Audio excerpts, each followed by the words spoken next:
searching for days, Sora. The shifting cloud is just ahead! Look!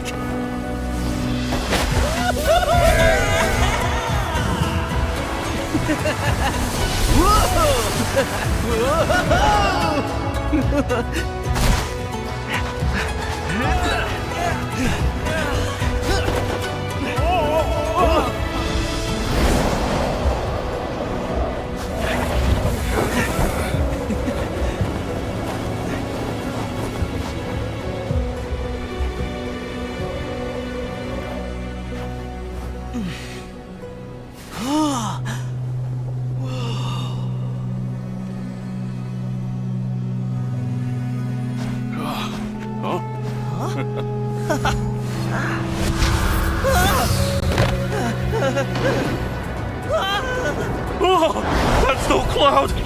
That's a sandstorm!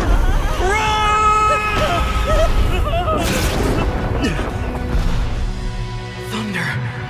I hear thunder.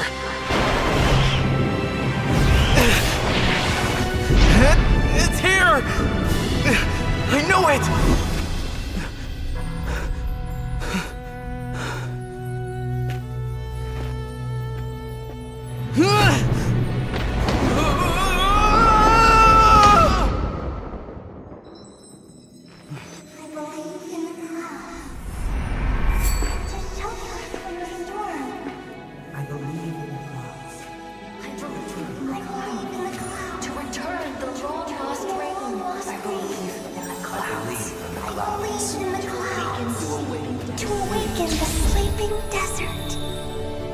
I believe in the clouds. I believe in the clouds. I believe in the clouds!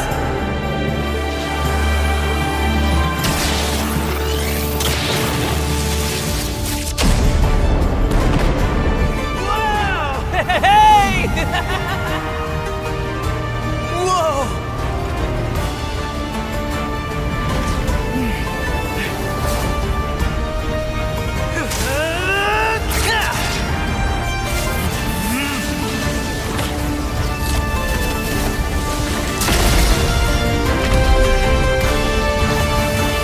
Shipping clouds flow through, telling you to pursue, bringing rainfall and thunder down. Flower seeds sprout strong, and ancient tree clouds spreading green around.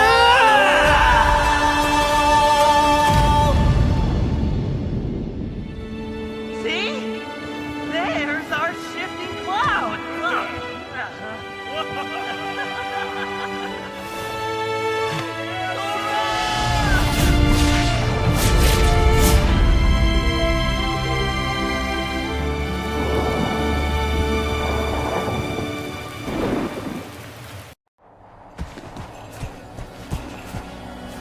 Shifting clouds flow through, gallant youth pursue.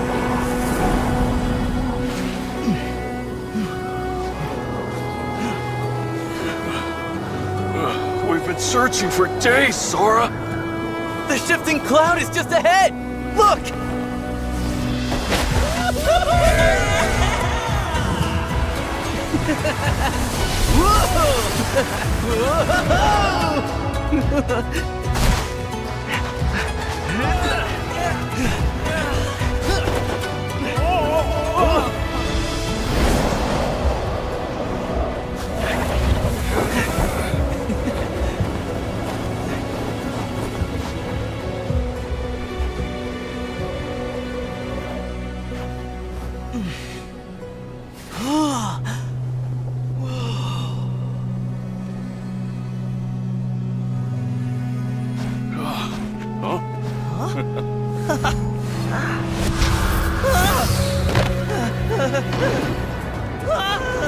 Oh, that's no cloud!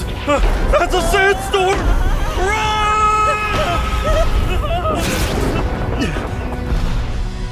Thunder. I hear thunder.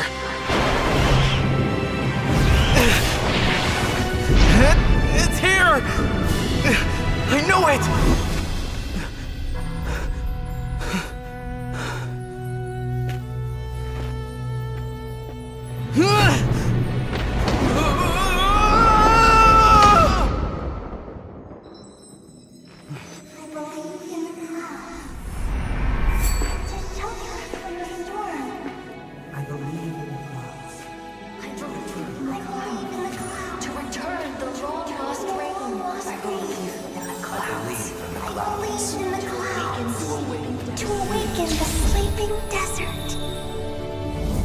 believe in the clouds.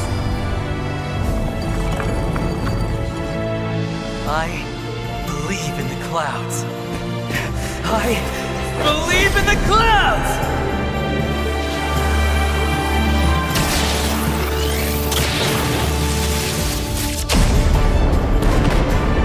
Wow! Hey! Whoa!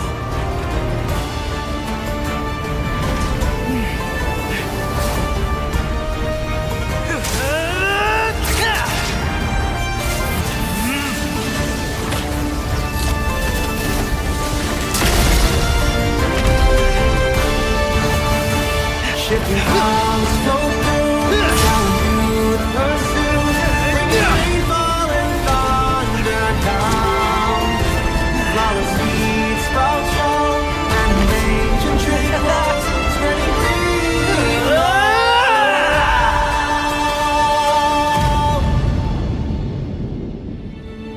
See?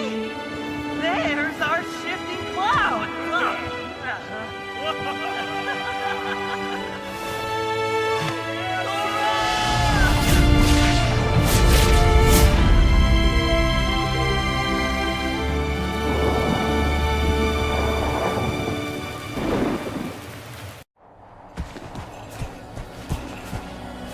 Shifting clouds flow through, gallant youth pursue.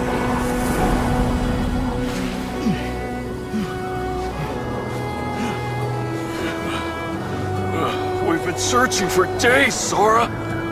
The shifting cloud is just ahead! Look!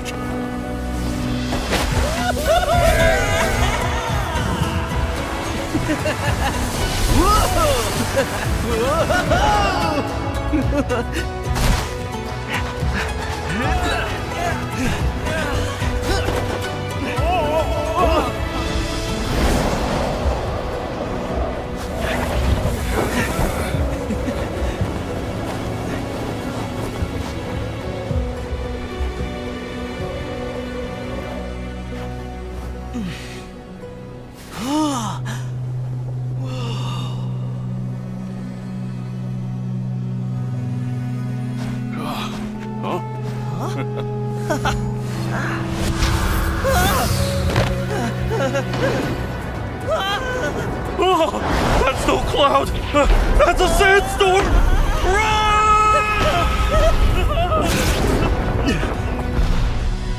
Thunder! I hear thunder!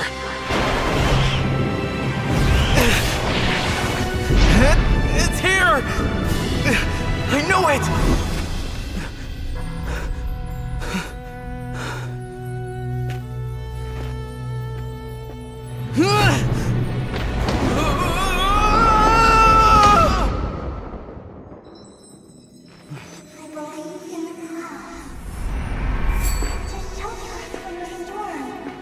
I believe in the clouds.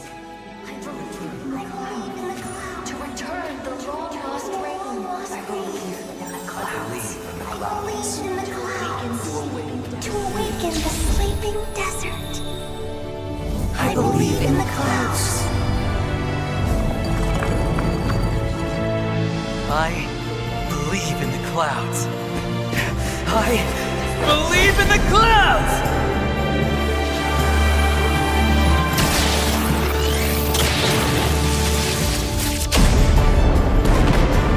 Wow! Hey! Whoa!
Shifting clouds float through gallant youth pursuit.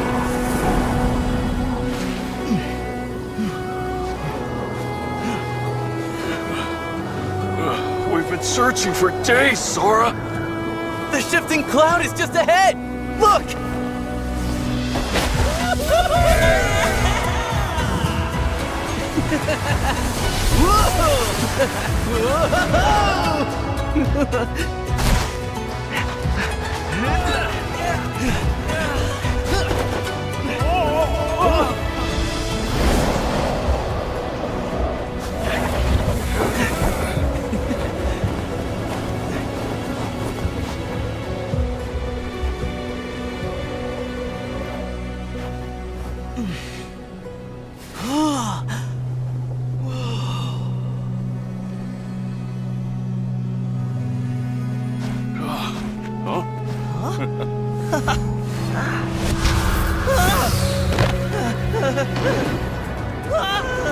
Oh, that's no cloud.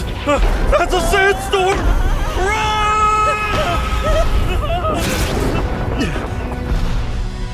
Thunder! I hear thunder!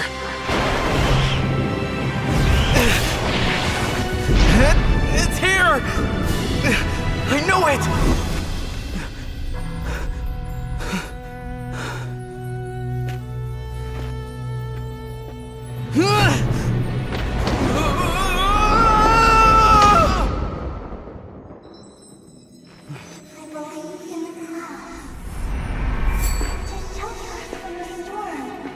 I believe in the clouds. I believe in the clouds. To return the long lost rain.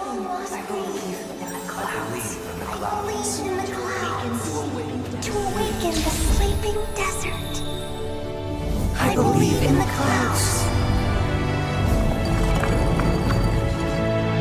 I believe in the clouds. I believe in the clouds!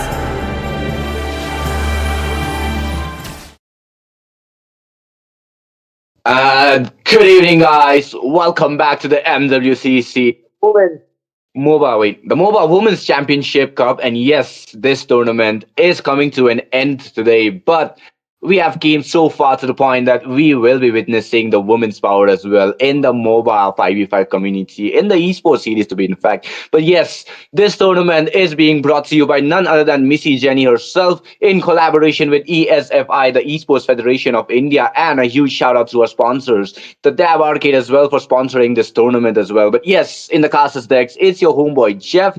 Coming alongside me, we have none other than Fission himself. But yes, I don't know why his name is Vedan. But anyways, here's Fission, guys. Don't call him Vedan. But yes, like we were mentioning as well, this tournament is coming to an end. But without a third prize? No, we will be seeing the third prize itself. We will be seeing the third position match, which will be between Team Ice Esports Nova versus Team Hasta La Vista. So, how are you feeling, Fission?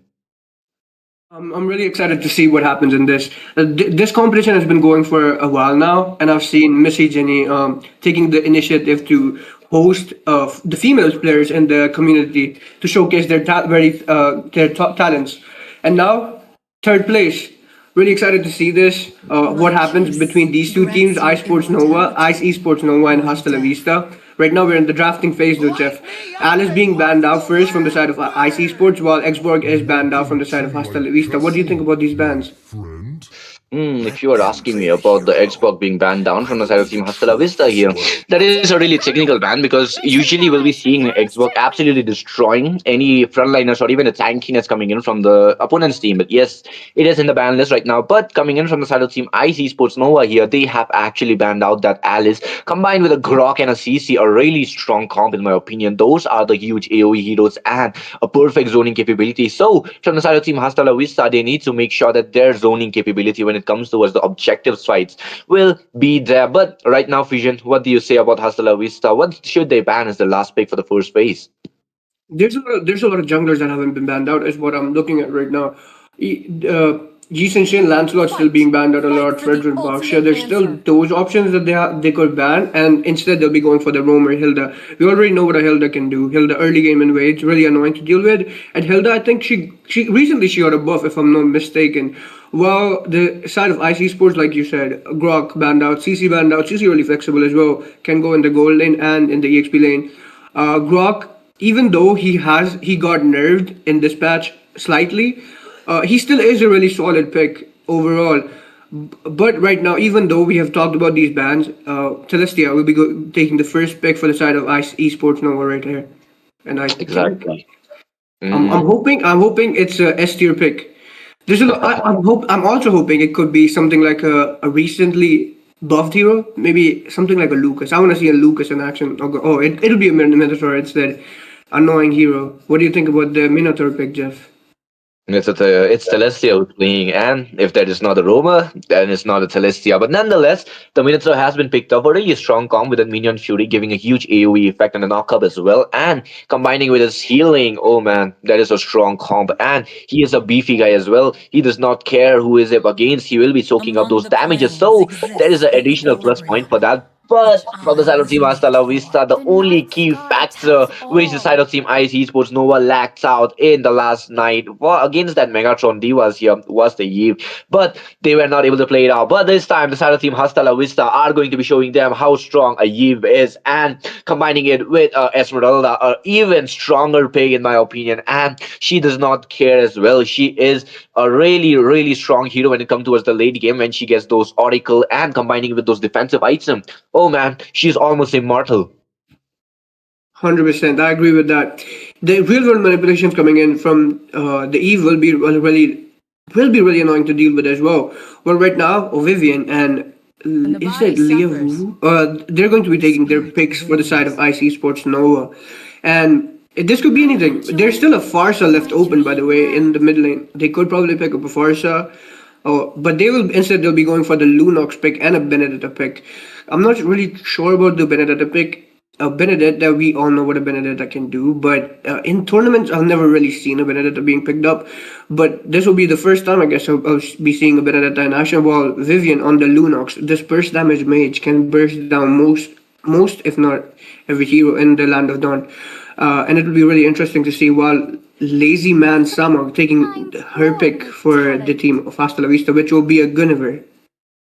Guinevere being picked off straight off the bat from the side of Team Hasta La Vista here. A really balanced hero I'll be seeing, because she can be played off as a jungler, as a damage jungler, and she can also be played out as a utility jungler, which is a really perfect addition to the team's lineup here, especially knowing that they already have a Esmeralda who can soak up a lot of those damages here. So but giving that Guinevere just the concentrated energy combined with a Holy Crystal, maybe not Holy Crystal, but a Divine Glaive or a Genius Wand. She is a really strong hero on herself and can withstand a one-on-one against pretty decently, not easily, but really perfectly. And from the side of the IC Sports Nova here, they have went in for a Benedetta for some reason, and I'm not a big fan of Benedetta, especially when it comes towards this tankiness, not tankiness, but a beefy, what can I say? It's just the chunky fighters that are up against her. And though she has an advantage when it comes to the rotation here, when it comes to the sustainability, she needs to be making sure that she will be bursting down anyone before she starts taking up the damages here. So that is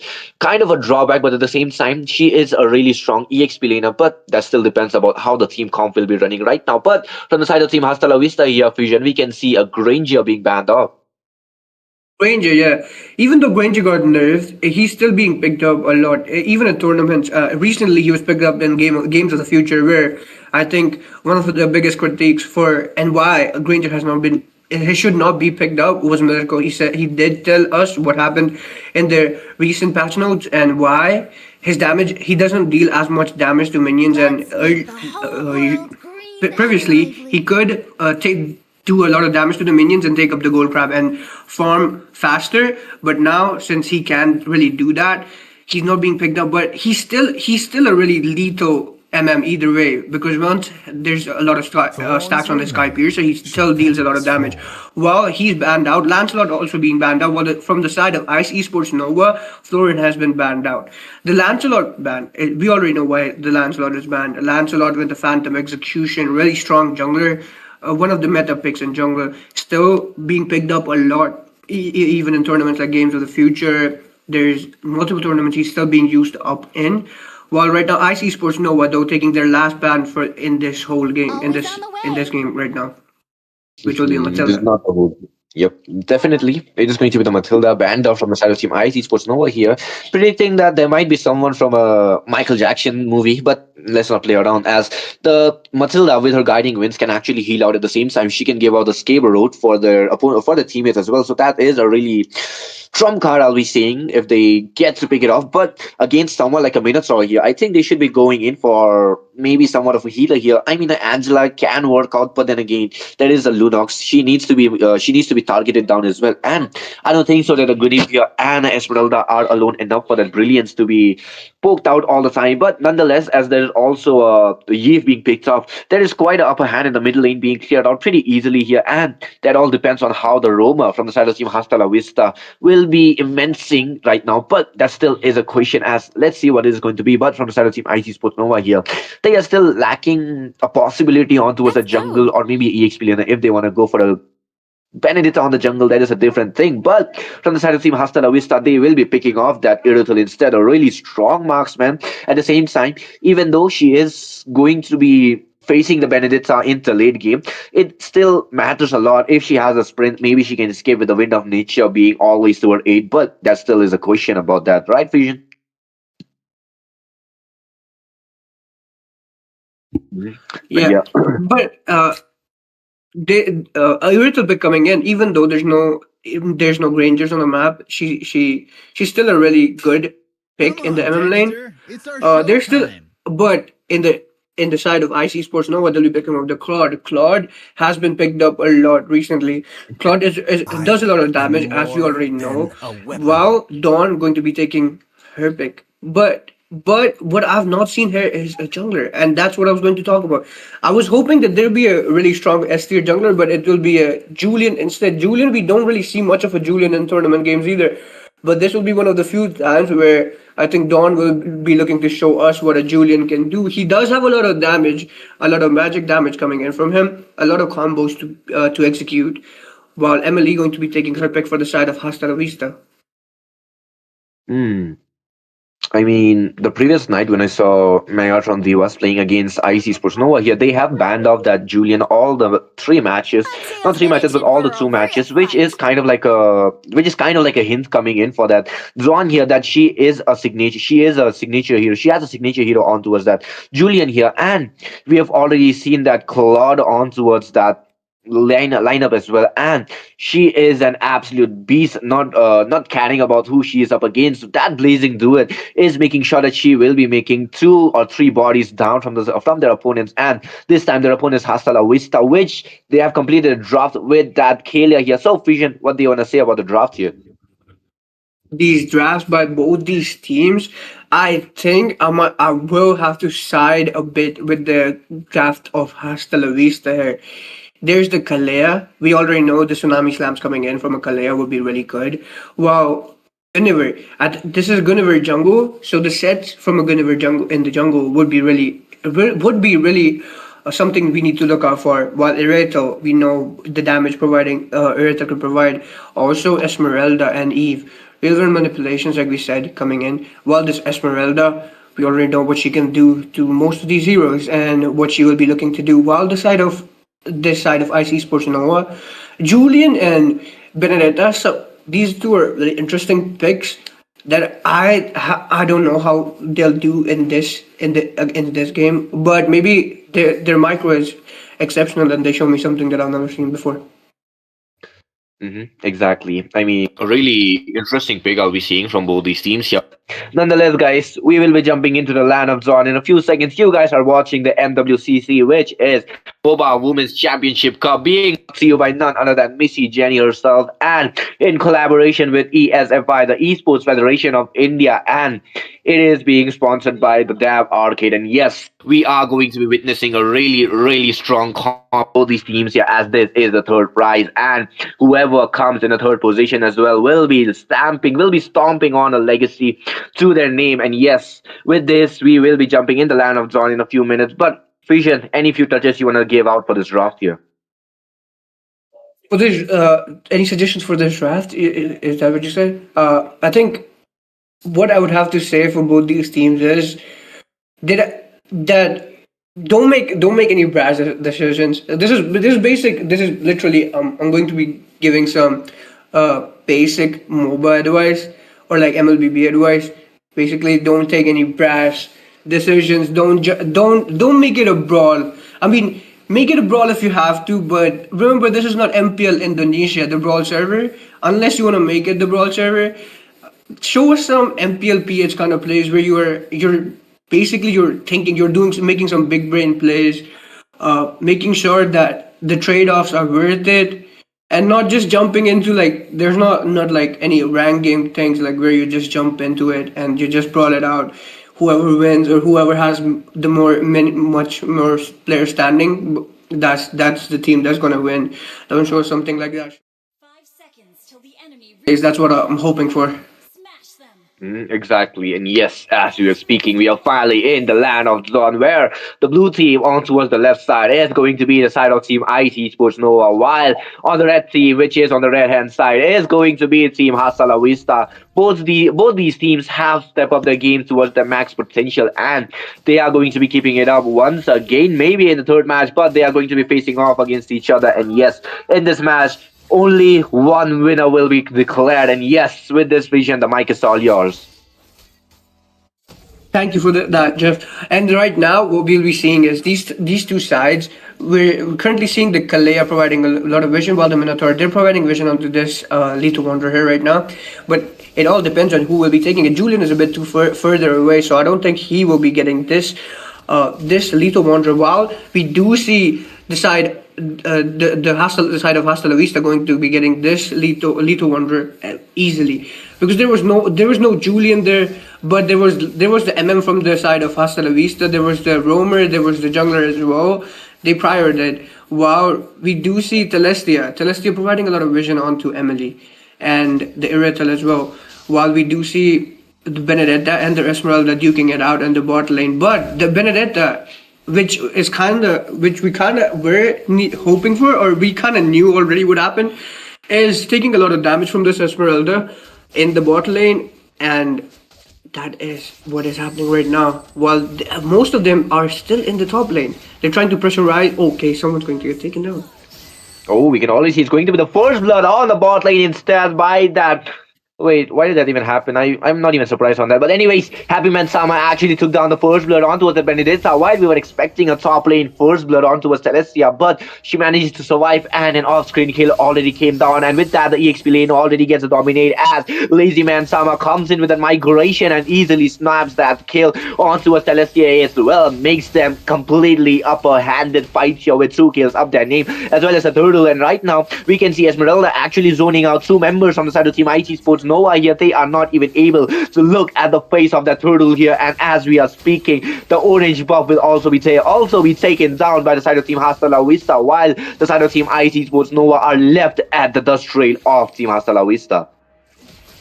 If we have to see, we have to notice this early game invade coming by the side of Hasta La Vista, already prioritizing the red buff from the enemy side. This Julian, he will be probably paying for this sooner or later. But right now, the blue buff, can he take this blue buff? It looks like he's prioritizing the green over the blue right now. Hopefully he doesn't get pressurized by the side of Hasta La Vista. I mean, she doesn't get pressurized by the side of Hasta La Vista, but she might, because Emily is there. Emily is providing the vision, and we do see the Lunox and the Gunnever nearby, the Kalea, so anything could happen, but she's going to be prioritizing the Lethal Wanderer instead.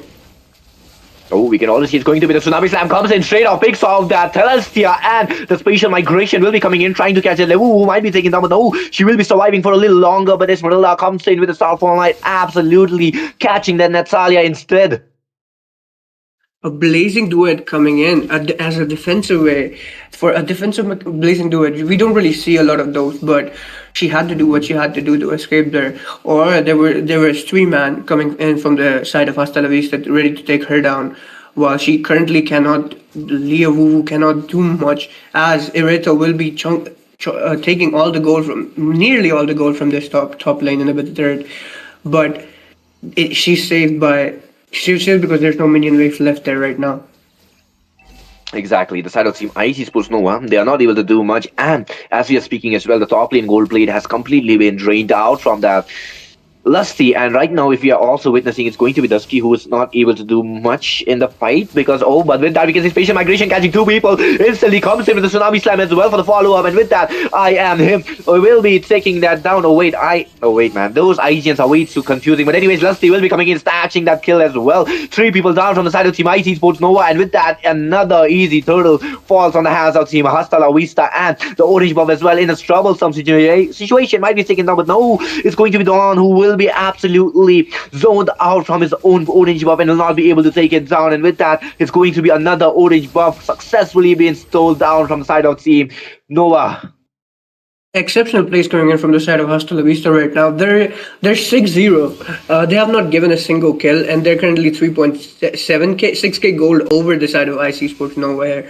They've been executing their plays really well. The roamer Emily, I think, in my opinion, she has been doing a really good job providing the vision. The initiations by her have been really phenomenal as well. She has been catching the side of IC Sports Nova off guard time and time again, and I think the spatial migration that was there by the Guinevere, she also helped. The Kalea also helped a lot.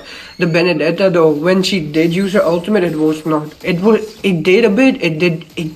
But it wasn't enough. So we can already see another slam will be coming in though onto us. Celestia with spatial migration instantly knocking her airborne and will be taking her down the grave as well. And with that, it's going to be Dusky who will be coming in with her all, but will be slammed down. Emily will be taken down by the blazing duet. But with that, wait, we might be seeing, yes, Lusty will be taking out Levu. But with that, another two people comes in for the gang. Might be seeing someone from the side of Team Hasta La Vista being taken down, but no consequences from them. But more and more bodies being dropped down from the side of Team IC Sports Nova. And as we were speaking, Lusty instantly comes in with a heavy crossbow, takes down the triple kill. Maniac might be incoming, but no, Lusty will be missing down that kill onto us Dusk instead. And with that, a little amount of HP, almost no HP onto us. Her HP bar will be there, just making her run away towards that fountain.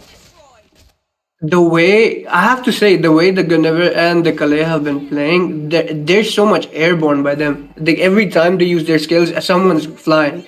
They're probably thinking they're not playing against Hasta La Vista. They're probably playing against Hasta La Vista Airlines. The way they've been making people fly in the land of Dawn. Wow. Absolutely. Oh wait, we can already see another fight. Nope, Dusky though, but Celestia once again taking down 050 KDA right before the bat, and that is not even the 7-minute mark that we are talking about. And this is a competitive series as well, but never mind on that, as the late game is all that matters right now onto the set as well. But absolutely zoning out, coming in from that Happy Man Sama, zoning 3 people down from the side of Team IC Sports Nova. That is an incredible job being done by. I mean, I did notice that the IC Sports Nova do have Dusk and Dawn in their side, but will this be enough for Dusk to survive? Oh, Levu almost taken down, but no, onto the bot lane. We can see Blazing Duet being used up. Dawn will be taken down by I am his Uri, and with that, we may be seeing another death on towards Levu. Nope, she will be running away, but the jungler again taken down. 0-1 KDA comes in, and with that, the bot lane second tier will also be destroyed, regardless of anyone disrupting that battle as well. But with this, the side of Team Hasta La Vista going with an absolute dominance on this land of Dawn. What I was saying earlier, by the way, before they started taking all these kills, I was saying Dusk. They have Dusk and Dawn, but will that? I mean, they do have the song lyrics, but I don't know if song lyrics are enough to win in the land of Dawn. So, a Reckle being picked up by Kalea right now, and a Tsunami Slam coming in.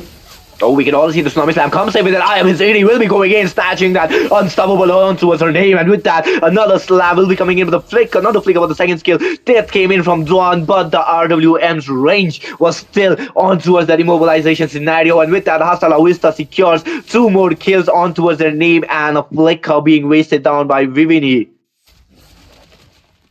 This side of Hasta La Vista is giving no room for two IC Sports to breed as it stands. 8.4k gold lead on their hands as well, and they'll probably be looking to end this sooner rather than later because all this gold lead, and I don't think they'll be wanting to waste any time now. Oh, we can already see Happy Man Sama comes in with the Star 9. Might be seeing the fight coming in, but no, Emily comes in. It's going to be the slam instantly cancelling out the all from the Benedetta. We will be seeing. Wait, Dusk will be going in, running away with it. All instantly comes in for the escape skill, and with that, we will be seeing no casualties for now. But that was a close call coming in for Dusk. And with that, the Lord will instantly be falling on the hands of Team Hasta La Vista, leaving the side of Team IC Sports Nova absolutely at a crumbling part. IC Sports Nova had no chance to contest this Lord coming in, and it was a free Lord towards the side of Hasta La Vista, which they were managed to secure easily. And right now, Emily providing a lot of trying to provide a lot of vision onto the side of IC Sports Nova, but there will be another fight happening in the bot lane. Yep, we might be seeing the fight already ended off before it even began to start, and with that, we'll be seeing Dawn already taken down. But yes, like we were talking, the side of Team IC Sports Nova, they are not able to put up much of a fight here because of the comp, which is looking really bad. Because from the side of Team Hasta La Vista, they have a perfect slam coming in from Emily, and the alt instantly coming in for the follow-up from Lazy Man Sama. And if not as well, there is always a spatial migration always to be coming in for that support as well, which gives out for that additional airborne, and the all just making them stay still for even longer is an additional fight coming in for the side of Team Hasta La Vista.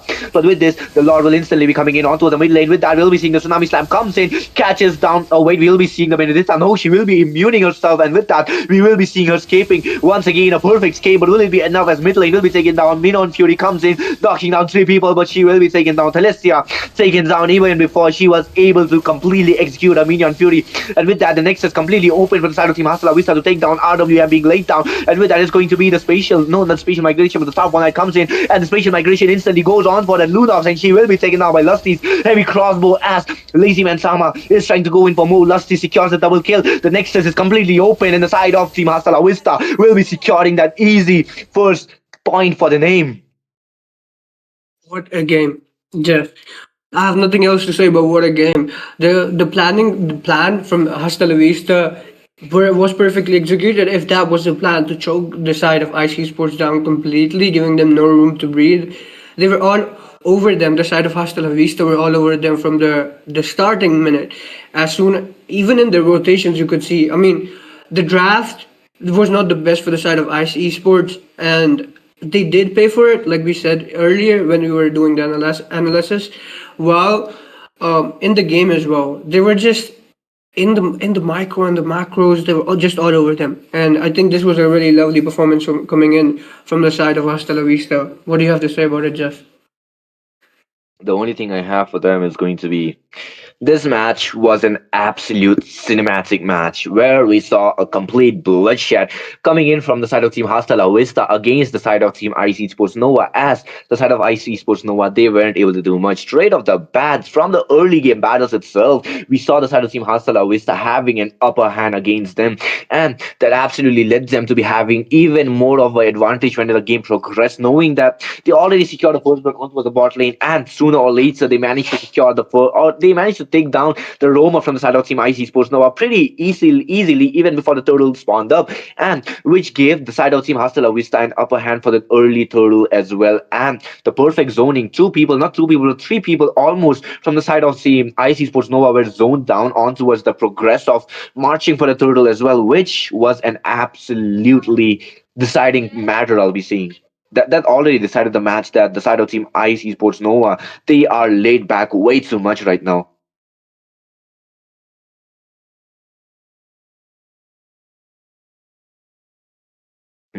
But yes, anyways, like we were mentioning about it as well, the things that we are seeing in this match is not going to be taking a long turn as well, but at the same time, they are still doing their best as the side of Team Hasta La Vista. Though they might have absolutely dominated this match, this is still a BO. And as the side of Team IC Sports Nova, they can still go ahead and snatch up that victory on their name. But still, right now, if you're watching, it's going to be Lazy Man Sama coming in with that MVP, the man, not the man, but the woman of the match. And yes, it is going to be WVP. It will be Lazy Man Sama. Yep, I was waiting for you, man. Where were you? But anyways, we are not going to talk about that. We are not going to talk about what were you doing. But anyways, right now, what do you want to say about the MVP moments? How do you want to talk about it? Lazy Man Sama, I think when she picked up the Gunnever, we know a Gunnever is picked up in tournaments, like you said. But it's all about the spatial migrations being used. And if your setups aren't clean, if your setups aren't good, the use case of a Gunniver is really low. And I'm not one of the firm believers in a Gunniver pick, but she did what she had to, and she got the MVP. So rightfully deserved MVP for her. And her game on the Gunniver was phenomenal. And I'm looking forward to what she picks in game two, because it's still a best of three, like you said. And Ice Esports does have a chance to make this 1-1 and go on to the third game, because once, I mean, they might have lost the first game, they just need to get their heads back in the game, refocus, uh, see what their plan is, talk it through with their teammates, go for the game two with a clear mindset and try to win it, so we can see a game three happening here.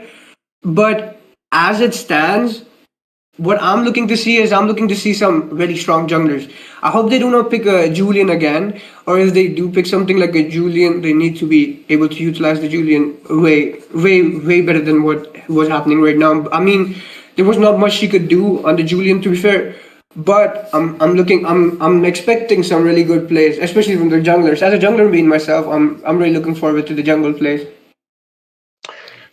Exactly. I mean, the junglers are absolutely the key point when it comes towards the objective battles here. But we can't forget the fact that this meta, I mean, like the recent seasons, not three, I mean almost four, I guess. Yeah, the four seasons that we have witnessed this year at least, we have seen that EXP laners have absolutely dominated the complete land of Dawn, and they are absolutely everywhere when it comes towards the fight here.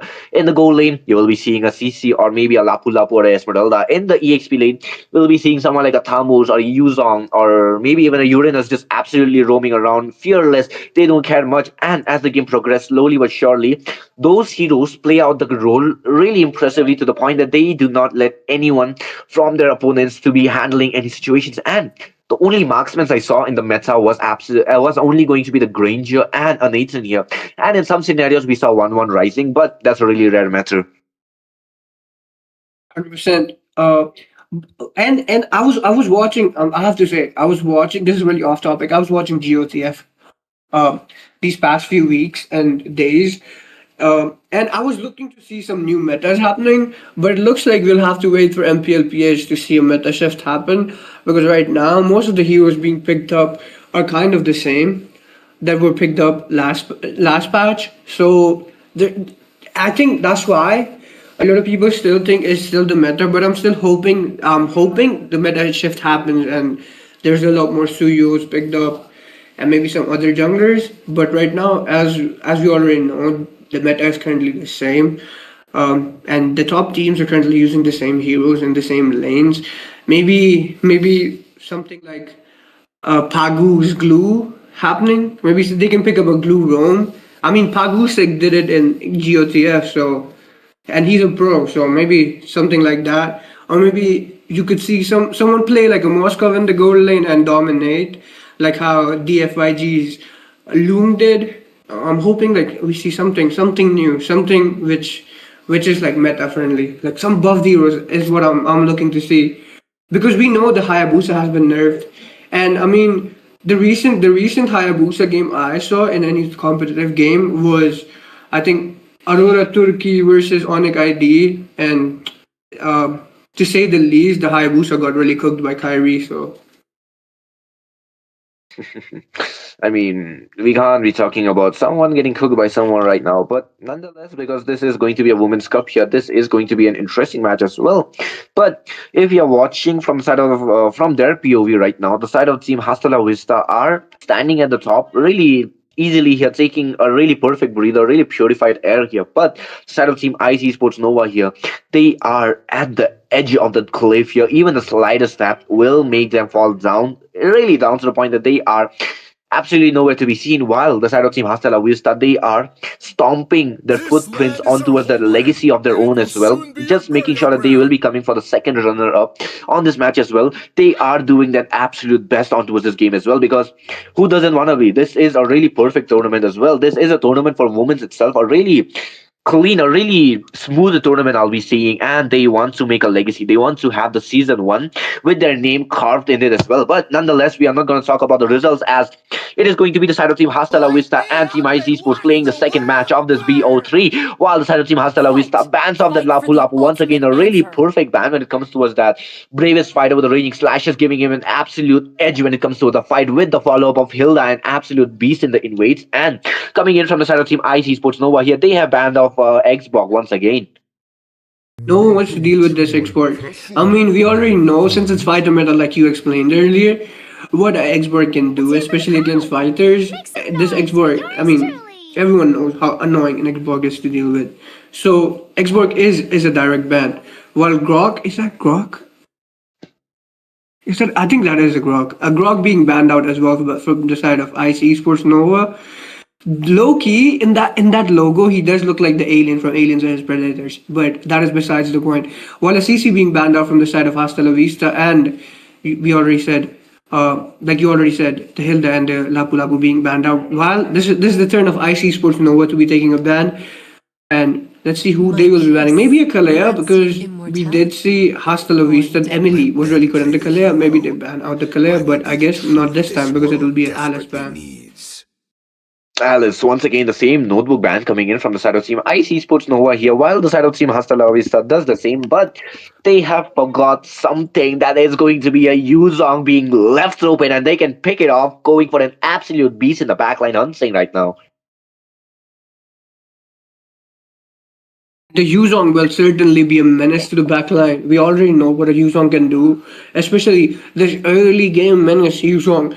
If the side of Ice Esports Nova emulates what they did in game one, the Yuzong is gonna have the time of his life. Snowballing.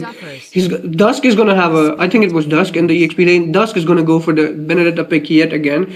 I don't know how that pick will do right now against the Yuzong. If Dusk allows this Yuzong to get fed, it might be over for their team. This might be a really short game yet again for their side. While we do see Celestia or the side of Ice Esports picking up the Zushin. Zushin, really good pick. The Lantern Lady. Even though she got adjusted, I think she got adjusted, she still is a really good pick, especially against sustained heroes. While we do see the side of Hasta La Vista picking up the Eve and the Matilda, the guiding winds. I mean, the kiting coming in from the Matilda will be really annoying to deal with. Whenever you think you can kill a hero or pick off a hero, there's the Matilda kiting her teammates to safety.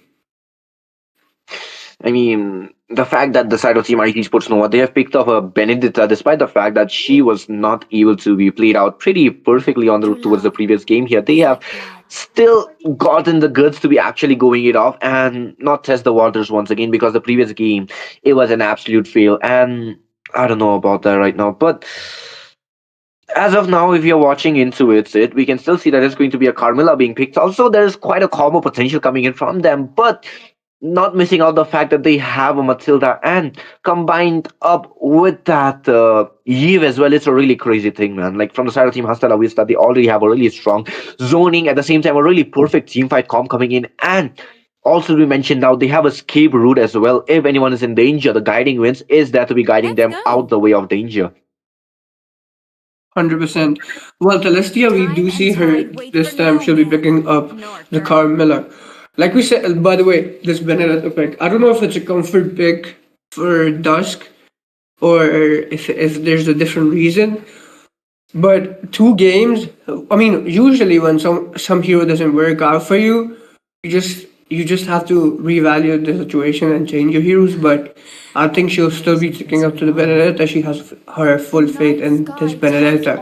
I don't know if Benedetta, the hero, might be able to live up to her expectations, because obviously not a hero that's been played, and not a really strong hero. I mean, yes, you can high perform, you can cut lanes, you can rotate easily or faster, much faster than most EXPs in team fights. But if you're not doing enough damage, if you're not high performing, hyper cutting lanes, there's not going to be much of that happening. While we do see a Fridrin being picked up this time, so I'm really excited to see that happening.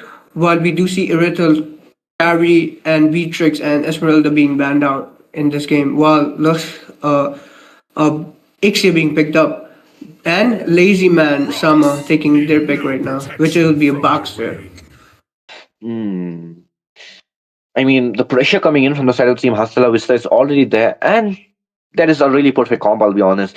Matilda with the guiding winds, giving an extra movement to the utility jungler. That's an addition when it comes towards the jungling path, and the rotation being multiplied by some additional speed as well. While the side of Team Ice Esports Nova, they have decided to go in for a Fredrin here, despite the fact that they know there is a Yve coming in, and I'm kind of not liking the fact that they have Dusk on towards that jungle as well. I mean, or not jungle, I mean on towards that Benedetta, because the previous game, if you ask me, the Benedetta was not that strong of a comp here. And this time, the side of team Hasta La Vista, they have a perfect frontliner as well as escape route hero. And to be combining it with a Yuzong, an absolute beast when it comes to the backline hunting. But who is he supposed to hunt in the backline? Oh, except for Yves, because there is a Ruby to the addition there. What do you want to talk about it, Vision? Ruby with the arm of Vented coming in the goal lane. This Leah Wu, she better deliver some OP performances on this Ruby in the goal lane. Because right now, as we see, like you said, Hasta La Vista does have the better draft. I'm not biased either way. I don't know both these teams, but this draft from this side of Hasta La Vista is looking way too good. Like you explained, what I think what Emily and this Matilda and Baksha combo is really good here.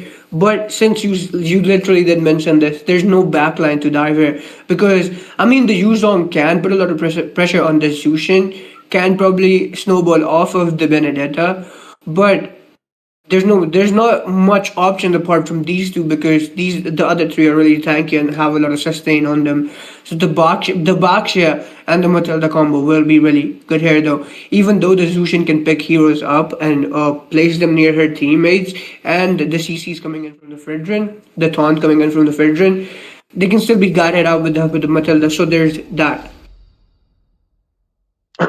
Exactly. And yes, guys, with this, we are in towards the land of Zon. You guys are watching the MWCC, where the blue team, the side of Team Hasta La Vista, are at 1 point advantage, while from the side of Team Ice Esports Nova, they are behind 0 points and just one more defeat, and they will be out of this tournament. Not out of this tournament, they will not be known as the second runner-up of the MWCC, the Moba Women's Championship Cup. But nonetheless, we are in towards the land of Zon. This tournament is being brought to you by Missy Jenny herself in the collaboration of ESFI, the Esports Federation of India, and a huge shout out to our sponsor once again, Dab Arcade, for helping us sponsor this tournament. And yes, with this, we are in the land of John, and Fusion, the mic is all yours. Thank you so much for that introduction to the tournament, Jeff. Right now, we do see Yuzong and Benedetta duking it out. Yuzong this time though, taking a lot of damage. Maybe this pick from Dusk did pay off. Maybe her having faith on her Benedetta pick might pay the dividends right now, but it's all for time to decide, because Yuzong, even though he might be getting dominated by these dashes coming in from this Benedetta, he might still be able to carry it going into the game. Well, we do see there a team fight happening though, Jeff. Oh, we can also see the Baksha coming in with a rolling pulley of his own, and with that, he's going to be the second skill coming in, catching two people, while Yves comes in, uses up that second skill of hers, and with that, the Revitalize already being used up, while a chunk of HP drains down from that Ruby as well as a Carmilla, and we might be seeing the Lantern's Blessing not able to carry down that heavy shield. A stone hero instantly not able to be picked up, and with that, it's going to be the side of Team Hasta La Vista burning down a lot of the resources from the side of Team Ice Esports Nova already, and with that, Dust comes in with the Altar of Verda, but not able to catch that Yves right now, as she will be running out pretty harmless. But the flicker just now I saw, it got burnt down as well from that Ixia, but nonetheless, as the turtle is already here, and the fight will be coming in with that Black Dragon instantly being used up, going straight on towards that Dusk here, but he will be rotating his way on towards that Ruby, instantly jumps on towards the Zushi like we were mentioning, but Dawn gets the retribution, but not now, as the first blood will be on towards that Yuzong, but the RWM will be laid down. Two people might be taken down, but no, it's going to be Dawn who comes in for that 8. Yuzong might be taken down, but no, he will be surviving for now as he comes in. Instantly the Appraisal's Wrath being bonked in that head, and with that Lazy Man Sama, not Lazy Man, but the Happy Man Sama will be taking down his Levuvu, will be following down the same grave, and Lusty comes in with that barrage barrage, taking down one more member, which is going to be that Luvuvu, and with not Luvuvu, but that Dusk, and with that, oh, not Dusk, man, that's Dawn. These people are way too confusing right now, but nonetheless, as it's going to be the side of Team IC Sports Nova, missing out on towards that red buff. Wow, once again, and they are going in for more with that Jill. Oh, Guiding Wind comes in for the Juke as well. Again, like it happened in game one, they're providing a lot of invade. They're providing a lot of pressure on the enemy jungler, and they've managed to secure the red buff from the enemy yet again this time as well.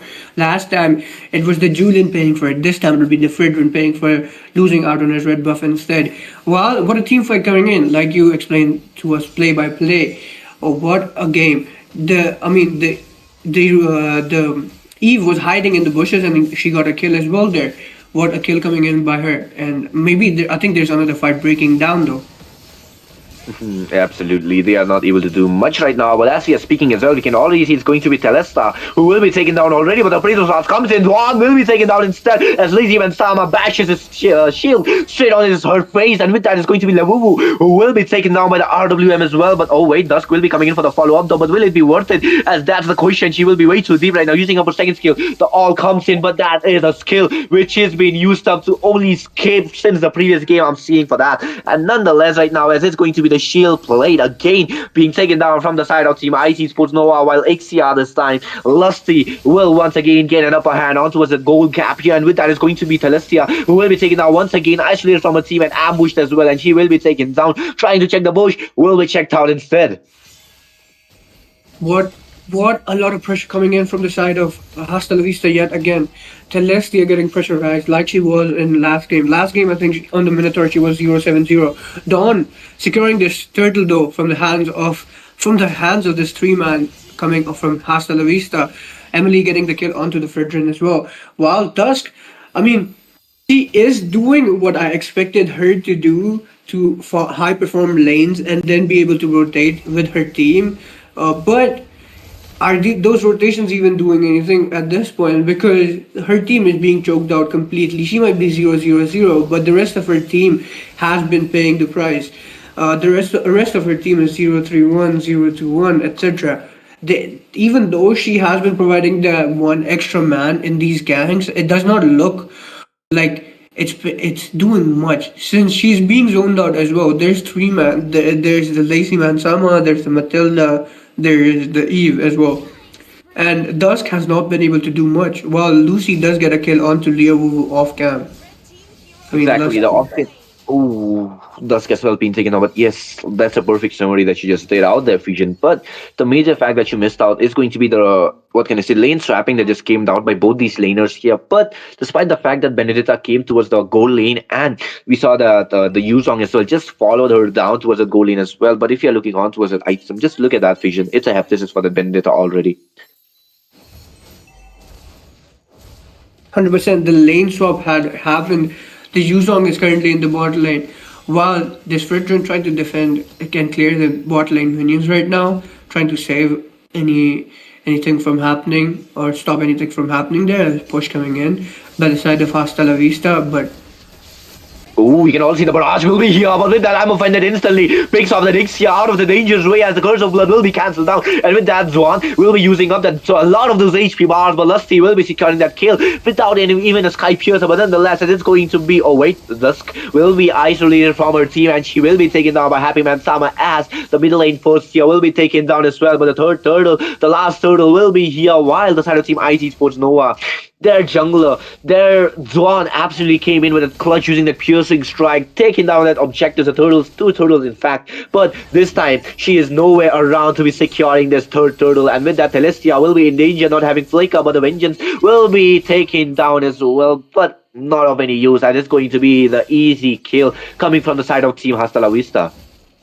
Celestia was just a bit too further away from her team with nowhere left to go. And she ended up paying the price for it yet again. Last game, I think she was 0-7-0. Right now, she's 0-5-1.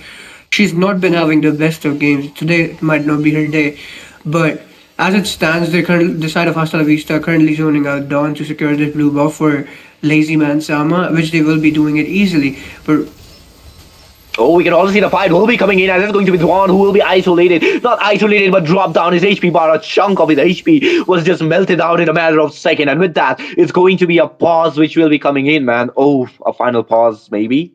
But Vision, I mean, the way that the side of team IC Sports are absolutely taking down the damages, you're not able to reflect onto the damage that they are soaking up. What do you want to say? How do you think that the side of team IC Sports can actually make a comeback here, despite the fact that they have already made up a really big crumbling mistake onto us a draft? I mean, the only other way I think I see, I don't really think IC Sports can win this at this point because they're currently 16-1 for kills, and there's a big goal gap. It's nearly a 10k goal gap. I mean, 8k not right now, but it will be a 10k goal gap. Sooner rather than later, but I do think they can still try to defend the lanes and hopefully try to take this towards the late game. And because in late games, any small mistake can change the whole tides of battle. And maybe a big mistake coming in from the side of Hasta La Vista could make sure that the side of IC Sports wins. But that is currently all. That's currently all completely basically making it up, like any assumptions right now. And for that to happen, I think we'll have to. I mean, it doesn't. It at this point, it does not look like it might happen because it's only minute 8. They've been getting pressurized for so long, and this lead from the side of Hasta La Vista just keeps increasing. To be honest, if we are looking on towards the side of team IT Sports Nova here, I kind of don't want to point it out, but the fact that they are not even at the mark of 5k goal, but right now we can see the fight will be coming in. It's going to be isolation onto the Bendita as the barrage instantly comes in, takes down Dusk, followed down by that Carmilla as well. Celestia will be taken down, and the double kill from Levuvu for that redemption as well. But there was a shutdown as well coming in for that Happy Man Sama, as Emily will be taken down as well. Even though the Lord is not here, it was a trade that came in for the 2-for-2, and with that, the side of team IC Sports Nova's absolute Levuvu doing that clutch once again, but she will be coming in. Oh, we will be seeing it's going to wait. Oh, wait. Is it going to be the death for IMS 80? Nope, I don't think so, but it's going to be Lazy Man Sama who will be isolated from his team instead now, as the Butterfly's blessing will be here, but the Barajas comes in for the follow-up. We might be seeing some bodies being dropped down, but not right now, as it's going to be Zuan who will be taking down MIS 80 as Lusty instantly secures a legendary for herself onto a Celestia as well. And it is going to be a 5-4-3 scenario, while the side of team ICE Esports Nova are left at the dust for not even able to compete for a lot now.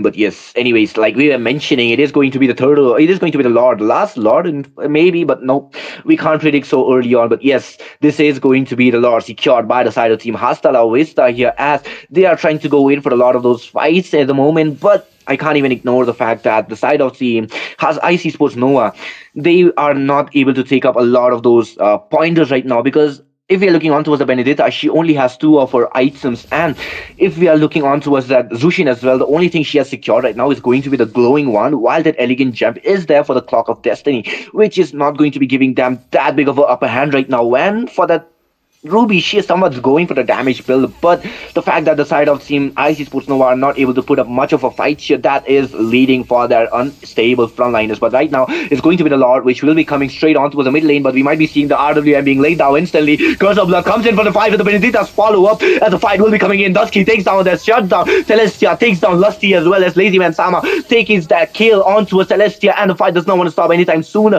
as it's going to be the Yuzong who will be taken down. A fight before the Lord even arises. That is the biggest mistake done by the side of team Hasta La Vista. Oh man, they are doing a lot of those engages. They are doing a lot of those fights at the same time. They are not stopping anytime sooner, but the mistake has been done. The redemption from the side of team IC Sports Nova is here.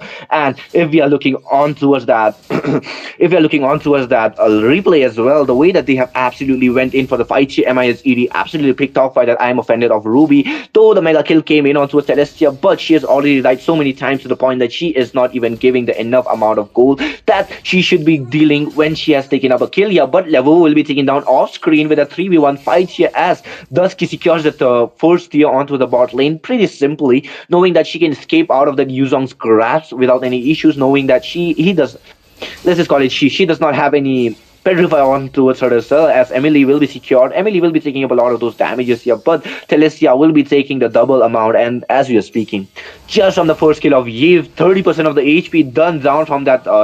From that. Oh man, Fredrin Well, absolutely that's being taken down. Oh, finally, well. Fission, you're back. Yes, I'm sorry. I just thought something.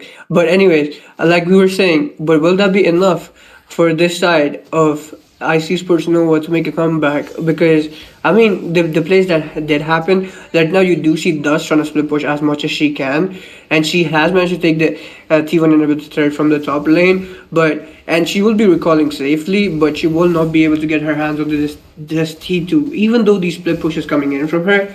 I do not think at this point it might be enough, because, like I said earlier, they still need a big play. They still need the side of IC Sports, the side of Hasta La Vista to make a huge error and to lose more than a member or two to be able to make a comeback. Right now, though, Dusk might be in a bit of trouble. Oh, wait, she does safely retreat.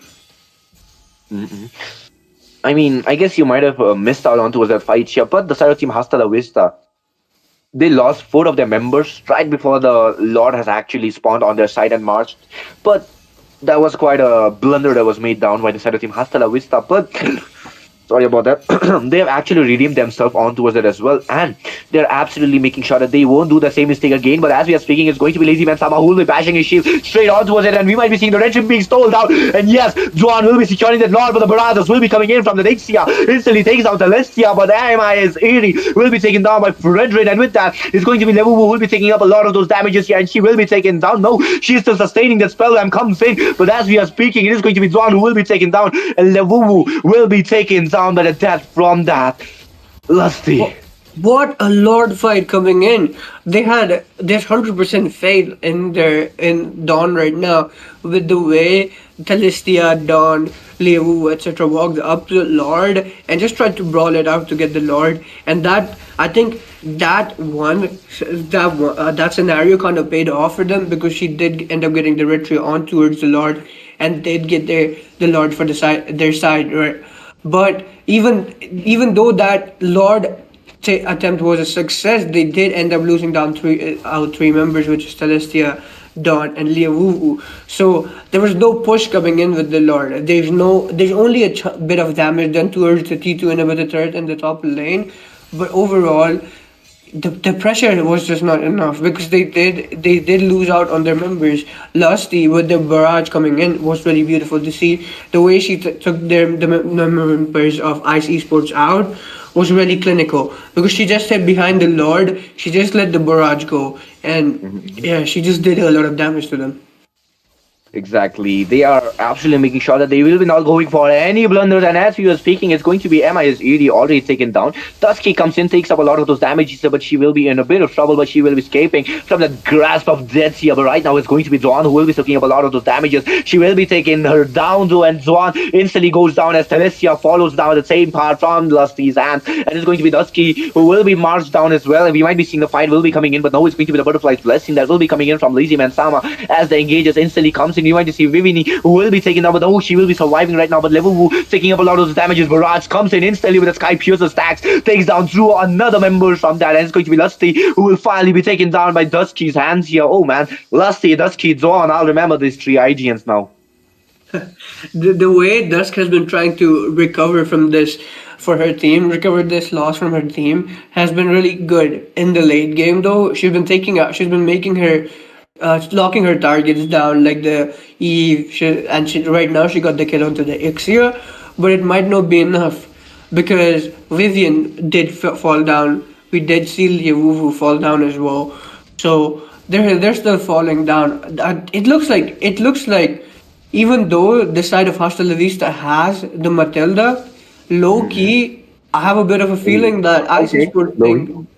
Oh, and there's a pause coming in, by the way. Loki, I think there's a feeling on the side of IC Sports Nova that they have the Matilda instead. Because every time there's a fight, Dawn and Celestia are just way away from their team, a lot further away from their team, into the enemy 5-man or into the enemy composition. They're fighting it out like they can escape. And every time in these last few fights, they've ended up paying the price for it. they've just been caught between a five-man of Hasta La Vista with nowhere to run, and it's just Dawn and Celestia there, and like they're just getting sandwiched by the side of Hasta La Vista. Exactly. From the side of Team Hasta La Vista, they are making a lot of those blunders here, not able to juke out the skills from the side of Team IC Sports Nova here. Maybe they are taking the match in a ego-ish format here, which they are paying the price for right now. And if they don't end the game as soon as possible here, there is quite a chance that they won't be able to end the game as soon as possible. And that will eventually lead them to be losing that one match point that they had, and will be proceeding towards that. And will be proceeding towards that.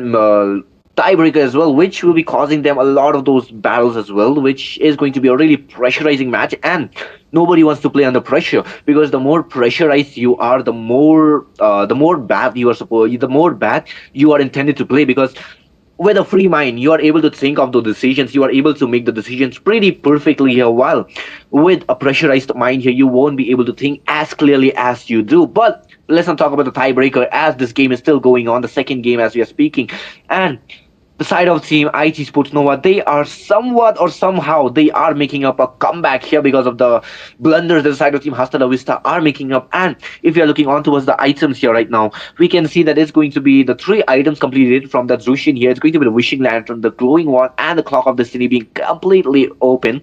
And if we are looking on towards the Carmilla here, we can see it's going to be the what can I say? It's going to be the dominance item being completed for giving the life bane, while having that blade armor for some reason that is not going to be reflecting the damage on towards that Ixia here, because she has a lot of those life steals as well as a spell wham type of effects here, while the radiant armor is there. But I don't think so it's going to be saving you from the domino effect that actually comes in from that Yivia. And we cannot forget the fact that Bakshia has completed his build, so is the Ixia has done it.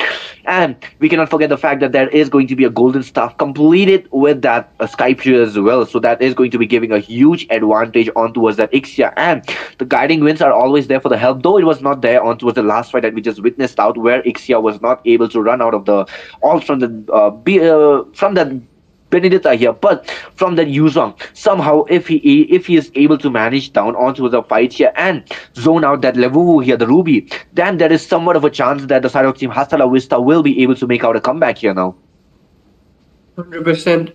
And I think right now what I've throughout this game what I felt is that IC Sports Nova lacks a bit of synergy and a lot of teamwork from their side, while Hasta La Vista, whenever you see them play or make these plays, they just feel like more of a team than the side of IC Sports Nova. IC Sports Nova, unfortunately, to say this, I don't mean this with any ill intention, but I think the side of IC Sports Nova lacks a lot of chemistry, and it's like a random five-man playing together in a ranked game. The side of Hasta La Vista seems like a way more well-coordinated team who have been pulling off their game plan successfully here, and you can literally see it in the plays happening. And I'm hoping their synergy clicks in somewhere from the side of IC Sports Nova, because I'm usually with the underdogs. I kind of want to see them win this game, even though it looks near impossible.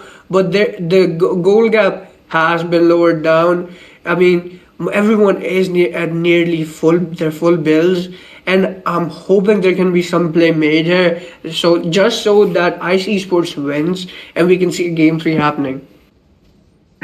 Exactly, but if we are speaking about the game 3, we cannot forget about the fact that the game is still continuing, and there was a blast instantly coming in for that Dusk here, but she will be running out for now, and the fight will still be immencing. But this time, the Lord is going to be a key factor for both these teams here, and we can already see the side of Team IC Sports Nova are coming for the fight here, while Ixia and Matilda are nowhere to be around on towards the fight here, and giving all the vision on towards themselves is going to be a really bad scenario. And Emily is already coming in, trying to give out that vision here. We might be seeing the fight that will be coming in, but not as of now, as it's going to be Happy Man Sama, who is still trying to look out for that Black Dragon here and instantly go in for the backline here. But Vivini will be playing safe right now. She won't be revealing herself, knowing that she is there, but she won't be revealing herself and waiting for the perfect curse of blood and the follow from the Levu here. Because without those, she won't be able to do much of the battle out here. And with this, the Lord Dance has started up, though they are not starting it up right now. They are still waiting patiently, and this is the game we are absolutely cinematically waiting out for. Because look at that, we can also see the fight that will be coming in as Yuzong goes in for Levu here. The battle will be coming in. The Shy Essence will be used up, but the Butterfly's Blessing will be here with the Black Dragon being used up, and with that, the Berserk will be here catching 3 people. But with that, Celestia instantly goes in with the Curse of Blood, and with the follow-up from the Fredrin will be taking down Lusty with the RW and will be laid down. And with that, Celestia will be taking down Appraisal's Wrath, was there but not able to do much. Dusky will be taking down the kill onto us Emily, and with that, Happy Man Sama will be falling down his knees as well as Dusk. No dot Dusk, but Juan will be taken down by the burning damage, and his in ED. She will be taken down as well, and with the only member surviving, it's going to be Lazy Man Sama, and the only way that she will be able to make a clutch out here if she is able to secure that red tree or able to do a backdoor, which the backdoor is not possible, but she needs to go back and defend right now, because without that, she won't be able to do much. And as we are witnessing as well, it's going to be the second tier from the middle lane being taken down while she will be carried out from that Butterfly's Blessing, but with a successful defend right now. Like we said, like we talked about though earlier, in the late game, the only chance of IC Sports winning is in the late game, where they can win if any sort of, there's a misplay by Hasta La Vista, which there was, and they ended up paying for it by losing 4-man. Only Lazy Man Sama was left remaining, and the side of IC Sports could have pushed a lot more, I feel like, but they just didn't split push, and Ruby was straight on towards the Lord though. Yep, we can also see the art of being laid down, and with that, the Curse of Blood was missed out on towards the single person here, but Levu will be carrying out Lust with that.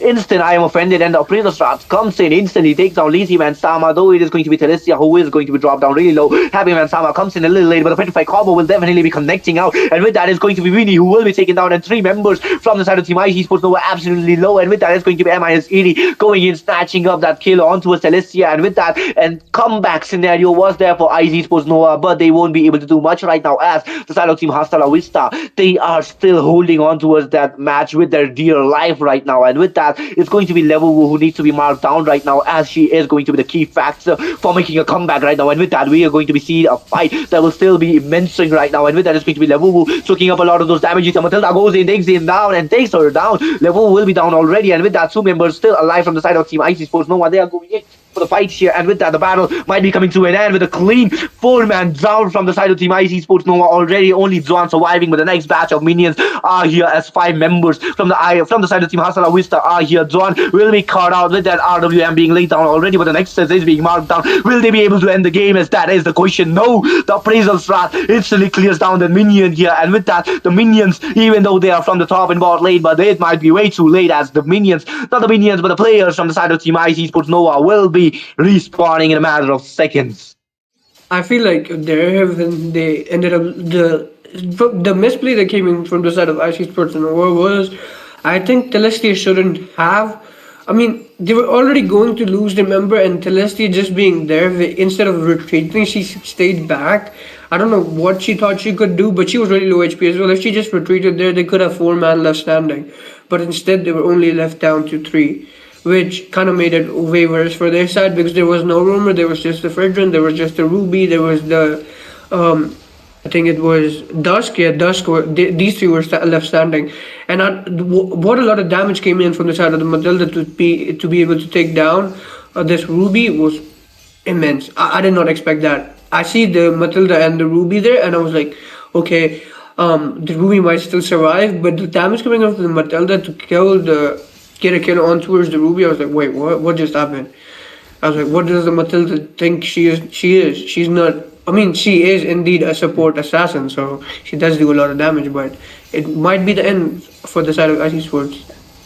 we might be seeing the end fight will be coming in, but no, I don't think so, as there is still Levu being stood up really perfectly here, but Duan will be isolated from a team with a petrified combo instantly comes in, RW being laid down, but Levu will be coming in onto the back line, so it's going to be the Curse of Blood instantly connecting onto us two people. Lusty will be taken down as the battle still be immensing. Vivini drops really low, but the Lord is still there, as Emily will be marking down the Nexus here, might be seeing the game ended up, but no, it's going to be two members from the side of Team IC Sports already dropped really low as the Nexus completely left open to be marked down, and the side of Team Hasta La Vista finally ends off this game onto us a victory and securing the spot as the second runner-up of this hour of the tournament MWCC.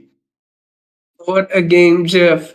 The side of Hasta La Vista just had a game plan and they stuck to it in both those games. Securing a win in the best of three series was really outstanding from them. They did really well to secure these two wins.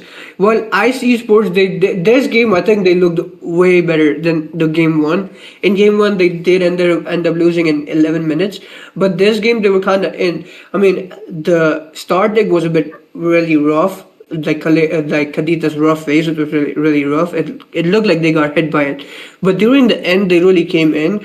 They had their focus set onto the Ixia. They were trying to take the Ixia down. They were doing a good job.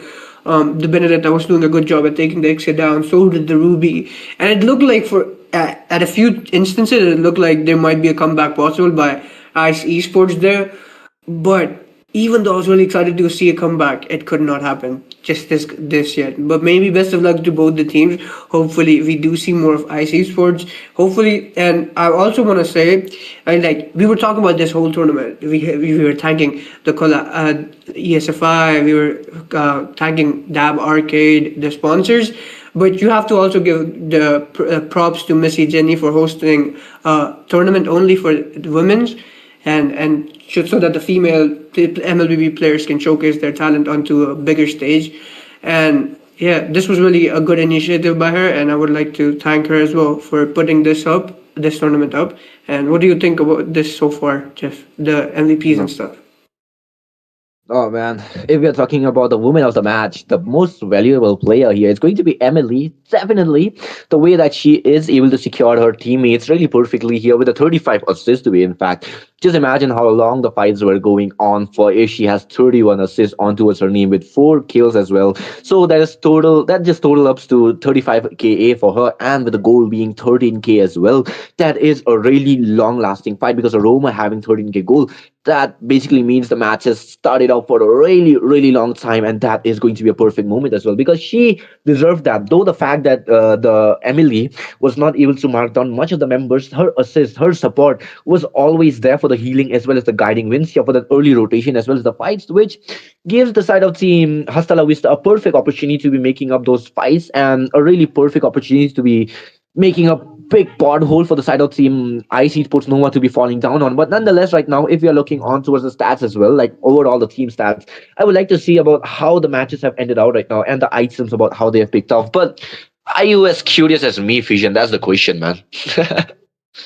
I mean, I'm really from what Emily's performance was so good. I've just been thinking who to compare her with.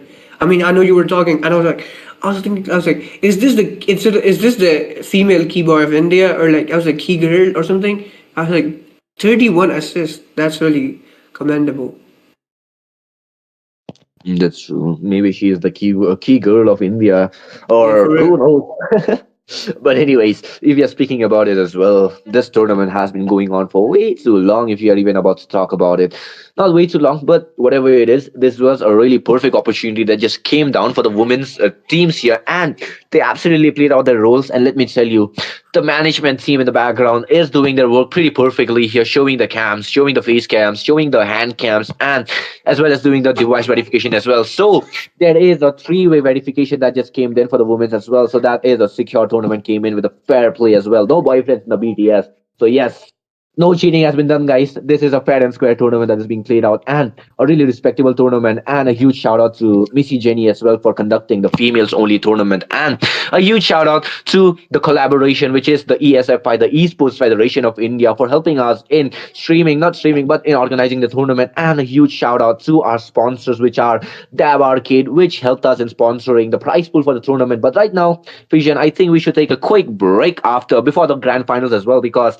the grand finals between Team Megatron Divas and Team 9 Meow Meow Gang. Oh, wait, before that, the results. Finally, the results are here. But, anyways, look at that, Vision. Absolute cinematic stats we are just witnessing right now. 100%. We get to see these stats, and we saw the plays happening. So, I mean, there's not much to say. Exactly. There is not much to say, but the fact that the both teams have almost completed their items. Sadly, Telestia was lacking into one of her items, and Lysium and Sama sold off one of his items, so that's not a good thing. But 13 deaths. That's a good thing, but 7 deaths, ah man, and especially onto as a jungler, if having 9 deaths and you're literally the jungler, that's a really bad thing. But nonetheless, guys, this is not the end, as the grand finale is still left open. And with this, it's your homeboy Jeff coming alongside me. We have Vision singing a short break before the grand finals. Don't go anywhere. Grab your popcorns, grab your snacks, and grab a quick drink, and just sit side on your seat as we'll be taking a short break. Peace out.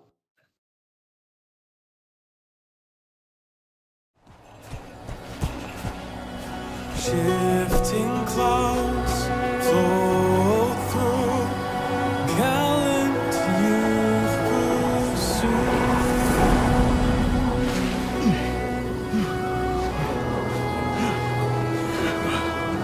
Ugh, we've been searching for days, Sora.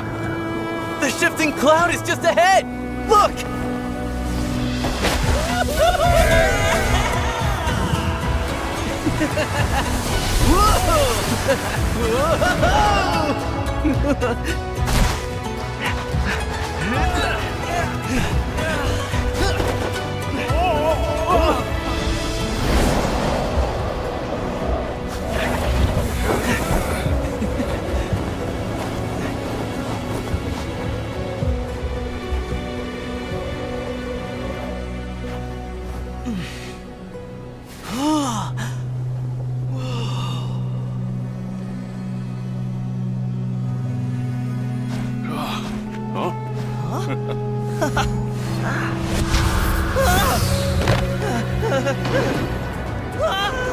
Oh, that's no cloud. That's a sandstorm.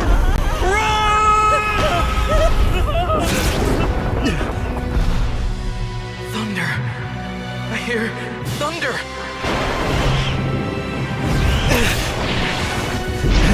It's here! I know it!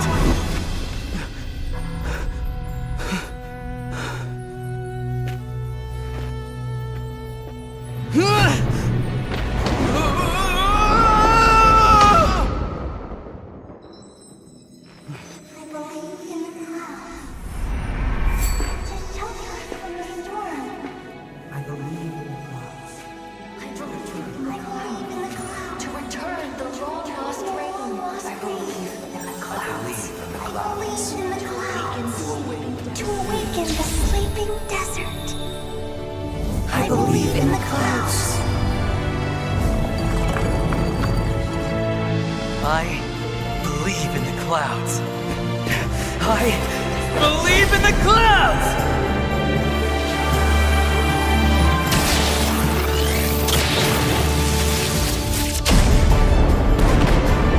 Wow! Hey! Whoa!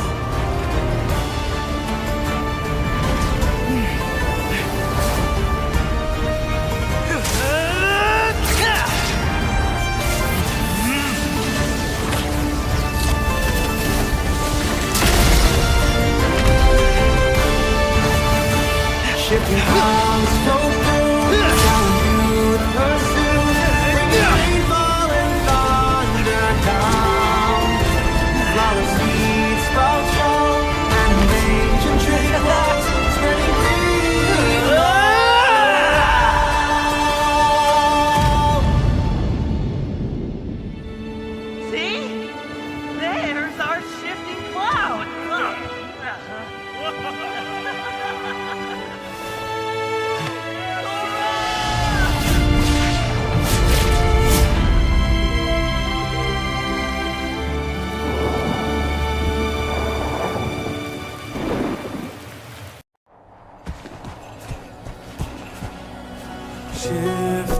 clouds float through, gallant youth pursue.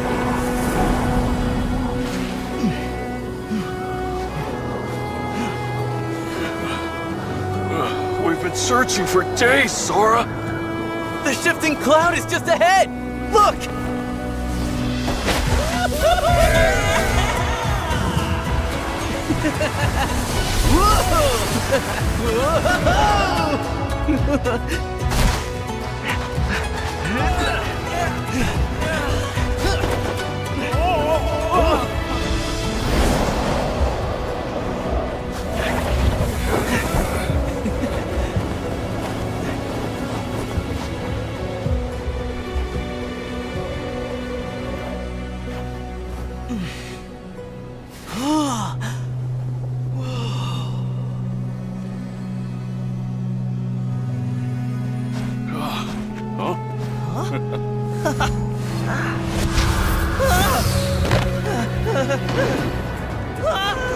Oh, that's no cloud.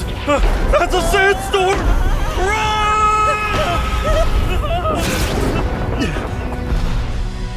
Thunder! I hear thunder!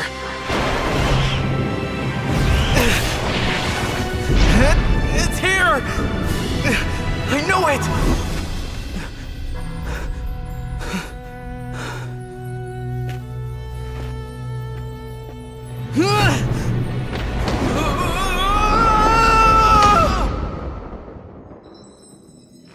I believe in the clouds to shelter us from the storm. I believe in the clouds. I believe in the clouds to return the long lost rain. I believe in the clouds. I believe in the clouds to awaken the sleeping desert. I believe in the clouds. I believe in the clouds. I believe in the clouds!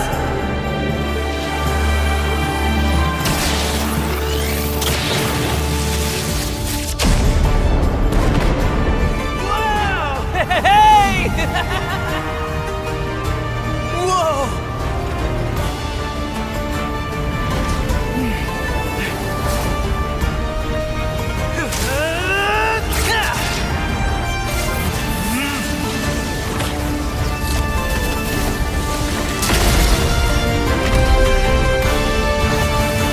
Shifting clouds float through, gallant youth pursue, bringing rainfall and thunder down.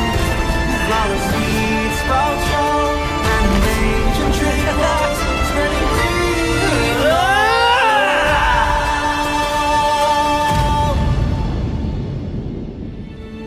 See? There's our shifting cloud!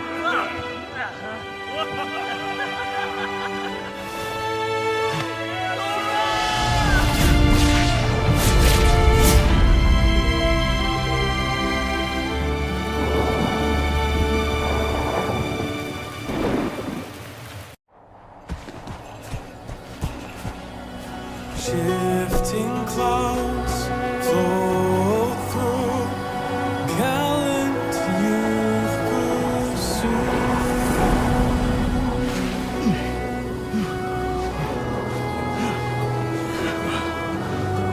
We've been searching for days, Sora. The shifting cloud is just ahead! Look!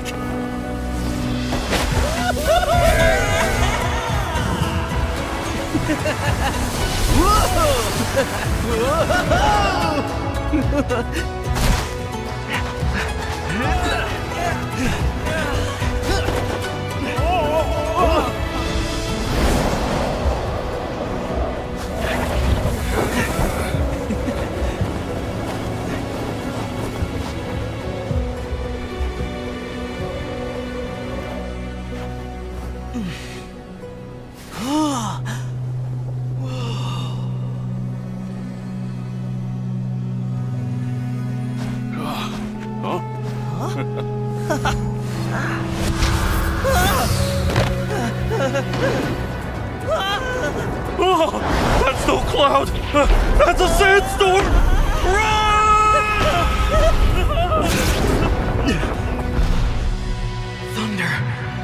hear thunder.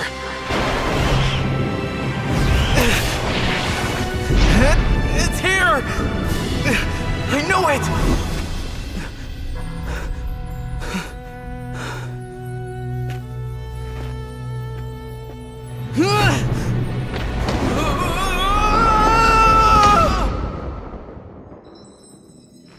I believe in the clouds. To shelter us from the storm. I believe in the clouds. I believe in the clouds. To return the long-lost rain. I believe in the clouds. I believe in the clouds. To awaken the sleeping desert. I believe in the clouds. I believe in the clouds. I believe in the clouds!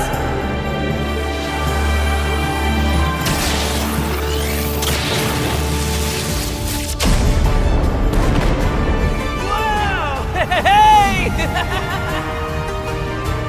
Whoa!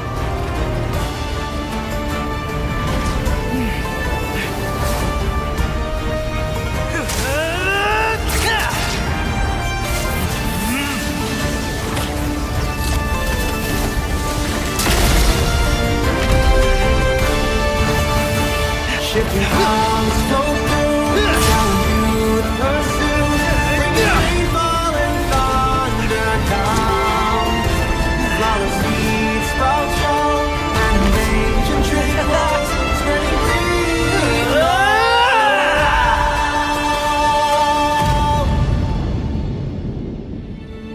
See? There's our shifting cloud.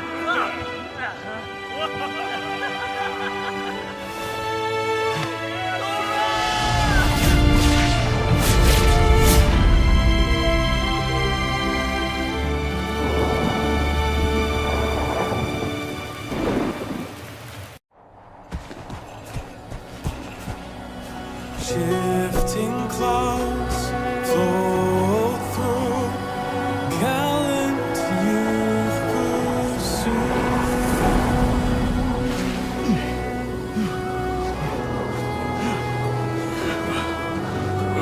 We've been searching for days, Sora. The shifting cloud is just ahead! Look!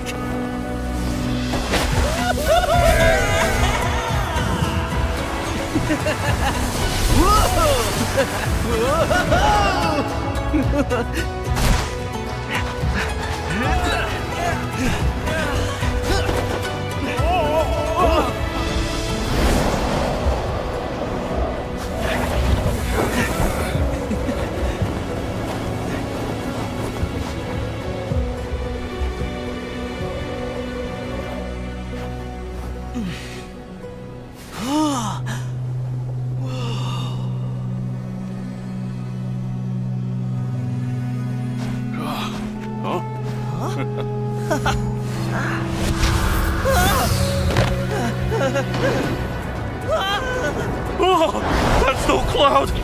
That's a sandstorm.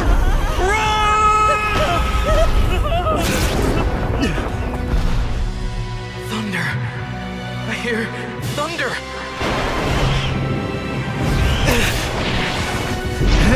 It's here! I know it!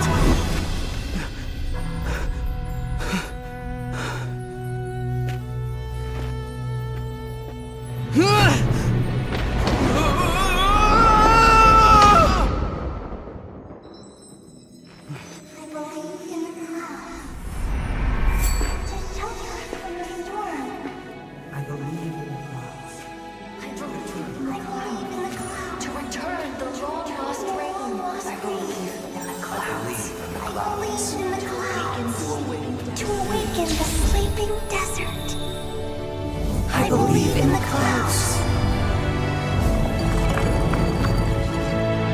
I believe in the clouds. I believe in the clouds!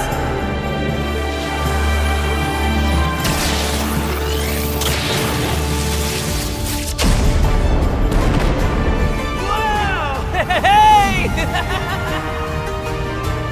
Whoa!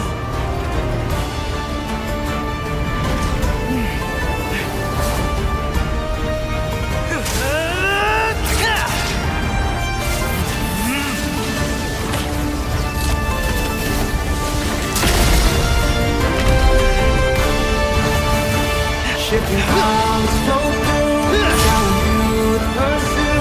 Bring rainfall and thunder down. Flowers seed sprout strong, and ancient tree blocks spreading green.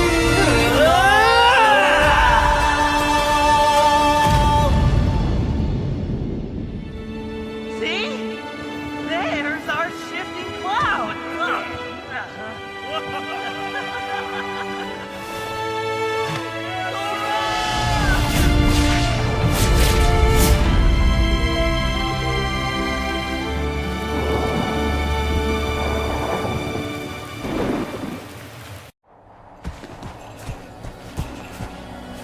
Shifting clouds flow through, gallant youth pursue.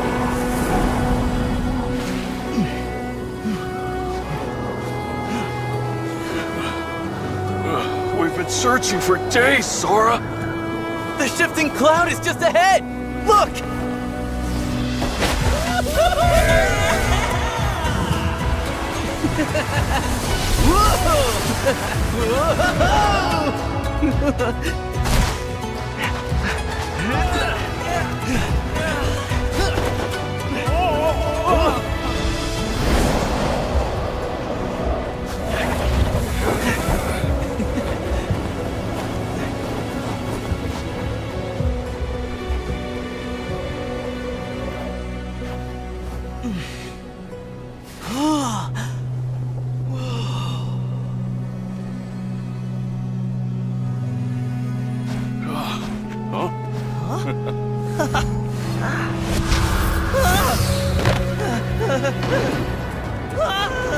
Oh, that's no cloud. That's a sandstorm.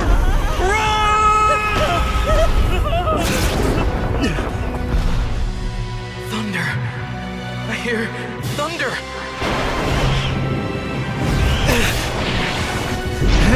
It's here. I know it.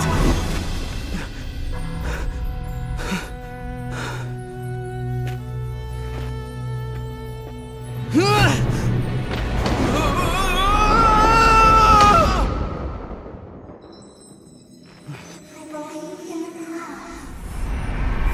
To shelter us from the storm. I believe in the clouds. I believe in the clouds. To return the long lost rain. I believe in the clouds. I believe in the clouds. To awaken the sleeping desert. I believe in the clouds. I believe in the clouds. I believe in the clouds!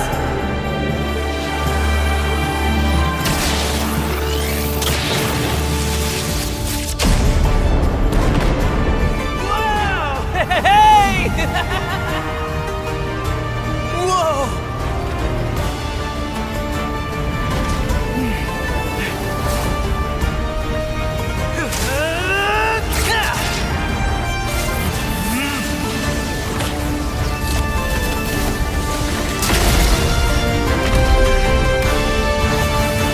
Shifting clouds flow through, telling you to pursue.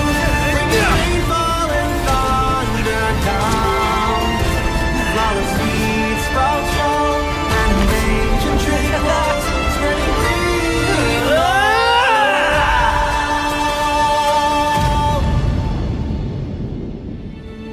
See? There's our shifting cloud.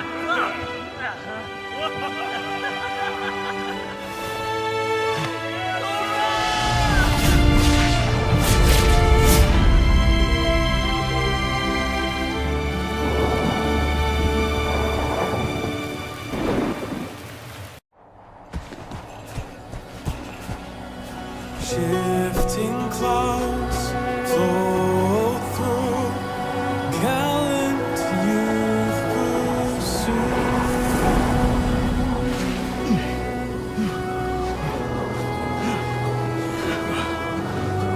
We've been searching for days, Sora. The shifting cloud is just ahead. Look!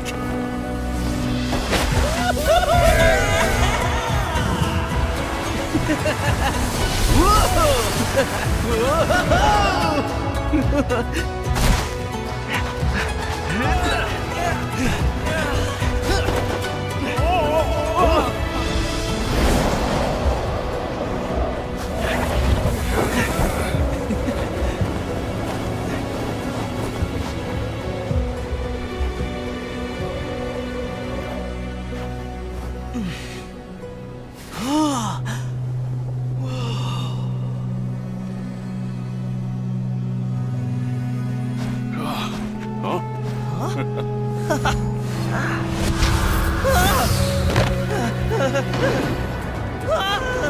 Oh, that's no cloud! That's a sandstorm!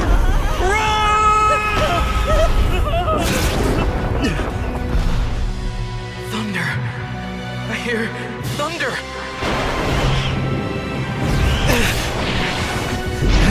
It's here! I know it!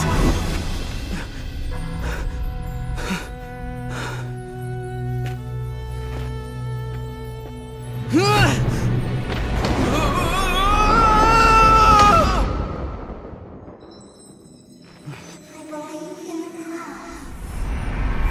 To shelter us from the storm. I believe in the clouds. I believe in the clouds. To return the long-lost rain. I believe in the clouds. I believe in the clouds. To awaken the sleeping desert. I believe in the clouds. I believe in the clouds. I believe in the clouds!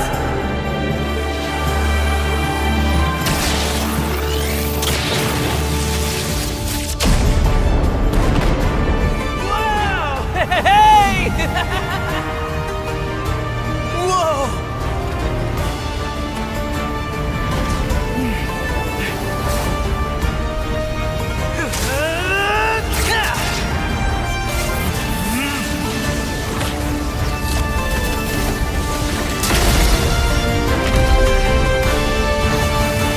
Shifting clouds flow through, telling you to pursue.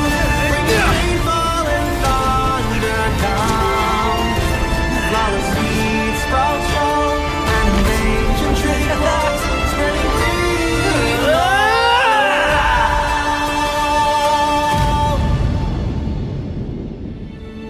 See? There's our shifting cloud.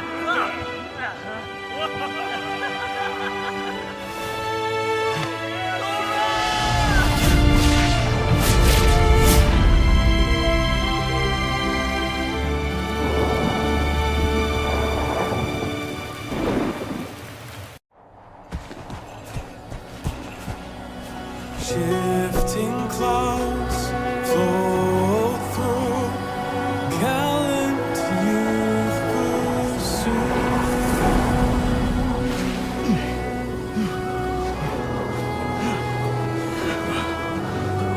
We've been searching for days, Sora! The shifting cloud is just ahead! Look!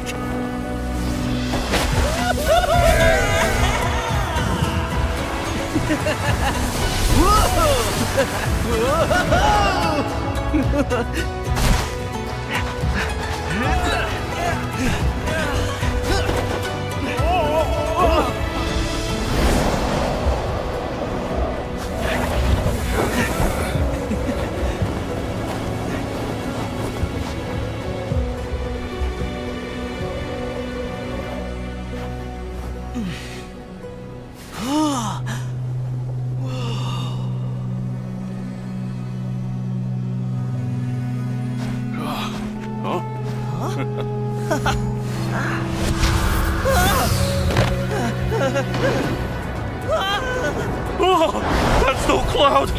That's a sandstorm!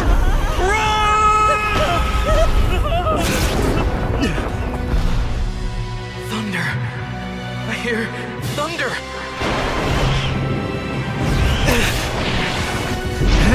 It's here! I know it!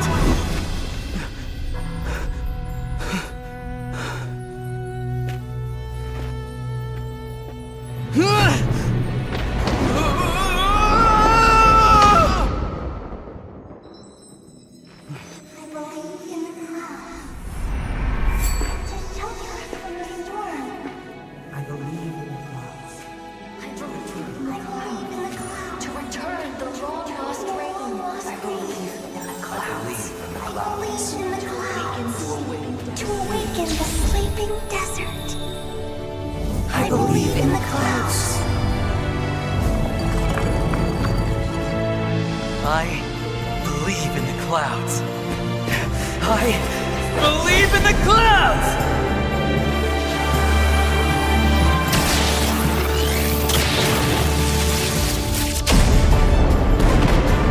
Wow! Hey! Whoa!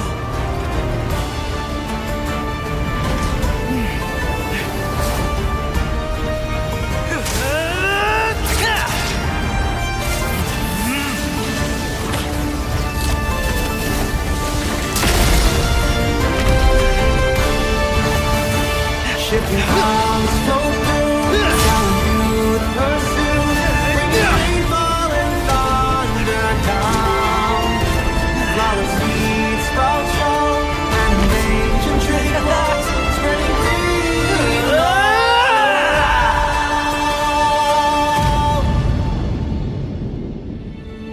See? There's our shifting cloud.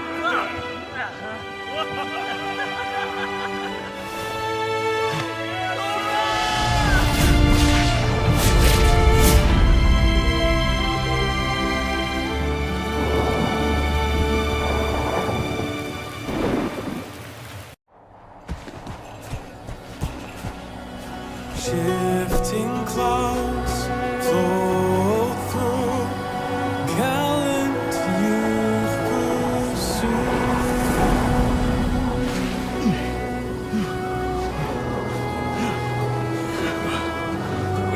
We've been searching for days, Sora. The shifting cloud is just ahead! Look!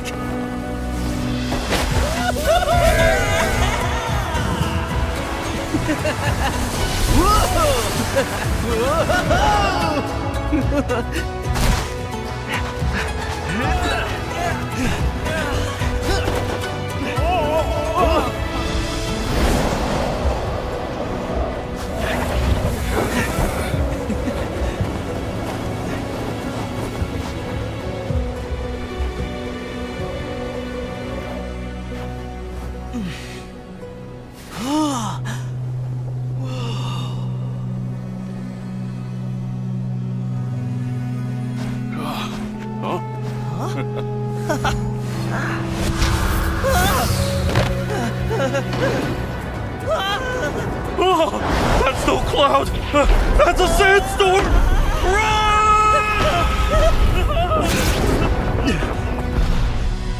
Thunder!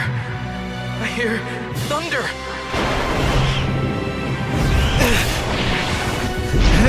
It's here! I know it!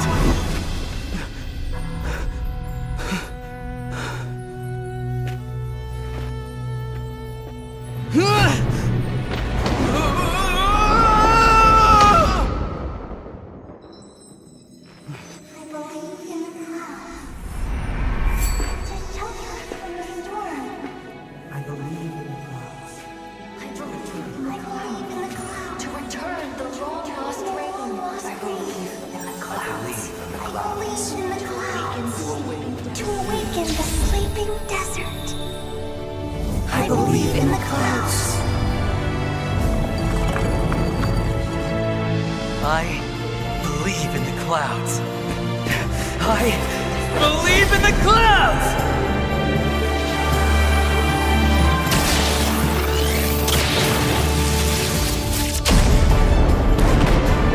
Wow! Hey! Whoa!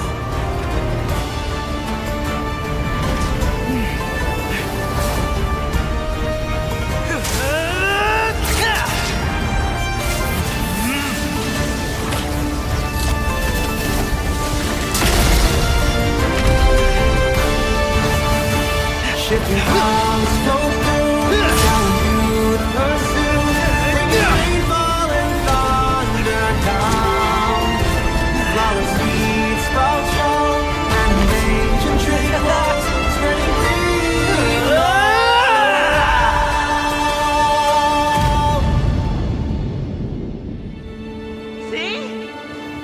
winners are shifting clouds.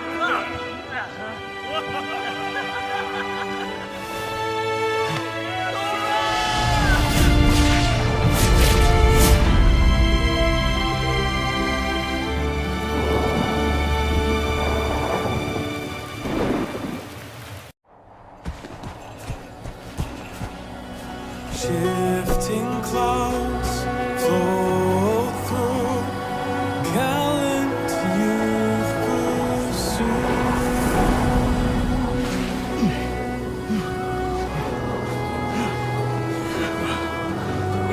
We've been searching for days, Sora. The shifting cloud is just ahead. Look.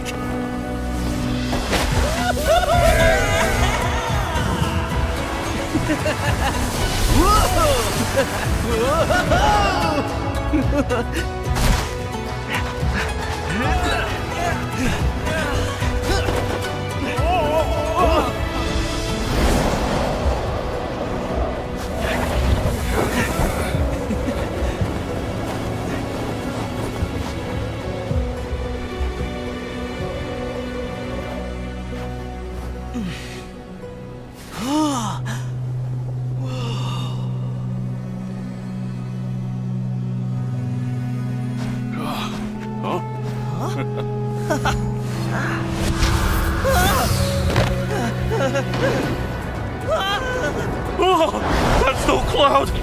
That's a sandstorm.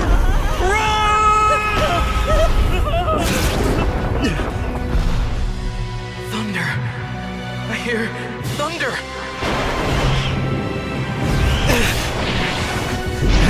It's here. I know it.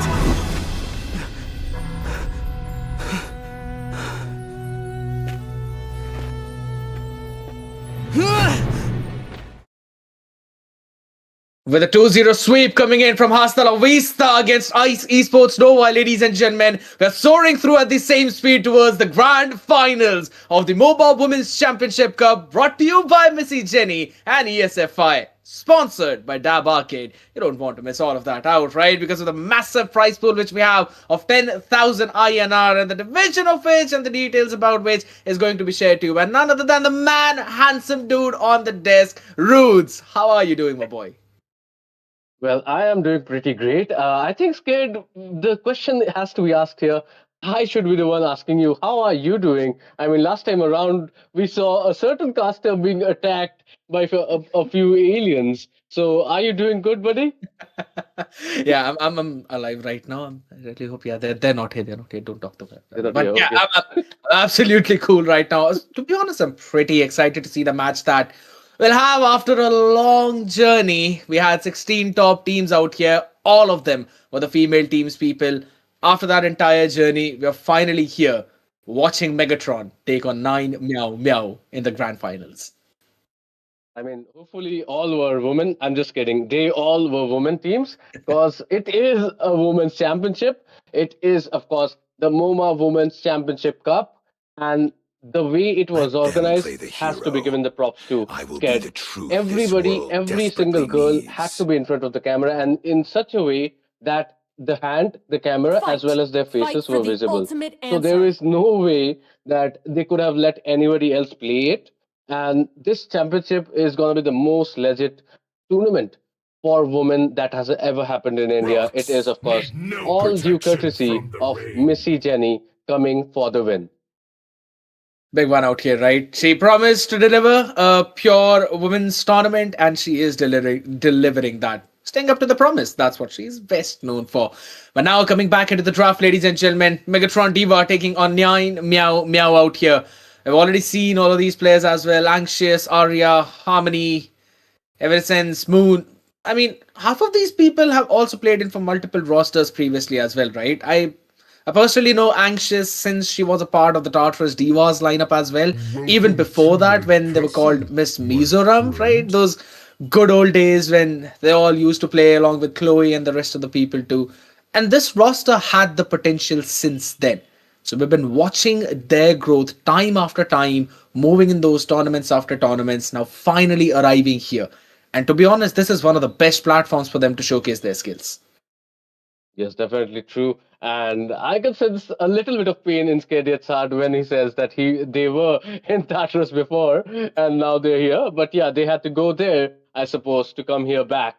And Skadiat, you guys have to be proud because these girls are doing really well in the scenario. Especially Nang Meow Meow, This they land is have our won their homeland, last and women's it will tournament as soon well. be your burial So they ground. are no strangers to this grand finals. They are no strangers to the kind of tense situations which can be faced up. And of course, about Megatron Divas, I think they are the most cleanest girls team in India right now. They play a very clean game. They have the perfect execution, and that is something admirable. I mean, throughout this tournament, I've seen some things which even the men's tournament has not shown me. We have been surprised. We have been entertained, and now we are here, the grand finals.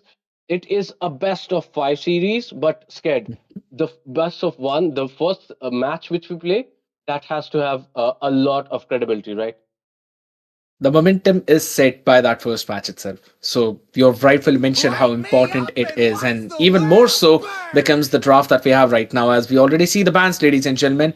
The Yujong, Lapu Lapu, along with the Basha, Megatron Divas, keeping it on the blue side. Xborg, Rock, and Hilda. Understandable bans. Kimmy left open, along with the Yisun Shin, even the Lancelot. You also got the Eve for the priority, which we have seen in multiple places and multiple regions too. So I'm kind of expecting either one of those few picks, unless they've got a few surprises for us. I mean, there are a lot of options. The CC has been a really good priority throughout the tournament, and luckily so, because the CC is definitely somebody who Night can shred, sky somebody tells who can sustain. all. And well, this is gonna be the arch nemesis of CC. It is gonna be the Esmeralda just getting picked up, and that usually means it is going to be countered by picking up the CC or maybe the Eve, maybe the Baxia can come in as well. But then again, the meta has shifted quite a lot during the recent patch, hasn't it, Scared? I don't know if I'm going to say quite a lot. Yeah, right. A little bit, I would agree. A few nerves here and there, a few buffs, but all in all, I still personally feel it's going to revolve around the similar kind of strategies, right? Sometimes you're going to go with the assassins, the double fighters in the lanes will still stay. Most of the teams are not really changing that, considering the marksmen were not buffed up per se. Most of them are still the same. It's mostly Granger and Harith for the priority. But yeah, I think so. I'm gonna double down on the fact that CC pretty good counter for the Esmeralda. I'd really want to see an Eve being picked up by Nine Meow Meow here, but the lock in the Gato, There we go. I'm cool with it. Pretty solid pick here as well for the roam position. Can be flexed to. This still could go into a double fighter with a Gato EXP CC into the goal. It's all a surprise right now, so Megatron will have to focus about what they want to pick. Yeah, recently the cartridge has been played a lot. When we talk about it, it has been a Roma, but the CC, yes, that can be flexed. So and so can be the Esmeralda at this point. They both can go both ways. So it keeps the jar fresh and it keeps all the things fresh in the meta. So what is going on in the next phase is going to be the question. Are they going to go for the mid lane or are they going to go and throw out some heavy hitters at the same time? Because both these teams they need some shred. I mean, CC can definitely shred, but what is Megatron going to bring to get into this competition? Are they going to go Butterflies for the Eve? born by But thy she can wish, be exactly guided countered by the by Gatot. my But they are going to go for the Lantern Woman as well as the Minotaur as well is going to be locked in. So straightforward, the mid lane has been exposed for Megatron. The plan is there. I understand the idea of the Jushin and the Minotaur individually. Playing together, I get the idea. With a constant poke of Jushin, you try and zone out everyone. Concussive blast gives you the priority in the river as well. But I want to see an Eve on the other side. It's a kill box, works out perfectly. Farsa, It does. not so much.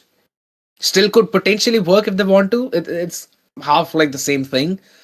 But if a Yu Jong, since it's already banned out along with Lapu, if that was left open, things could have been a bit more awkward there. They can also go for the Kimmy if they really want, right? Answer the poke with the early game pressure.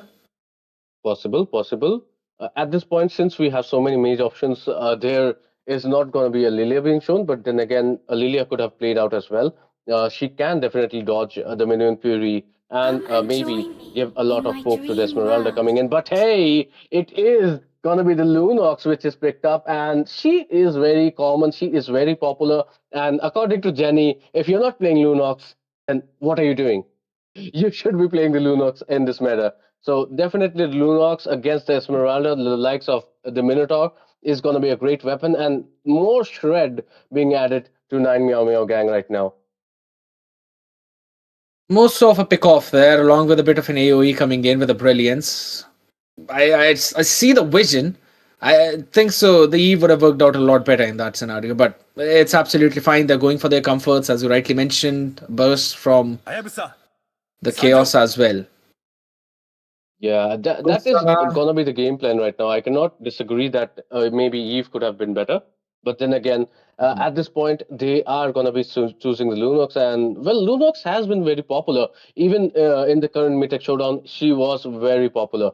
So that is kind of the Indian masala, which you might be missing out, Scary by. But yeah. Coming to the second section of the ban, the Hayabusa is going to be banned out. Now the choking is going to come in. The junglers are going to get choked out. At Time the to same drop time, the we do beat not of the still know flash. if the gold laners have already been picked up or not, because there is still a lot left in the puzzle. The Joy has just been banned. The Soyu has just made it to the meta, and even Leomord can be viable. Scared. What do you think about those two, the Soyu and the Leomord? I think so. If anything, Leomord is the most viable pick out here in the current meta. It's a must ban or pick, though, which most of the people have not yet realized. If you want to play it a bit more sustain, 2 damage, then go for the sustain. If you want a full damage nuke, you're on with it. He just hits way bigger than Harith, even in the mid to late game. But yeah, it Exactly. totally depends on how well the teams have adapted to it. Hunt begins. And the more junglers you ban right now, teams have to realize that it's going to lower down their own pool as well because neither of them have technically logged in. The only good flex coming in for 9 Meow Meow is the fact that the Lunox can still be put into the gold lane along with CC in the EXP if things go in that direction. And they think they would really want an extra bit of slow poke, maybe artillery into that mid lane. All of that could work. And I think so. Well, Frederick could be pretty decent for either one of them if they really want to go with it. See value in me? It is going to be really decent. You It is should. going to be really well done if they go for the Fedrin. But at the same time, they got to think about how the whole composition is going to work. Just like you said, the Zushin and the Mintor, they can work individually. But what Megatron Sir, Divas might be what's your trying to command? do is go for the Wombo combo. But it is going to be the Fanny, which is just going to be locked and scared. But that is going to be kind of the vision which they're providing. Nine Meow Meow now showing that they are going to be going for those intrusions. They are going to go for the backline. So definitely a good weapon. But scared, if you talk about the most viable options, I would tell another name, and that is gonna be somewhat of at this point. Maybe this there, if there's a CC, we might see somebody I like the am Harith, or maybe vengeance even a blast from the incarnate. past. That is gonna be the Moskov, which is gonna get picked up. That is gonna be nice, juicy. That is going to be perfect counter coming for the Fanny as well. Have you seen a little bit of the Moskov in the recent meta? Good. The only time I've seen is when he's on the defeated side. But yeah, we'll see if this works out here.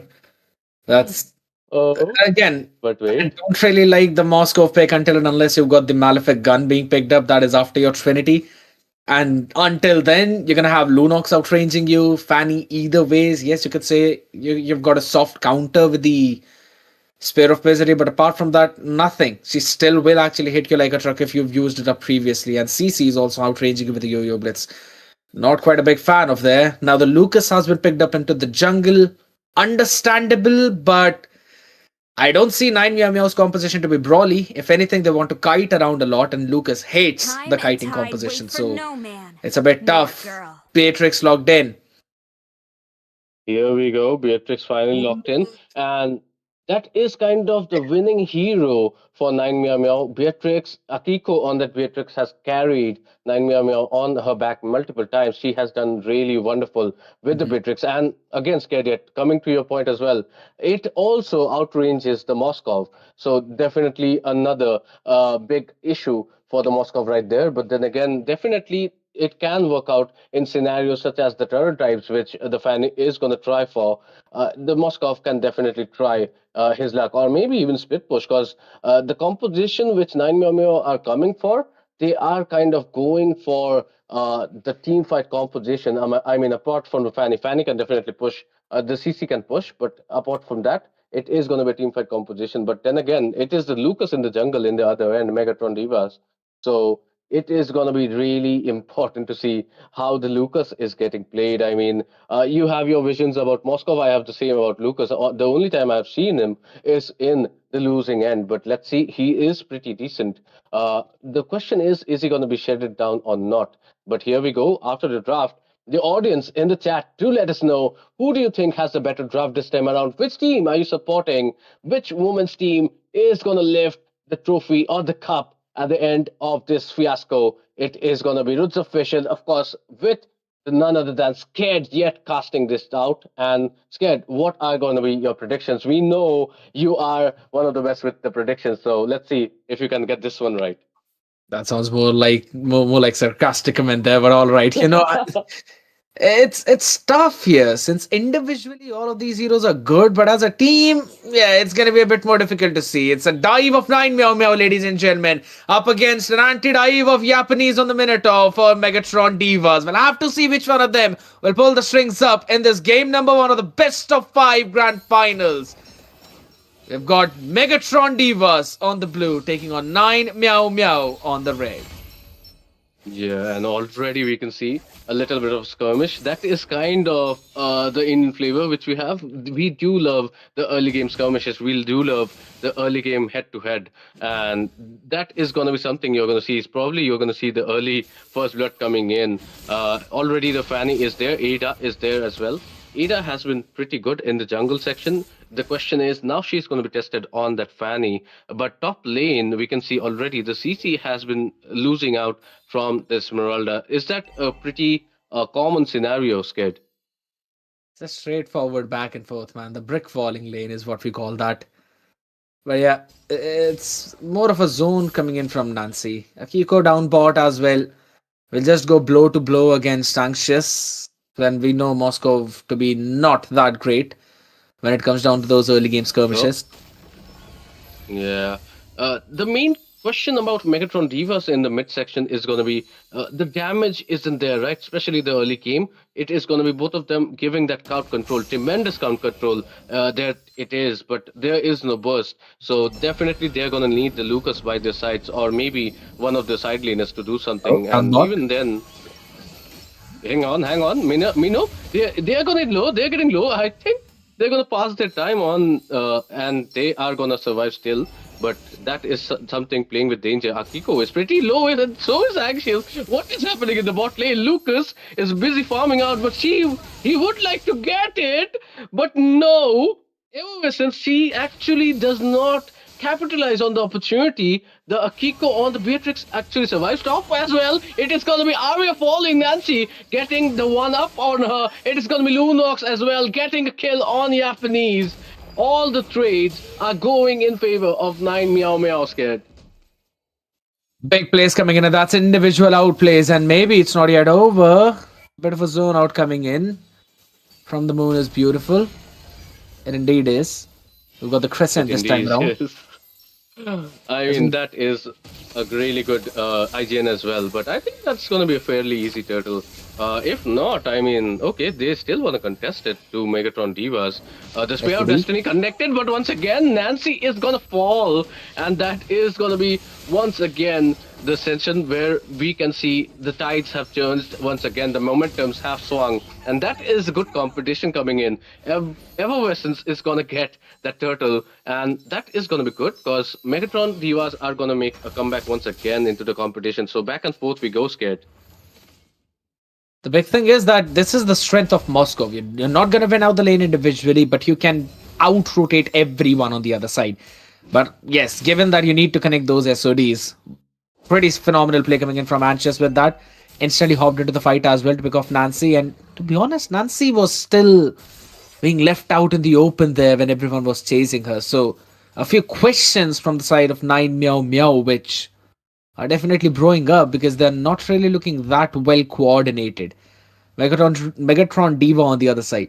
You can also have a look at the rotation from the mid duo, right? Japanese constantly moving with the moon is beautiful as they're checking out those bushes as well. While on the other side, a bit of a gap between Inanna and I Eat a Lot. That just shows they're not Yeah. yet ready to take those fights. I think it is also the stage pressure which is coming in. Both these teams are going to be facing the grand finals, and they are facing the pressure as well. I mean, the women's team, especially, they do not get to play as many women's tournaments in India as we men do. So, definitely, that is something which is going on their minds, and nobody wants to make a mistake. Especially on this kind of stage, and well, it is still a best of five, but the first one is carrying all the momentum, and it can get to your head. That's why we can see Ida is not quite throwing caution to the wind. She is playing it safe. As a Fanny, that can be bit of a back thrower though, because the Fanny needs to play aggressive. Fanny needs to take those risks to get those rewards. And Anxious is kind of getting stuck out by Akiko. That is not a good sight as well, Scared. And she's also gone to the Whisker, but look at mid. Oh, we can see already the cutthroat being applied, but somehow the moon is beautiful. It's gonna beautifully survive. Here we go. The 19 modes has been unleashed. Can he get the kill is the question. Both of them are going quite back and forth. They could have gone for the dive. Japanese was there, but look at that. I think I Eat a Lot isn't scared of the Ninetales as well, and it is going to be followed up by Arya, but no kill so far. Everybody is trying their individual bits, but as you said, Scared, the team fight has still not been unleashed. But look at that. It is going to be the double yo-yos coming in. Japanese in trouble. Is he going to survive is the question. No! Lunox is going to connect on this occasion, and it is going to be once again 9 Meow Meow who are in control of this turtle. Is it though? The Wait AOG a out second. there. Uh-huh. It is going to be performed, and it is going to be Inanna surviving, but at the sacrifice of I Eat a Lot, that is kind of a bailout coming in. But once again, the momentums are strong. The turtle is no longer in favor for 9 Meow Meow. The Fanny Ada has to recall back. Megatron Divas are kind of going to secure an easy turtle, but bottom low, Beatrix is having the time of her life. Akiko is definitely going to push, definitely going to dominate that lane. And I think the delay tactics is still not going to work. The turtle is easily going to go towards Megatron Diva.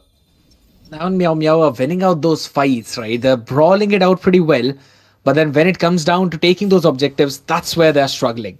Now Ada wants to try and change that by going for the invade, but the rotation is just so good. Coming in from Japanese, always being in those positions where she can either go up top if the support is needed, or help out in the mid lane as well, or be in such a great place showing the position of where 9 Meow Meow I Eat a Lot is. So just she's making sure that Anxious is not getting ganked, even though she is getting gapped in that lane by Akiko. Individually, yes. But here we go.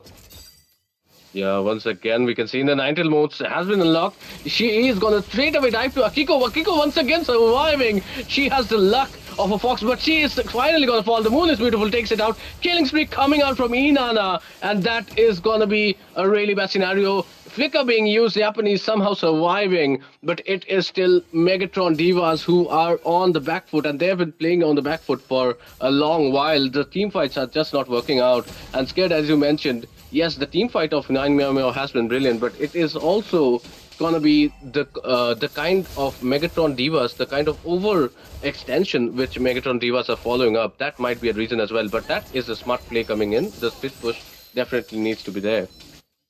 This is the big difference now with having an assassin jungle as compared to a fighter jungle, right? You're going to have the priorities in those side lanes as you go in for those rotations. We're having a look at the items right before maybe a skirmish in mid.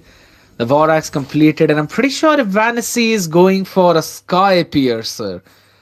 And I'm not quite sure if that is really the right way to go. On the other side, you can see that already being completed for Inanna, so 3 kills already, bare minimum of 10 to 20 stacks on that. Should want to raise it up a little bit more.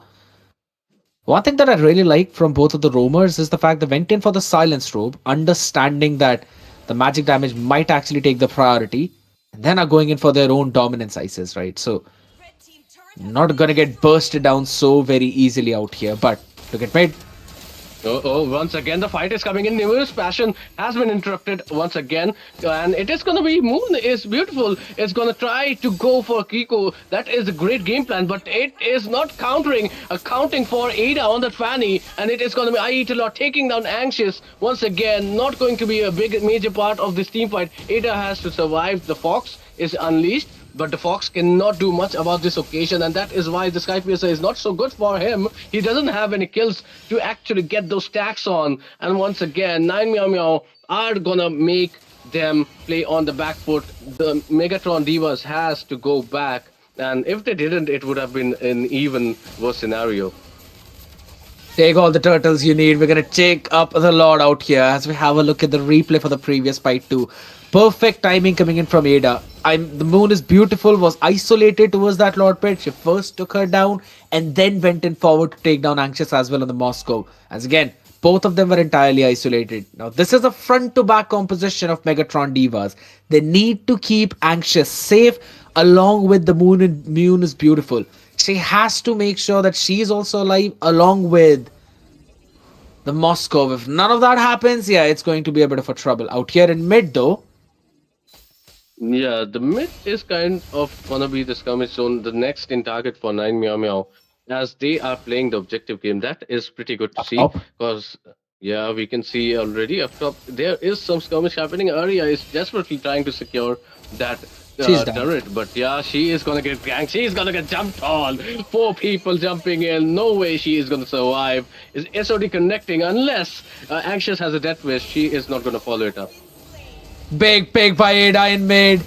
You keep things open for a Fanny and she will win it out. Now, Japanese's job is to stop that dive from Fanny, but none of that is happening. Again, neither of these teams have got a solid lockdown to stop the onslaught of the other side, right? So it totally depends on who gets those pickoffs. And that's where 9 Meow Meow are technically leading for now. Wait a second, Dominant Fury jumping on the 4. That is a beautiful outplay coming in, but that is not going to be capitalized. In fact, her own teammate is going to fall. She is going to get taken away, and that is not a good sight. I mean, that was probably the best play coming out of this match and the best chance for a turnover. But Megatron Divas just not in communicative mode. They are not going to be able to capitalize on that big Minion Fury. We are getting the sets from Japanese, but it's the follow-up that kind of troubling the rest of Megatron. Now look at the itemization as well. Even the Moon is beautiful is going in for the Sky Piercer when Lucas already has it. So the stacks either ways are going to spread out between 2 of them, and they're not really getting all those kills either. I feel that's not going to be a good sight. Yeah, that's especially when you don't have so many kills right in your bag. That is going to cause so much of trouble. And after that as well, you don't really have any Dreadnought armor or even the anti-cuirass per se. So CC, Fanny, along with the Beatrix, all of them are actually going to hit you like a truck. Now, as much as Beatrix is a basic attack marksman, you know that the Bennett's Rage, Nibiru's Passion, all of these are skill damages and they will hit you. So if there is nothing to lower down that damage, then you're not going to be able to sustain for your Moscow to dish out enough to take the other side down. So a lot of problems coming in for the itemization as well. And I'm really looking at what we've got from IEAT a lot. I'm pretty sure she's building the blade armor. Yeah. Secure that as well. Only missing the Chastis now before this fight. Yeah, I mean, the fight is going to break out once again. Minion Fury coming in from Japanese. But can they capitalize? It's the question. It is going to be ever since who is going in, but she is not going to fully commit. That is one of the issues when you're a jungler. But look at it, beautiful! Flicker coming in from the Moon is beautiful. AOG has been roughed up, but Inanna is going to clean it up with the double as well. Make it a triple. Yeah, that would have even been a maniac if that was the case, but it's just a wipeout. 6 people are not on the team, but it is gonna be a mid marchdown. And well, at the end of the day, even the Lord was not needed for a 9 Meow Meow to close game number 1. Big play coming in from 9 Meow Meow in that fight as well. And you could see a bit of an overcommitment, right? This is the strength of a Fanny. Whenever she's out here on the field, you know that you can't really solo the side lane, specifically if you're a marksman. So a slight mistake coming in from Anxious there, getting picked off. And then when it came to those fights, I mean, you could clearly see, right? The burst damage from Akiko was there. They kind of committed a little bit too many resources to take her down. And then they were all just caught off guard. Without a Moscow, no damage there. Evanescence was also trying to get something on Lucas, but with the Sky Piercer as the second item, you will not have that Mm-hmm. extra bit of passive upgrades as well for those item passes, right? So a bit tough in terms of the idea that they wanted to have versus what they eventually brought into the game itself. 9 Meow Meow though on the other side. Even though they lost two turtles, I'd have to say the micro was still pretty decent, specifically in those team fights. Definitely true. The micro was there, and well, it was kind of a macro which followed. In the early game, they were kind of nervous. The nervousness was there for both the teams. But as the game progressed, Nine Meow Meow definitely opened up, and definitely one of them was Ada, who was making those possibilities happen. From Megatron Divas, it was kind of a haywire situation. Nobody knew what was happening. Japanese definitely trying their best. Everybody individually trying their best, but it was not a combo that we were going to see. And that's kind of sarcastic because there's always going to be the wombo combo, which we were expecting from Japanese on the Minotaur as well as the Tushin right there. So nothing just working out in the team fight scenario. And that is going to be something. I mean, also scared they did not use the Esmeralda to perfection. They could have tried to dive the backline with Esmeralda to actually corner those backline heroes, but nothing of that sort happened. It falls down to the draft itself, right? Esmeralda wants to dive in the backline, and then you need to have someone who can also support the Esmeralda in that dive. Lucas wasn't really that tool. You need some roamer which is hefty in terms of hopping in that enemy backline. Something like a high loss could have worked wonderfully well. In this exact same composition, replace the Minotaur with a high loss, things would have been very different. Now we've got two people who are jumping in the enemy backline. You can count on the Zushin as well, who will move behind you, and then you've got the Crimson Beacon along with the Flicker to try and run away if a Fanny tries to hop in. And you also have the Law in order to try and shut the Fanny down. But it all went down into that later stages where the Fanny was picked up at the second last, and then you didn't really have enough tools to try and fight against Ada. So all in all, you had to lock in the Moscow into that gold lane to try and maybe have that self-sustaining marksman. But as we have a look at the builds, Hmm. yeah, it was clear cut. Showcase Ada farmed up pretty well, and it was Inanna onto that Lunox who eventually had a 6-0 and 5 score. And I love the build that came in from her. I mean, yep, that is when exactly you should build a Sky Piercer. And on the other hand, that is a bad example of why you shouldn't build a Sky Piercer. And I feel anxious on that Moscow was kind of forced. They just wanted to counter the Fanny just because they wanted to counter the Fanny. And in today's occasion, I do not think a direct counter to the Fanny is kind of necessary. You could have gone for your strength in goal laners, just like Akiko did. She went for her strongest marksman, and that has paid off all the time. I mean, even though the opponents Megatron Divas knew, I mean Nine Meow Meow knew about it, but Akiko definitely doing her part to make it survivable. I mean, she was just having a really good time in the lane, and Anxious was definitely not having it. It also fell down to the itemizations from the other side too, right? If we keep the gold lane aside entirely and we focus on those junglers and the roamers, yeah, you've got the Thunderbelt for 12, 13 minutes. Now you don't really have any stacks on that. And it's not giving you enough defenses to keep it up with the burst damage that came in from the other side with the Sea Halberd, with the Blade of Heptases. And then you were also building up some of those penetrations as well, right? So even the Beatrix had the Malefic gun too. So you know that there's a bit of a penetration. You'd need some solid defensive items to try and not let it hurt you so much. So the Thunderbolt wasn't really the best as well. The Flask of Oasis 2 being built up there, I think so. Maybe it could have been changed up a Mm. little bit for at least a Dreadnought armor. That just reduces the burst damage, burst potential of three heroes on the other side. The Beatrix, Fanny, CC. but they all were hitting you like a truck. So your front line couldn't really sustain as much as they wanted to. And those are the problems coming in from the draft and the items. That is so true. I mean, at least the anti-cuirass could have been built on some, the dreadnought maybe in the early game. And well, even if we talk about the items, the rotations, the macro was not quite pleasant from the part of Megatron Divas, and that is one of my concerns because before this tournament, Megatron Divas had been playing very well on the macro side. So something has changed. Something is definitely not working out. People are certainly not communicating because we did not see any proper rotations on their part. Especially with Japanese, I do not think the call of the shots were done because nobody actually followed it up. In fact, they were as away from the scenario as possible when the Japanese was jumping in. Especially as well as Evans as all on the Lucas as well.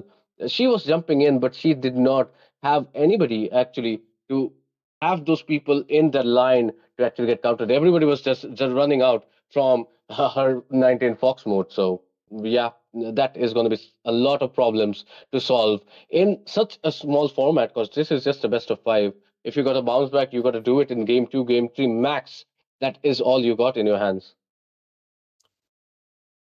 Specifically that game too, right? Because if you win it, then you've equalized the scoreline. If not, then that is the championship point for the other team. And handling that kind of pressure, making a big comeback from there, I don't think so. That's going to be easy for the girls there. Now, yes, all of these are experienced, right? They have played in the previous few tournaments as well, but Nine Meow Meow are showing why they are the champions, why they won the previous one, and why they're in the finals even for this one. You've got to stop them in the draft itself, right? And Esmeralda first pick, it's not going to cut it. There are more priority picks there in those specific lanes which you can lock, which work out really well for your entire composition too. I've been constantly telling about the Eve, even the Kimmy, right? The mid lane priority that you get, it is way too high to be slipped off like that. Yes, Farsa could be picked up as the counter, but then you have the opportunity to pick something like the Gato or the Hylos to just directly jump into that backline while you have, or rather, while you maintain the entire mid presence and the river control. Those are the kind of macro drafting that I want to see from these girls. Definitely, you are right. And well, it is going to be game number two coming in a short while. In fact, we are already in the draft, but we have to see if our host of honor is going to be joining us. Jenny, feel free to jump in if you want to be joining us.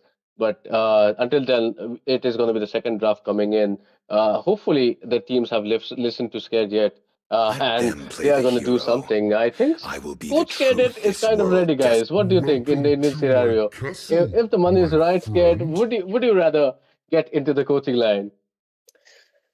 It's a pretty different thing out here, right? I enjoy my time on the casting desk. I'm happy about it. I don't want to pull another Wolf and TMC here, so I'm fine. Looking at the Xbox and the Grog ban out here from Nine Meow Meow. Again, they're on the blue side this time, so they'll have the priority for the first pick. Yu Jong on the other end, you've got to ban out the Basha. Can't let it roll through. Potentially maybe a Jushin, but we have seen that. Potentially. Yeah, it's not a priority for either of these teams, so I don't know if they would want to ban her out or not. Fight! Fight for I the think ultimate somebody answer! like a Eve is definitely going to work. I mean, definitely you're a lobbyist for Eve. But yeah, in this scenario, the kind of thing, I just feel the Eve is going to work wonders. The Hilda, the Yuzong getting banned, that is pretty common. I mean, kind of self-explanatory why in this meta they are banned so. The Bog as well. The only other good options left are going to be the Esmeralda and the CC once again. Are they going to play the same dance or are they going to change it up? Is the question because there's a lot of options available, and especially for Megatron Divas, are you gonna ban out Ada's Fanny, or are you gonna do something else? Is the question. Is it worth it to ban Ada's Fanny? Is a question for them to follow, and definitely this time around they need to think about how they are gonna play, make Anxious Let's play hear from the on crowd! this lineup. Make So some noise definitely for Anxious yours hasn't even truly! opened her wings, and it is gonna be the CC which is gonna get banned out. Katie, what do you feel about that? It's an interesting ban onto the CC. Understandable though, because you've got the lane priority most of the times as well. Even though she's been hit up with a couple of nerfs too, but I don't think so. That's a bit of a problem for her either ways. You still have that penetration early on with the Yo-Yo Blitz, a good amount of heal as well. With the Vorax, you're almost unstoppable. So all in all, I still like that pick. But yeah, I personally feel that now there are quite a few counters for her in the lane too. One of them used to be the Hilda into that EXP. Since it's been banned out, you also have the Uranus to work with. Esmeralda, it's more of a brick wall, yet again, but the Lapu Lapu is left open and up on cards right now. I don't know if Megatron Diva would want to let that follow through. Plus, yeah, you have a Basha, Kimmy, Eve, a Lapu. You can ban one, let one through, and pick two for yourself. That's the only trade I'm looking for. From the rain. Yeah, I mean, Scared it does want Night to sky pass tells the message out, all. but yeah, I'm pretty sure they cannot hear us right now. But it is gonna be the Esmeralda once again locked in, brick wall as he calls it. But yeah, there are some players in India who actually play the Esmeralda like an attacking person. I mean, they use it in the goal lane and they use it for damage. I mean, there are some wonderful players. Hopefully, he can get them as well. But yeah, this is, of course, now who are going to be playing that Esmeralda. So that is definitely going to be a question about where she is going. In most cases, she is going to be going to the HP lane because Akiko, she loves to play the marksman. And that is where a Megatron Divas can choke, right? They know that Akiko loves to play those marksmen. She does not like those fighter gold laners. They can definitely choke her on the draft. The question is Megatron Divas ready for it? What are they thinking about countering the Esmeralda with? Or are they going to just brick wall it with somebody like a Uranus, and that lane is going to be a no-win situation Come unless and somebody join me in my just dream goes world. in. But yeah, this is going to be a Muscle good of option coming iron, in. The Lunox bones of and the steel. Toth, that is some kind of hope which I'm getting from Megatron Divas, because This this land draft is our looks fresh. This homeland, draft and looks it will like soon be our burial somebody has ground. done something about it. But Among the hey, the plains Lapu has just exists been the picked up. So equilibrium, maybe it is which Akiko saying I that, was hey, made I'm going to for. prove you wrong. I can play those fighter gold laners as well. And, well, Skid, your favorite, Eve is there as well. I'm liking the draft that's coming in from 9 Meow Meow, but I just feel that they've kind of showed their cards a bit too early here. And maybe if Megatron Diva decide to go for a Fredrin jungle, things are looking pretty good for them if they pick up the marksman as well into that gold lane. Instead of going for the double fighters, they'd be able to burst down that front line. But you need a poke. You already have that in the form of Lunox. With the Wishing Lantern, you'd be able to chunk down that front line. But you need someone to jump in that back lane along with a Gato. Yujong banned out. Lapo Esma picked up. CC banned out. Something in the EXP that's left. Uranus could be a pick. But again, it's a double-edged sword that The immortal one you eventually chose Mhm. have. to vanquish the shadow They're locking the Ah, Suyu though. there in we this go. world. You've been calling for a Suyu for a while now, so they've Yep. decided to lock it in, and they will be banning out the next few junglers in the two bans. I think Soyu is one of the safer junglers to play, maybe the safest junglers to play at this meta, if you're not going for a tank jungle, because it's hard to mess up a Soyu. It is pretty easy to play, and he fetches the results. He has that burst, My mission he is has to that protect insane lives. momentum, and I mean, insane mobility, I would say, which can actually get your team ahead. And he I've been has to be waiting the for too buster. I long. mean, there's Lunox, there's going to be Soyu. The only thing which Megatron Divas are right now missing is going to be another engage, and that has to be the EXP. So maybe the Uranus is not going to work out. There has to be somebody who's going to give the CC, who's going to be the engager, because Gatot, we know it, he is more of a secondary engage, and sometimes he's just a taunter for the team, and he's just going to initiate, and then the CC has to follow up. Because the AOG, more times than once, it is used defensively. So, and that is not a bad strategy at all. The high loss getting banned out is going to be just dwindling down the options which are left for 9 Meow Meow in the jungle, as well as for those positions which are left open for Megatron Time to Divas. drop the beat of the At flash. this point, I kind of want Megatron Divas to put the Gatot into that EXP lane and pick up a Kalia for the roam. Ah, That works. It that would works. that would work much better for their composition than what's happening here right now. A high loss ban is a good one though, because with the Eve, you would want to pick up a high loss. You've already banned it out, so no more invasion threats for your side. Suyu, since you've already Hmm. mentioned about his strengths, I think so. Banning away a Lancelot would have been a better choice instead of a Joy, but it's fine. They're trying to choke down the comfort pool of the other side. For I 9 mean, meow it's meow. also Hmm? yeah. I mean, it's also about knowing your opponents, right? These two teams actually know each other, so I think it is more about banning each other's comforts or their prime picks. That is why maybe the joy has been met out. And this Lux one, who is gonna be? That's gonna be Thamos actually, which is gonna get banned out. That is great actually. We were missing out on the Thamos. The Thamos is pretty popular in the Indian subcontinent, scared. There were only two main picks which I was thinking for the EXP. One is the Tervisla, the second one was a Thamus, if you wanted to go for a bit more damage. Because apart from that, I'm not really seeing any other thing that Megatron Diva would want to pick. It's either put the Gato in the EXP and pick a Kalia, or maybe just pick up a simple Tervisla to work with your composition and let the Gato be the roam in front of the Lunox. Since you've rightly mentioned, they need another one to dive on the enemy backline, a more like disruptor is what I'd like to call it. Because you need to stop the real world manipulation of Eve. Can't really let that follow through. And someone who can go in and tank and also dish out the damage is Terizla that comes to my mind. Tesla is great. I mean, the penalty zone is there Look, you're and in a even easier to hit when the Eve is stationary. But the Uranus, I mean, I'm not certainly a fan of this. I mean, scared, is there any scenario where this Uranus can work it out with this team?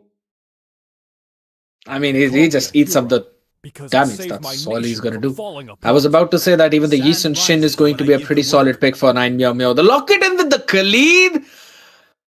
Yeah, it's done. 9 Meow Meow have won the draft. You can pick anything in the gold lane, not working.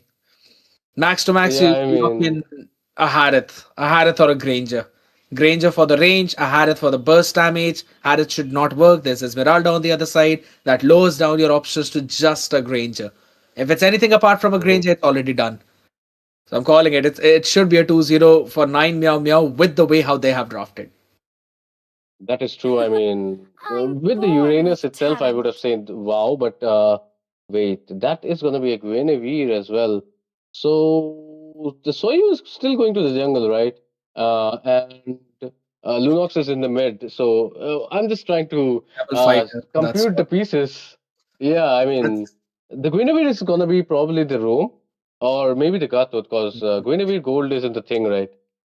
It has never been the thing, but guess what? We're gonna see it for the first time now. It could potentially be the Uranus into the EXP, Guinevere into the gold lane, and yeah, I'm not a big fan of it at all as well. A few picks that were Yeah. eventually stolen away versus some that were banned out as we have a look at them too. The Gutout along with the Lunox this time being picked up for the red side. To be honest, kind of stolen away from the other end. And I probably am thinking that we will see the similar kind of build too with the Sky Piercer. But yeah, this draft looks way too good in favor of 9 Meow Meow right now. Yeah, I mean, there is no comparison. I mean, definitely some crowd control was needed from Megatron Divas, and well, we did not expect it from the goal lane to be that so, or maybe something else. I mean, Anxious is on the goal lane, and if she's going to play the Guinevere, it is going to be pretty interesting. The Khalid, especially, he is going to be such a menace, especially all throughout the game, as we can see already scared.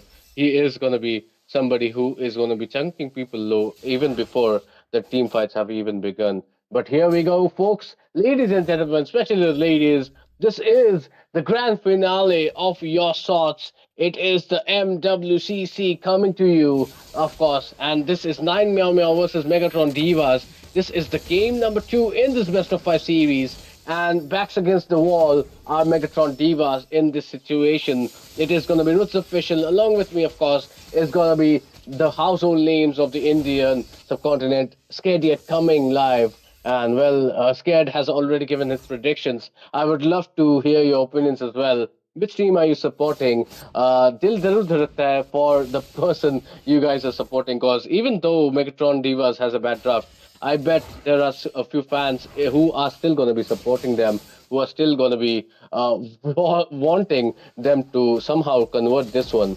But the opportunities are less. I mean, even with the Granger, that could have been even better. But now with Uranus, the win conditions are pretty slim. It is going to be one, and as well as it is going to be the Moon is Beautiful, who has to get the snowball rolling in the early game. A big play coming in from Nancy as well, denying a couple of minions to Arya on the other side. Ho!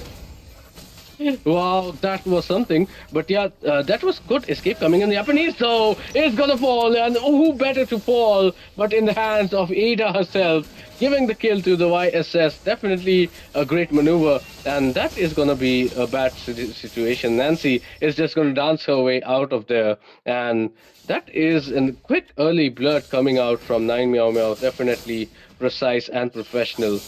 Eat a lot is gonna try to deny the turtle, but then again, it is gonna be Megatron Divas who are in the early game phase, so they should be kind of dominating. But he eat a lot. He is gonna eat up, and there goes Anxious as well. She's gonna follow it up, but Lunox is gonna follow it with the flicker as well. Khalid is there. She is gonna use the second skill, and he is gonna get the kill onto that Lunox as well. Skirmishes, bodies falling everywhere as Anxious gets another kill as well. It is gonna be definitely a good scenario, but yeah, Anxious, 2 kills to her favor.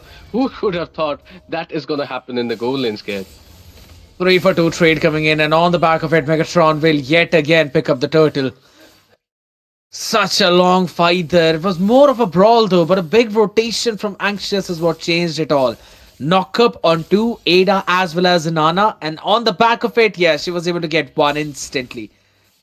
A big play from her, I'd have to say. I think so Guinevere was not supposed to work, but if that is how chaotic the fights are going to be, you know what? Be my guest.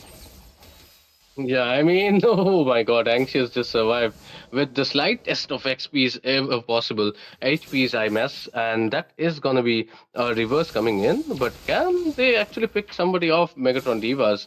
Anxious is slowly gaining her back her HP.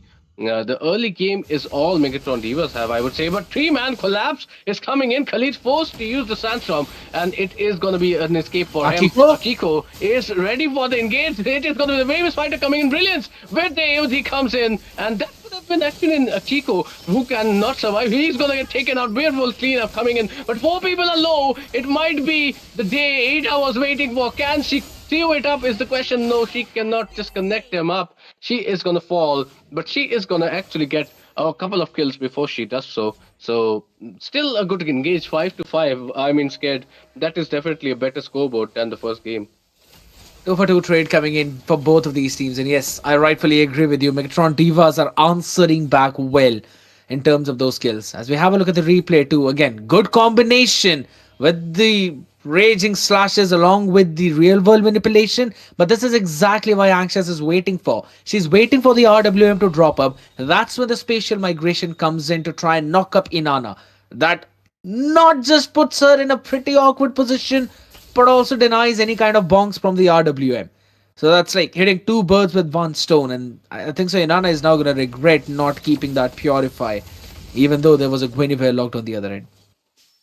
That is so true. The Khalid is, however, gonna have a hard time as well, especially the midsection, because you're not gonna be chunking down the Gatot as much, and well, the Lunox can just get away with the brilliance. But yeah, the key to win might be to actually proc out that brilliance before. But look at that special migration coming in, followed by the AOG. It is going to be the fall of Ada, but the fight still continues. Raging Sandstorm full 10 killing spree coming in from Aitalot. Akiko joins the battle. Baby's fighter pop 10. Can he get another one is the question. He's trying to get it. Japanese is stuck between 3 girls, and she is not going to have a good time here. Japanese, how long can he survive? He is going to fall. Free hits are being exchanged by Arya as well as others. Moon is going to fall, though. She should not have jumped in. I mean, the fight was okay until the region people were having a go at it. But hey, Moon is somebody who is definitely not of that fighter class, so she should not have been there. But yeah, it is going to be somewhat looking like an easy turtle for 9 Meow Meow. Should be. Hold on. Look at the back line. Yeah, the backline has been pounced on already. It is going to be the Dauntless Feet along with Ada following it up. Arya is in trouble. You are not going to be regenerating fast enough if so many people are following it. Raging Sandstorm coming in, but it is going to miss out on that occasion. But Arya falls, and it is going to be the Khalid cleanup as well. Maybe too much chewed off at this occasion. Ada still is holding her possession, and she is going to be one of the favorites to pick up that turtle. But yeah, the fights, they are just too long, and I wonder which team they are favoring right now, Scared. I mean, with the kills that you see on the board, definitely 9 Meow Meow. But with the way how Megatron Divas are answering back, it has been scrappy back and forth. A glowing bond completed already for the moon is beautiful. Look at bot. Bot lane, Akiko falls instantaneously. 4 people already who are there to make it a reality. And well, Akiko is somebody you should mark, but maybe not on that Lapu. In this situation, maybe in this draft, you should better mark down Ada. That would have been a better combination because she is going to be the one who's going to secure the objectives, and she is going to be the one who's going to snowball the hardest come at late game. You also have the traceless though from Ada, which can eventually use to run away, right? But since the timing of the immunity has been reduced a lot, now you need to pick that up properly. Death Bush. Well, that was coming in, but it is going to be Nancy surviving because she is in Esmeralda. Raging Sandstorm used defensively to get away, but 4 people of Megatron Divas coming in. This is the kind of macro I wanted from them. They are taking actions into their own hands. Push bottom, now they're pushing top as well. Ada is going to try to push down bottom. That is fine. As long as the trades are being made by Megatron Divas, we are happy, we are good. I mean, it is still a fighting possibility, more than what we saw in the first game. So definitely they have listened, the momentum has changed, and well, I am a little proud of this team. Still 1,000 gold lead for 9 Meow Meow though. Or rather 500. But here's the thing. They have the scaling composition. They've got 2 who can actually scale up pretty well for the late game. One of them is Ada. The second one is Nancy, who will get tanky. And if you combine it with Inanna's Wishing Lantern, poke damage, we know that Eve always tops the chart. While on the other side, all you have is a Lunox in the hands of the moon is beautiful.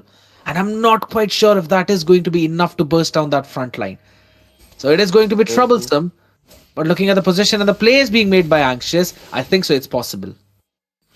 Yeah, I mean, I wish, because this time around, it is going to be more of how the teams are going to play these heroes more than just the draft. And that is kind of the beautiful meta of India. So let's see how things are going to transpire. It is already Khalid who is going to try to chunk out that Lunox. I mean, we know it. Lunox is one of the win conditions which you need to choke out. Uranus there trying to survive everybody. Nancy is there as well. 2 people. Skirmish is coming out. Raging Sandstorm as well. But nobody's going to die until the real damage dealers come in. Brilliance being pulled off. Akiko with the bravest fighter as well. AOG landing out to nobody. Akiko just survived. But for how long? It is a very long skirmish. Finally, it is going to be Inanna who is going to open up the checkerboard. But everybody has kind of gone out of it. But Moon is beautiful. She is going to fall next as Nancy picks it up. And it is going to be a 1-for-3 trade, not in favor of Megatron Divas. Arya is next on the chopping block. She is going to fall and show might the hopes and dreams of this match going in the favor of Megatron Divas. They all need to take the Lord as well. A big fight being won should be turned into a bigger objective before everyone else can hop in. As we have a look at that replay, right? You know the RWM is the first tool that you're supposed to use, but it came in at the very last. And as soon as it did, it disoriented the lineup of Megatron Divas and they were scattered across the board, which isolated all of their players into individual battles. And that's where 9 Meow Meow shined the most, where Ada won against Evanesty after just creating that distance with the Traceless, and then I Eat a Lot hopped in with the passive along with the Crescent Scimitar. And once that happened, Nancy was just able to isolate the fight between the Moon is beautiful as well. She bursted her down since the Chaos and the Brilliance was used previously in that prolonged skirmish. So it's again the strength of RWM which your composition can capitalize on, which works out so well. And we might see that happen again. Yeah, I mean, for now, it is going to be an escape coming in from the Moon is beautiful. But for now, I think Inanna is trying to delay that RWM as much as possible. But oh, look, it is going to be a raging Phantom, followed by the Flicker. But he is going to get chopped away. It is going to be Soyu for the savings. Inanna has to escape. He is not going to. So she is going to survive. She is actually going to survive it all. And courtesy of that being a Uranus in the back line, that is going to be Inanna once again surviving. Only once has she fallen. And the more she scales, that is going to be disastrous for Megatron Divas. But yeah, as I was talking about, Inanna is trying to delay those RWMs as much as possible. Because, as you said, right, Anxious is waiting for her to be in position for them to capitalize on this occasion. But look at the kind of dive in which came out from 9 Meow Meow. So definitely aggression is no competition when it comes to these two teams of girls. A Hail Mary die which wasn't really necessary is what I'd call that. I guess yeah, I think so. I understand what I Eat a Lot was thinking. Since there's no brilliance available for the Moon is Beautiful, she might actually get caught with not letting her use the Chaos Ultimate for the dash. But again, she was able to use that too, and there was no one to back up I Eat a Lot so deep into the tier 1 tower, apart from just the RWM, which was stopped by the AOG and Arya being on the face of Inanna. So a lot of troubles brewing up into that fight, which was, I would have to say, not really that necessary. And on the back of it, Megatron Divas were able to defend it. As I have a look at the items too, you've got one anti-heal for the side of 9 Meow Meow. And that is just a glowing wand of Inanna. So until she hits every single one of them, it's not going to work out. Look at bot. But yeah, bot, another skirmish following it up. At this point, it is the brawler zone. The sustainers do want to fight it out, but Soyu is there. I Eat a Lot might be falling soon, but he's going to escape. And it is going to be Ada picking up the kill straight onto the backline of Lunox. That is not good when Megatron Divas are getting hunted down in their own backyards. Nobody is safe. Everybody is going to jump in. Ada is still alive in the fight. That means 9 Meow Meow are for sure going to win that skirmish. But even he is trying, she is trying to do something about this occasion. And Anxious, here we go! How are you going to leave your team behind? 9 Meow Meow might have made the mistake here. They are going to be trying, but here we go, Inanna. She is going to open up the board. And that just means it is going to be season for the survival to not be of Megatron Divas. That is going to be a double kill coming out from Ada, and this is going to be Arya falling as well, White as well, right? Because the 8-3 and 3, 8-3-8 is the score which Ada is going to follow up with, and well, as you said, Skid, that is going to be another big lot conversion. So Megatron Divas, they are kind of messing up on the important moments. Overextension from Megatron Divas just to take down I Eat a Lot and Nancy as their HPs were low, and instantly Ada got both of them.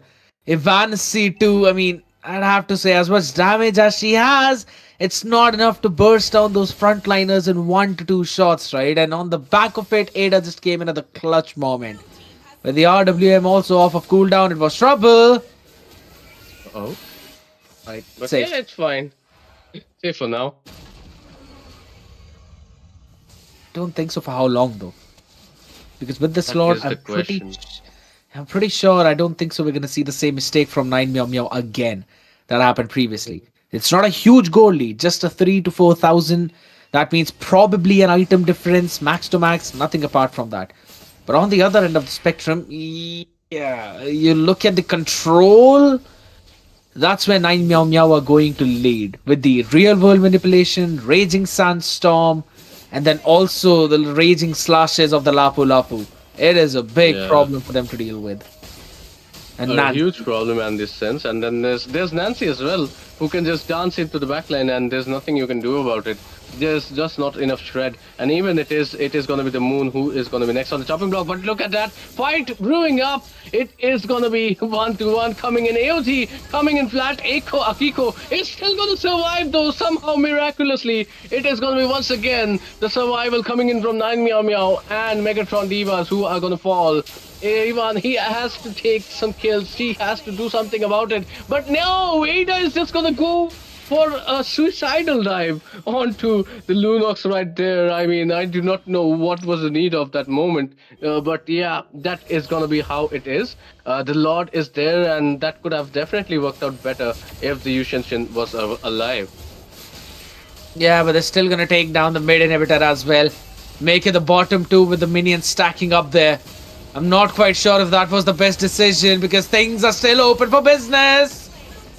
No, it is not. They're going to be shutting the front door, our Megatron Divas, and that is going to be the defense coming in. As I said, the Vices being alive, that could have been the end of stories. But now it is once again reset coming out, and as many resets as it gets, the more opportunities, the more randomness there is, the more opportunities in the universe are there for Megatron Divas to make a comeback. So the possibilities are there. I mean, maybe you can ask Doctor Strange, but yeah, that is going to be how the things work. But once again, it is going to be the Requiem popped in, Raging Sandstorm to follow, just to follow it up. But who is going to fall is the question. All these people are so big on the sustain. It is really hard to talk about. But Arya, she has to escape alive as well. Back and forth we go, trading HPs, trading blow for blow. Japanese is going to lose her immortality. Inanna is going to follow it up with an RWM, which is not going to connect anywhere.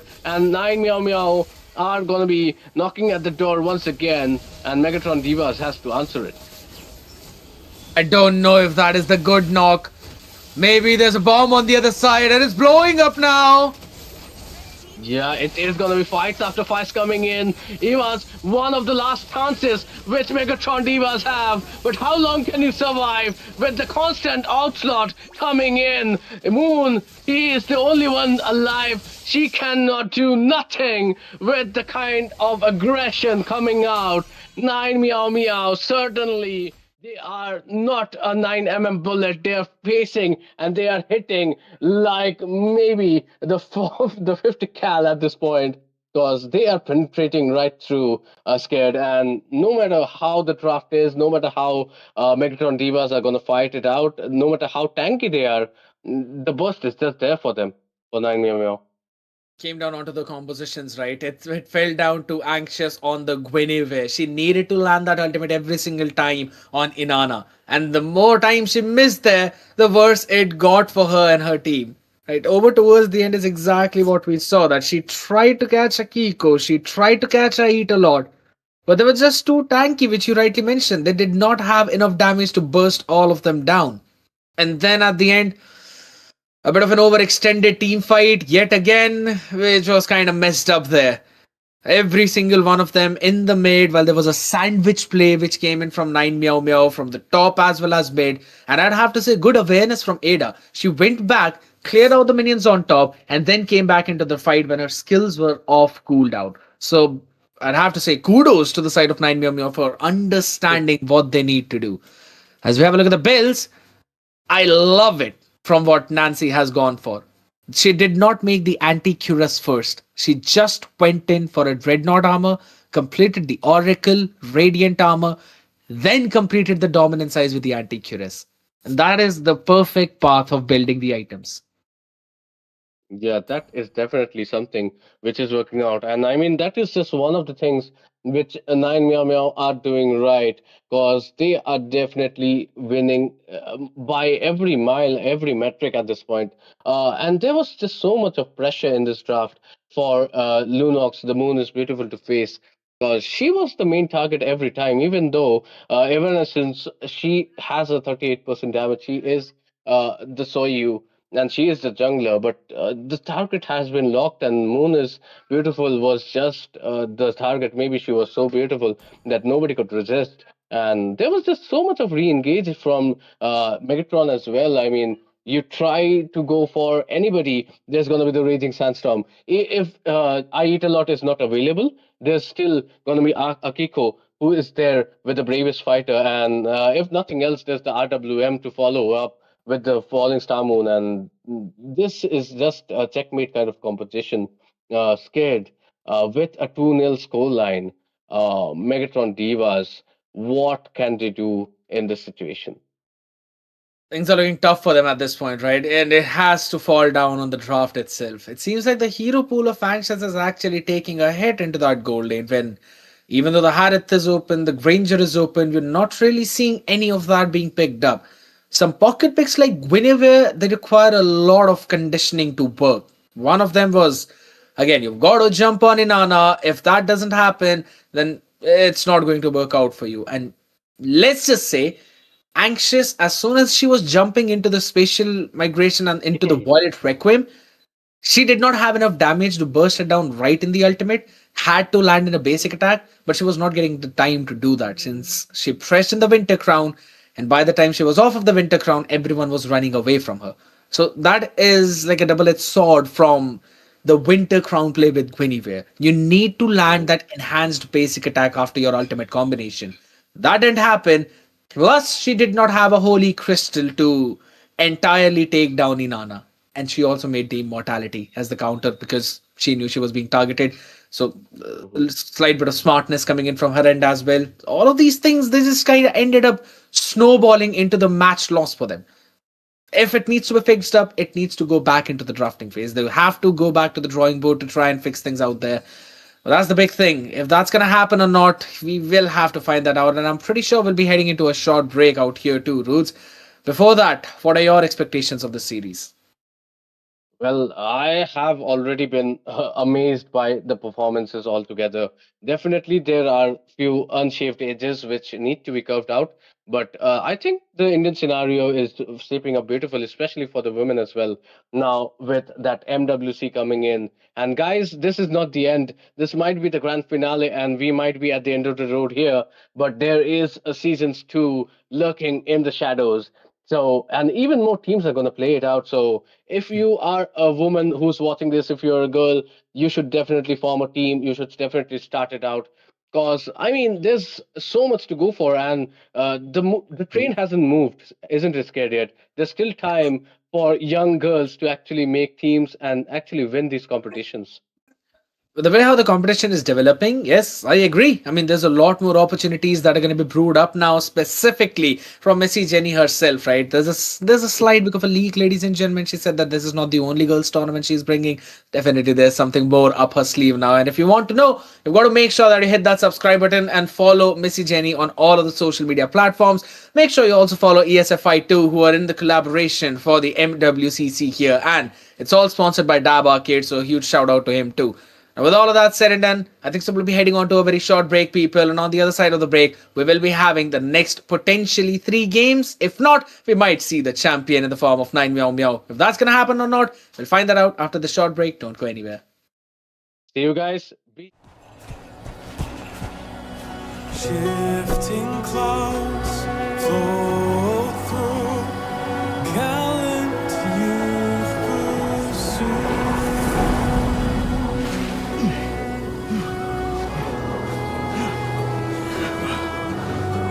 We've been searching for days, Sora.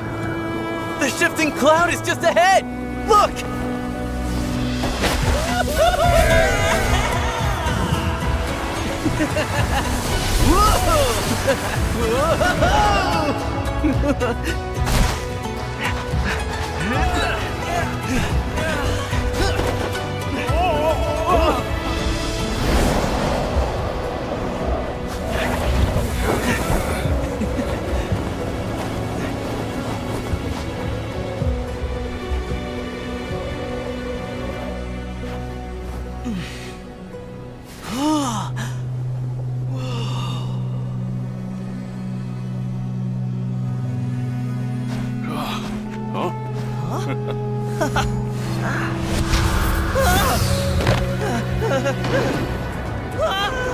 Oh, that's no cloud. That's a sandstorm.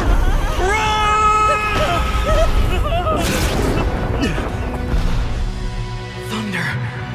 I hear thunder!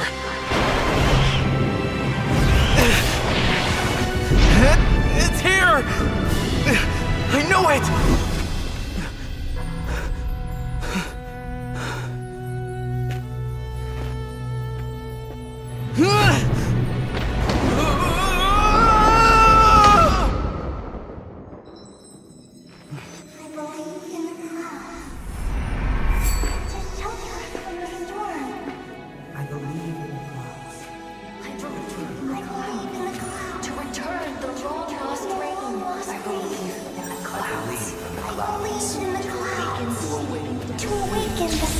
sleeping desert. I believe in the clouds.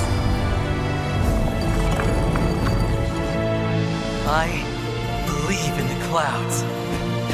I believe in the clouds!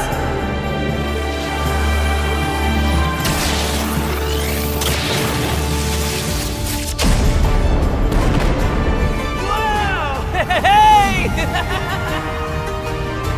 Whoa!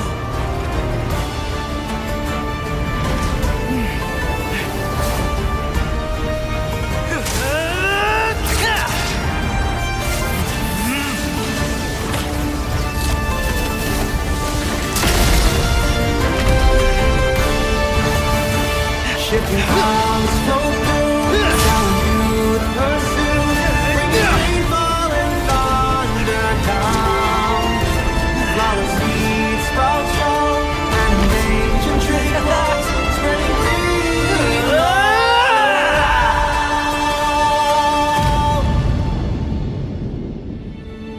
See? There's our shifting cloud.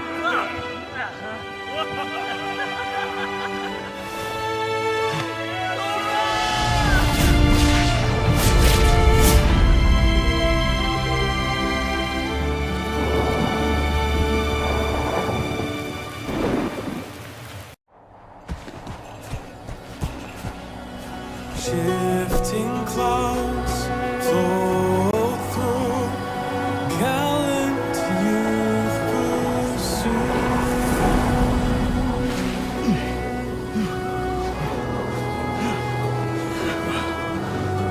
We've been searching for days, Sora. The shifting cloud is just ahead! Look!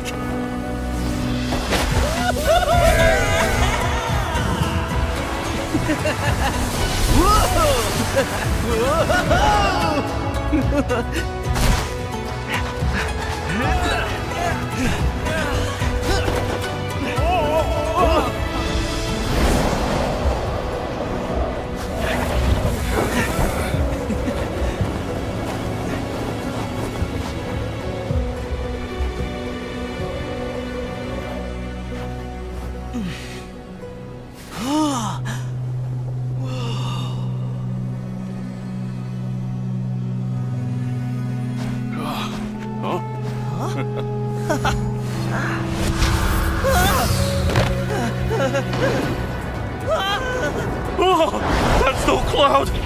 That's a sandstorm.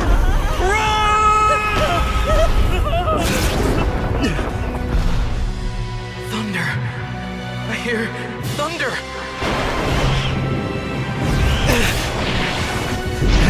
It's here!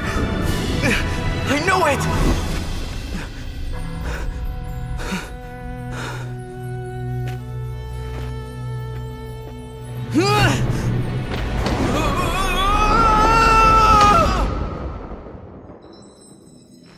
I believe in the clouds to shelter us from the storm. I believe in the clouds. I believe in the clouds to return the long lost rain. I believe in the clouds. I believe in the clouds to awaken the sleeping desert. I believe in the clouds. I believe in the clouds. I believe in the clouds!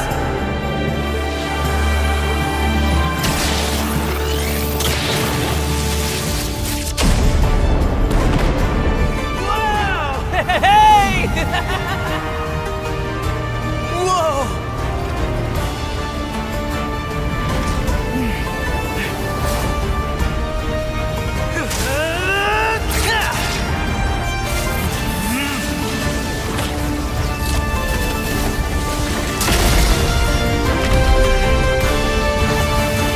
Shifting clouds flow through, telling you to pursue, bringing rainfall and thunder down. Flower seeds sprout strong, and ancient tree clouds spreading green.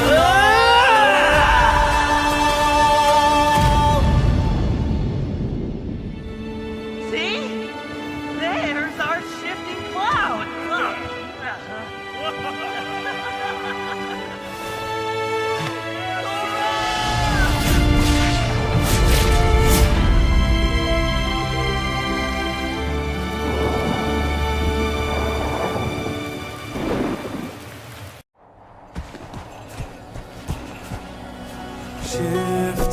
clouds flow through Welcome So, back, ladies and gentlemen. And well, nobody else but the most excited person is in with the beside me. She is gonna be, of course, the host of Honor. She is gonna be the host of the tournament as well. She is nobody other than somebody we should give all the respect and all the thanks for conducting this beautiful tournament for all the girls across the country. It is gonna be Jenny herself coming to you live, and finally she has made an appearance. So, Jenny, how do you feel coming back into your own tournament? it feels good. I've been watching and everything, and thank you guys for hyping it up so well. And I actually wanted to see the entire best of five. So it really depends upon Megatrons right now. And I hope they don't disappoint me. I hope we get to see the entire best of five. But so far, so good. I have to say, 9mm is doing excellent. And they're just not leaving any stones unturned. They're giving their best right now. And before we move on to the draft, guys, let me tell you that right after the matches are over, right after we get the winners, we're gonna have an interview with the girls from the with the winners as well as the first runners up. So do not go anywhere. You'll get to know the girls' POV as well, and you'll get to see them. You'll get to know that those wearing guys, these are the girls, legit playing over there. I mean, most of you Oh, were worried. Most of you were concerned about a guy playing behind the fanny player. That's not happening, guys. So you come to know about yeah. that. So do not go anywhere and show your support, like the stream, and spread it everywhere so that we get sponsors for season two. Yes, we would love to get some sponsored so that we can actually distribute that prize pool to you guys actually. So it is gonna actually support us to make you guys get the best benefits out of it. But yeah, right now the benefits are not in the favor of Megatron Divas. They are 2-0 down in this best of five series. One more defeat before they lose it all out. I mean, coming all the way and being in this situation, it has to be something which is going to be eating in their heads.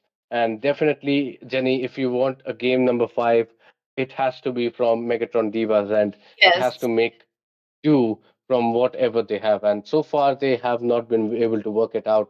Two different drafts, but the same results. A loss is what they had. Like I said in the chat, one more match to go for 9mm to be the champions, and one last chance to the for the Megatron divas out there. So if they manage to win this, they still have a ray of lights, hope over there. Or else it's gonna be 9mm the champions of the first season of Moba Women's Championship Cup.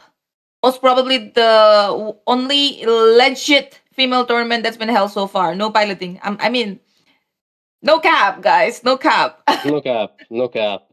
It is the maybe even the best tournament which has been held so far for women, and yes, definitely 100% legit. I mean, as legit as it can be. There were no rule breaks, there were no controversies. Fingers crossed, but yeah, there were no controversies as well, which is kind of the bread and butter of most of the female tournaments which we have seen, and that is kind of not we are in for. I mean, this is not NA, this is not NACT. We are not a drama meta society. We are working towards women empowerment, and we are definitely working towards seeing some of these women into the international scene, making us proud of them as India's daughters. That's what we would like to see. So definitely, Jenny, with 26 coming up, and this is, of course, one more thing, guys. Happy Christmas Eve! It is Christmas Eve right now. Thank you for tuning in, by the way. I'm sure Light everybody has me their up plans, but and still, watch the giving world us your valuable time burn! is something we appreciated for a long time. But yeah, so some of these teams might just make it in 26 to the global stages. Jenny, how do you feel about that? It's good. I definitely want to encourage them. I definitely want to tell them to keep grinding, keep practicing, get better. And I want to tell the girls to participate in the tournament where males, I mean in male tournaments as well, so the gameplay improves. They can at least try to compete and be up to the level. And one day maybe they will.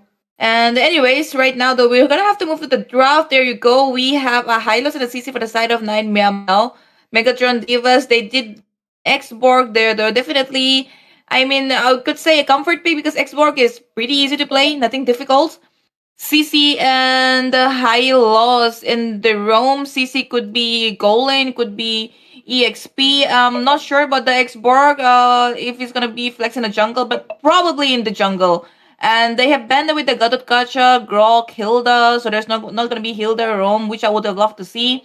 Yujong is banned as well as Esmeralda. So basically all the heavy frontliners right now are being banned here, and Zushin is still opened. They could actually pick a Zushin to annoy the high loss out. And hold on, what else is open here? Like a Minotaur is Oh, definitely a good option as well. And the fact that they have picked up the Minotaur right Among now, the I think it will planes be good. exists the equilibrium. oh, I was A about to say strong Lunox, ultimate but the Yiv, GG. the Paradise, the Yiv, I have to say Perfect. Valentina is open though. Valentina is open though. Perfect. I love the draft right now from Megatron Divas. I like the Borg, I like the Eve, I like the Minotaur, and I like them all together as well.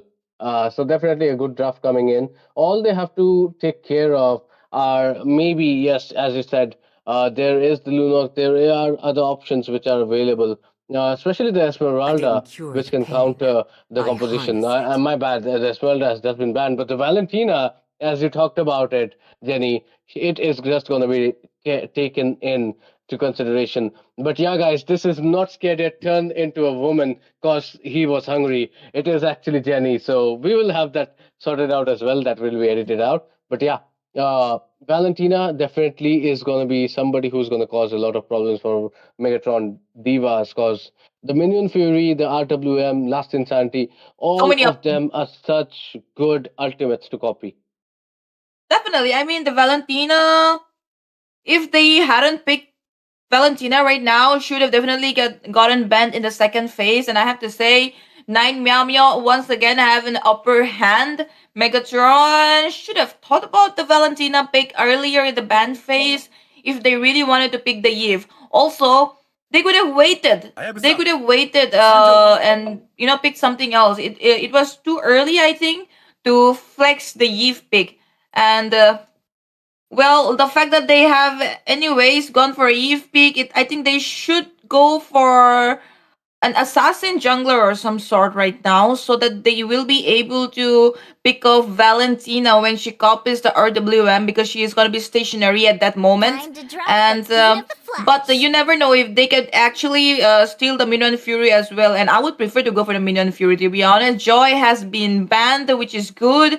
They don't want their Eve to be picked up by the Joy, but Fanny is also open. And I don't remember who exactly was playing Fanny the last time, but okay, I think the player changed. I think their substitute is playing here, right? It was Evanes. Oh no, Evanes. Sorry, she's in Megatron Diva. No. Yeah, Yeah, she's in it Megatron was Diva. actually Ada. It was actually Ada who was playing that Fanny, and she was playing pretty well. But in this Okay. scenario, I don't think I'm not feeling the Fanny right now. I would rather go maybe the Soyu on this route, Sir, or maybe what's your somebody else, but command? definitely not the Fanny. And I'm just gonna ban the Fanny. I mean, yeah, surely enough, Megatron Divas has a Fanny player as well in their arsenal, so definitely a good ban coming in. How are things going to transpire is the question because the Hylos is there, the CC is there, and the Valentina is there. What they are missing is a proper engage, a proper another front line or back lane diver, to be honest, because the Hylos is just going to march in. Who is going to take care of the Eve is the question here. Time and There is tide wait CC, for but no there needs to be man, somebody else as nor well. girl. And there we I go. don't, I don't, The I don't really Beatrix. think. Okay, hold on. Beatrix has been banned. They the fact that they're banning Beatrix, it could be that they are planning to go for a fighter in the gold lane. We'll have to wait and see. Fanny has been banned as well. I think both teams are showing respect to each other over here. I mean, there's a Fanny in both the teams, right? They don't want to give that to each other. I actually forgot that Ada also plays Fanny. I was actually talking about Evanes the last time because she also got a savage, by the way, in the series with a Fanny. In Wow. the second round, I guess, probably somewhere. And with that, they're yet to pick a jungler, Nine Meow Meow. I don't know. They normally, I saw them playing assassins in the jungle most of the time, but I feel Mhm. like it depends upon what kind of goal lane they're going for. Right now, I'm not sure if CC is the goal laner. Yeah, I mean, when we talk about assassins, though, there is the Soyu, there is other options, the Nolan as well. But it is gonna be the Ruby being picked up. That is a surprise. I mean, she used to Probably a be goal a lane top Ruby. tier. Yeah, she used to be a top tier goal laner, Mhm. but now she has fallen in the cracks. She is not as good as she used to be. Especially when you have so many re-engages. There's the Mino. Now, why would you try to put in anybody if there's a Mino who can counter it all? The one of the best re-engagers of all time. So the draft has to be there, and that's a good opportunity They for call me a actually hero for because I Megatron saved Divas my to make nation something from out of it, falling apart. and we get it. It is going to be the YSS who is going to join the party. This land You know, is I our actually thought homeland, that Nine and it Meow will Meow was gonna soon go be a for the YSS battleground. because they have a really good front line here with the Ruby as well as the High Loss. YSS could just dash around here and there and dish out the damage, and no one would have been able to come to him. But Megatron Diva have considered the YSS already, and they also have the Lapu Lapu for the EXP. So hold on, YSS goal lane or um, YSS jungle no, I because they think also have export goal lane. yeah, Lapu Lapu. Okay. both will. Lapu Lapu in the goal lane or EXP or export in the goal lane or EXP. I mean, both works. To be honest, both works. Thorns And YSS is remain gonna be the Agreed. jungle. should I petals think it's the fall. okay. The last, how to say, that chess The piece, last pick. the last piece of the puzzle there, the lens Hmm. slot. I think for the early game though, they will have to dominate YSS a lot, right? Or else if they Definitely. manage, if a YSS manages to get farmed, I'm not sure how I'm not sure, okay, if 9mm will be able to pull this up, but I think there's a lot of pressure on that lens slot right now, to be honest. Look at that. Look at the entire comp. There's a lot of pressure on the Yeah. lens.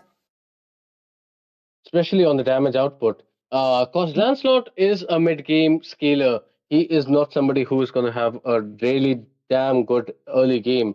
But yeah, the Borg goal lane certainly makes things totally afresh, and it is going to cause some problems. I mean, there's a reason why the Borg was banned all throughout, and now that it has been opened up, it is straight into the pickup zone.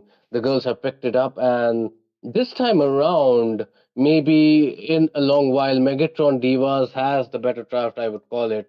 And I would love to know about what the audience thinks about it. And this might be the opportunity for a comeback and most potentially a reverse sweep as well, Jenny. But what are your opinions? Uh, it could be definitely. I like the draft of Megatrons right now because it's an easygoing draft. So if they should be able to pull this off, it will come down to the rotation and everything that's gonna happen in the game, the execution. If things goes well, Megatron does have a chance here, and they just may not disappoint me.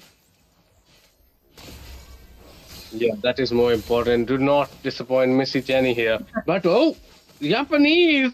Once again, she is so low. Lancelot is Japanese just gonna chunk first down. blood there. And there you go. Ada definitely going for the first blood. Idolot will have to go back. Meanwhile, the mage there.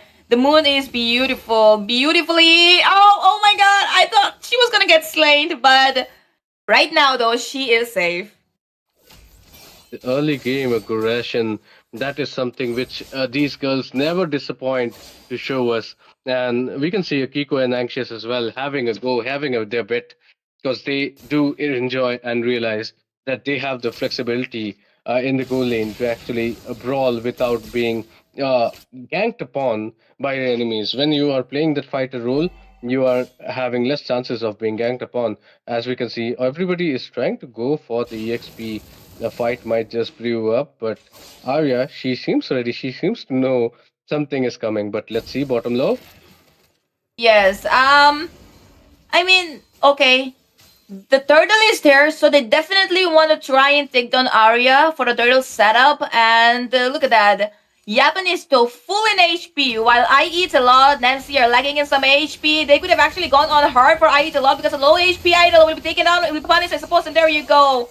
No more Oh, roamer. Now this should be easy. They should definitely go for the turtle right away, given the fact that. But hold on, oh, Arya will be getting punished right now. Nancy's coming back up as well. But Arya manages to escape. Meanwhile, they will be taking down Japanese. Japanese escaping with a little bit no HP. But at the bottom lane, though, Ada comes in with the punctures. Takes down, takes on Arya. Lane, oh, hold on. The RW's answer. wait. Nancy manages to escape for now. Ada chasing down. The moon is beautiful, but the flicker comes in. And the moon is beautiful is safe. I mean, the name. The name. Yes, the moon is safe and the name is safe as well. And the reason why the moon is beautiful had to use her RWM so late is she was not level 4 yet. She Yeah. took some time to actually clear those minions, and that might have been a rotational issue. And that is going to cause some issues. I mean, the micro has to be fixed.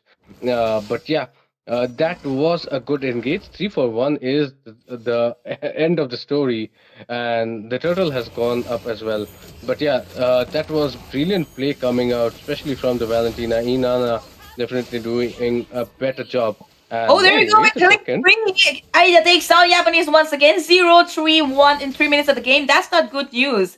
I mean, Japanese are if you're not being able to sustain in the early game, you should rather play safe. It's alright. Just give the vision and come back. But that's not good Up news. I top. mean, Ada is 3-0-1 right now, top lane. So Akiko could be in trouble, but no, she has the I am offended, and she has still saved. Comes to the backup. RW has been Oh, already by Japanese this time. Will there be a Mino and Fury? And there you go. Akiko, I eat a lot will be taken out, I suppose. Akiko is still safe, and so is Inara. No casualties so far. no casualties so far. But yeah, definitely these two teams are going to be fighting it out.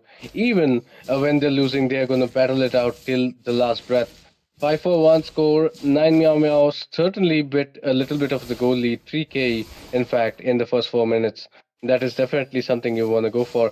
But what you actually want to Yes, go they are for having is big not a pressure, Lapu. but almost there. She was almost there. Japanese. Oh, they might actually looking for a dive. There you go. Nancy goes in another glorious spot away as well. That will be a double kill in the top lane.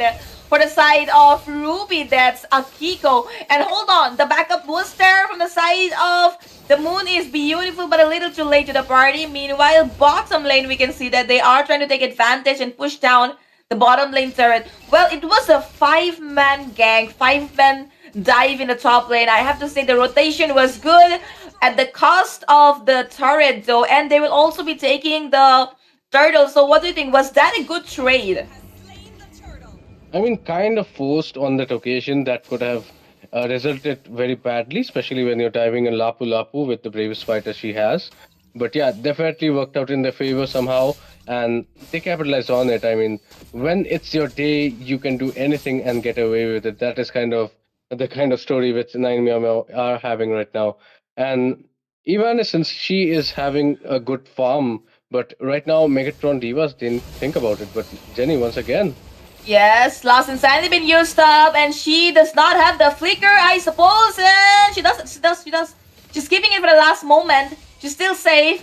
Japanese is there as well as the moon is beautiful, so she's safe for now. Though Akiko with IM, and then RWM will be the answer, but they will not be safe, I suppose. Japanese still trying, and the moon is beautiful was being caught, but the flicker comes in, and she is safe for now. Japanese though, still 4 people chasing her down. There is no way Japanese will escape that. Meanwhile, in the top lane, though, look at that. Anxious versus Ada. Hold on, there was somebody else, I suppose, over here, but Anxious could actually take down Ada. That was very close. One last hit, but the punctures came in. Hold on, Anxious. Okay, Glorious Potter from the side of I Eats a Lot. Backup comes in. Inanna is there. Anxious, though. Will she be able to survive this one? Because Akiko is there as well. It's going to be 1 versus 3. 1 versus 4. Nancy joins in the party. And Anxious goes down finally. I mean, that was Evanescence who actually fell down to Ada, and Ada with a beautiful escape on this occasion. The pressure is on Lance, but Ada responds positively. 403 is her KDA, Jenny. So definitely, she is showing why she is maybe one of the best, if not the best, current girl jungler in India right now. Definitely, definitely. I have to say, the rotation as well. Oh, look at that! Look at the instant replay, though. Did you see the I am offended over there? And guess Mhm. what? I'm not sure if that Minuan Fury came in from Japanese or from the Valentina up there, but there was a lot happening, honestly. Yeah, and I have to say the Mm. rotation from the side of Nine Mama is way faster. That is why they're being able to take their objectives as well as the kills. So true, so true. And that is why things are gonna transpire into dwindle 1 to 11 score line Megatron Divas. No matter the draft, they are somehow in the losing end. And this is kind of the do or die situation.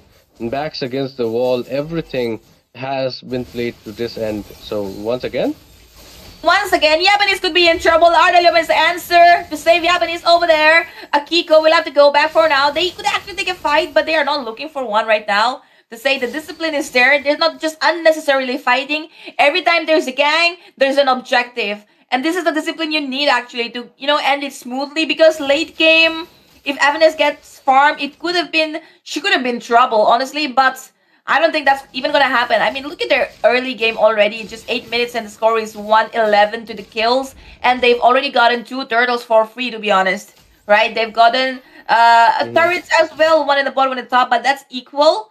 I mean, with this at this rate, it's gonna be really hard for Megadon to even try to make a comeback.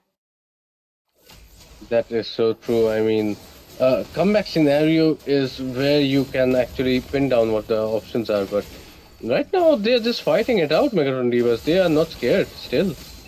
Yes, and with that, they're going to be looking for an initiation and a commitment. Last insanity been used up, but no casualties so far. But meanwhile, Anxious Evanes comes in for the backup, killing spree for the side of Inanna. They're chasing on IE a lot, but she is saving. The punctures comes in. Ada, Oh. sing, sing, sing, unstoppable. Right onto the moon is beautiful. Like I said, she is gonna be marking that mage, and that was the main, the target, the goal that Ada was looking for. Because obviously, the Eve is going to be stationary with the RWM, and then you can just puncture, take her down. Meanwhile, Inanna chase him down, even as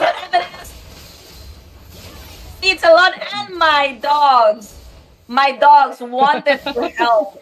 They were so excited. I mean, my dogs are impressed. Yeah, they are impressed with the performance. I mean, not sure which one was better. I mean, with Inanna, it is always a question of who did it better. And Inanna is definitely doing it great because 5 or 10, wow. Anxious, Ada is pretty low, but she's going to secure the Lord nonetheless, the first Lord of the battle. But yeah, ruthless and back-to-back fights coming out from Megatron Divas. I mean, definitely, surely the goal lead is not respected at this point, and that is kind of the reason why the score line is still the same, no matter how many times, no matter how many types of fights they take. 1 to 16 is the score line, so only one side of the scoreboard keeps moving.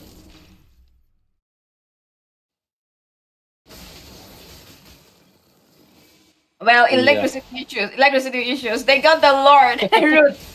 They got the Lord, Yeah. man. I mean, now, okay, it will be defended for sure. They will try to obviously take down the mid lane turrets, maybe up to the inhibitor, but that's not gonna happen right now. We'll have to wait and see though. This Lord could be a maker or a breaker. You never know. It's all gonna depend upon the patience of 9mm. We'll have to see if they could actually try and penetrate the defense. What do you think? Yeah, I mean, penetration of defense is one thing, but at the same time, Megatron Divas are so damn back. That is going to be one of the gold issues which is they're going to face. And we can see, like, it's just an easy bully situation at this point. Hylos opening up the glorious pathway and easy That was objectives all unnecessary. Yeah. around. That was Yeah. unnecessary, to be honest. The turret was almost down. The glorious pathway, I think, was expanded for no reason. Could have kept it for an engage, but I think it's almost back anyways. It'll be here, and they will also be taking another turret down. And there was no defense. To be honest, it was just there. Yeah, the turrets just saved it, but yeah, nothing on the defensive part.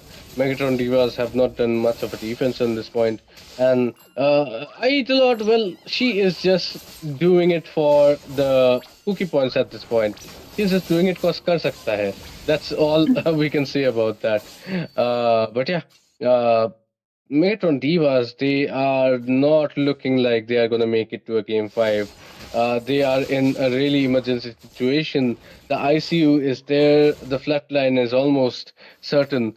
Can they make a recovery, a miraculous recovery, something which the fans would love to see in this grand finals? Is the question. They are giving the liberty of the jungle being farmed. Right now, all the gold should definitely go to Evanescence because she needs that gold to actually snowball. She needs that gold to actually get that damage output. Without that damage, they are not going to get those shutdowns, and without shutdowns, the goal lead is never going to change. Yes. And the score doesn't look good at all. Looks very grim for the side of Megatron Diva right now. It's gonna be a free Lord for 9mm. And with this Lord, they might actually be able to end because it's just the inhibitor standing. Japanese! That was a bait! You took it! And Japanese monster kill for the side of Ada. They're committing right now. I was actually expecting some punctures right under the moon is beautiful. But I guess they'll be going back for the Lord, which is also wise. And yes, Japanese, I mean, she fell for the bait, man. Definitely fell for the bait, and a discipline coming out from 9 Meow Meow is commendable. They have done it. They are not throwing once again, and definitely they are showing us why they deserve this crown. So the only way this can be countered is Megatron Divas if they can somehow find the answer to the Valentina right now, because the Valentina is causing all the issues. Everybody else is accounted for. You can predict the action, but not the Valentina. She can do anything at this point, and she has 5 ultimates, I would believe. All 5 ultimates are pretty good ultimates to use on this occasion, and that is why 9 Meow Meow are winning. They just have the best pick of the lot, and Japanese, they just get baited all the time. I mean, and you cannot blame her, right? The rumor is gonna die when it is such an occasion. She has to give the vision. She has to protect her teammates, and that is why he is gonna fall eventually. Yes, and the Lord is marching though right now, top lane. You can see that and Nancy is there. Oh, anxious. Could be trouble. She didn't use the bravest fighter a little too early, I suppose. Okay. She had it. And she uses for escaping there. Midon Fury comes in the mid lane as well as RWM. They should be able to shut them down this time around. Inanna has been taken care of as well as Ait a lot. Arya is being chased down, but she has the immortality, so she should be safe as well. Akiko will go back for now. There's no other choice. And guess what? The Lord is defended, though. They still have a chance. I mean, that was a beautiful combination wombo combo coming out from Megatron Divas. Definitely the highlight of this tournament for them, of this grand finals to them for their sake, because nothing has been happening so great. That RWM with the Minion Fury, and then of course the last Insanity by Arya definitely tried their best to actually secure this, and this was a good defense coming out. But now they have one inhibitor gone and everything else to defense, and the goal lead is still in the favor of 9 Meow Meow. So until the 18 to 20-minute mark, it is still going to stay the same. Slowly, the gold is not going to matter anymore once everybody gets the full build. And definitely, Evanescence, once she gets those items, let's take a look at the itemizations as well. Because I feel Evanescence is kind of ready. There we go. Hunter Strike, the War Axe converted into the Malefic as well as the Endless. All she'll need is maybe an anti-regen item or maybe immortality as well, because she needs to survive those team fights and she will be golden. But here we go. Okay, a commitment right onto Arya. Arya could be in trouble. Okay, they are chasing her down, but she has the immortality. They could have. I thought they were gonna bounce back, using the immortality as the bait over there, but that's not what happened. And I think that was not a good call because the Lord is there now. They had the jungle, now they don't. Now they're not in a good position to go and fight for it. Now they're only gonna take baits, only gonna get shut down, taken down, punished. But even then, let's wait and see. I eat a lot, half in the Oh, HP. Nancy is gonna be. Oh, the Arlium comes in, and for now, the moon is beautiful has been chased down. Wait, hold on. Anxious though takes on Nancy. I eat a lot has been chased on as well. Meanwhile, Anxious going straight in for Ada. And look at that. Arya takes on I Eats a Lot. Japanese is chasing down Akiko. Anxious getting chased on, but she have already taken down two members, which is good. Meanwhile, the punctures comes in oh, and down Anxious. Finally, Anxious has been punished right now though. Who's that? Who's that? Japanese has been taken down. Arya is not safe. wait, Ada? Beautiful will be punished as well. Ada is gonna be taking down Arya too, I suppose, but she is half in HP. The minions are standing, and this is gonna be it. Arya, no loss insanity, back to the base, but they will be taking down the Crystal, the Nexus, and we have our champions, guys. None other than 9mm, the winners of the MOBA Women Championship Cup. The glory has been found. The champs have been taken. MWCC has just received the winners for the season one, and who better to crown than 9mm 9 Meow Meow? This is the second tournament in the row actually that they won, and well, I mean everybody was playing so well. Especially props to Ada. She was going godlike, and I think that's a 908 KDA. That wow, that is such a brilliant performance. No matter what the draft, it was Megatron Divas who had to fall in the end. And well, I'm so while disappointed. we, You know, yeah, I really wanted to see an entire 5 man, five matches basically, because what I've noticed is so far in the tournament, it's always been clean sweep, like literally every match since the beginning, first to the last. This one, every match was a clean sweep. All the hmm best of threes were clean sweep. All the yes, all the best of threes were clean sweep, and now even every one the of them. finals clean sweep. I mean, I don't know what's going on. I mean, definitely the fight back potential is limited, but that is supposed to happen because this is one of the very few tournaments which the girls had. I mean, if you take account of it, maybe there were three tournaments in the entire year for the women, especially.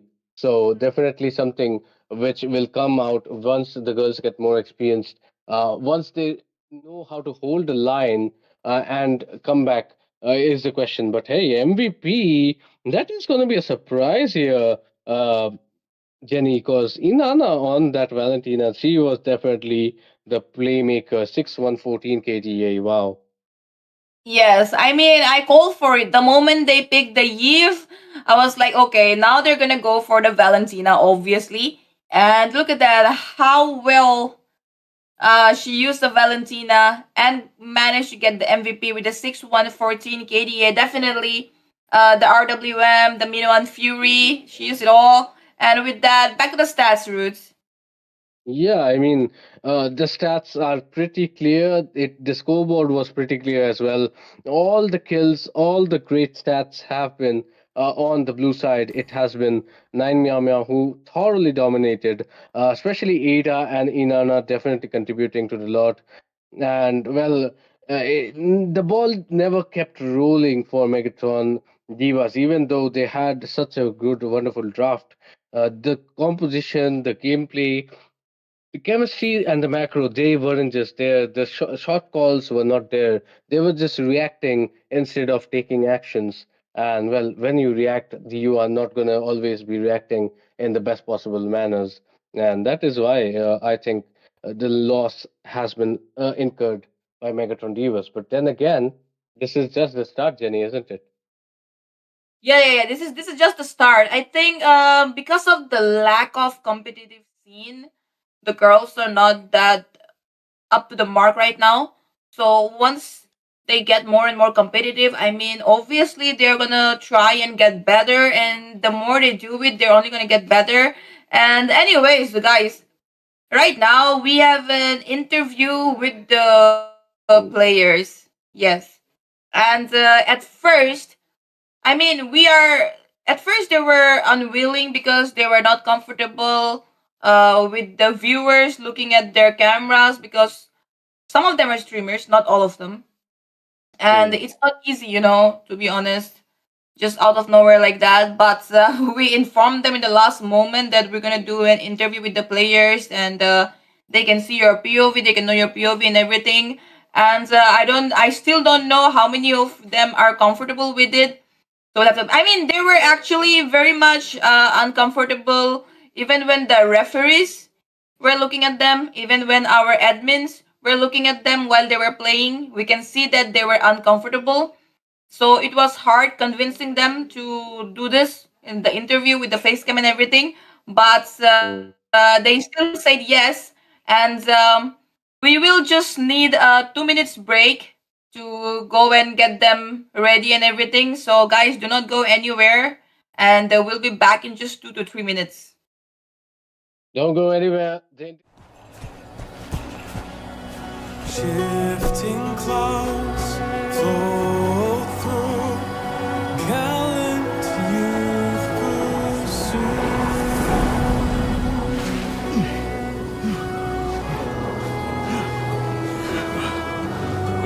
We've been searching for days, Sora. The shifting cloud is just ahead! Look!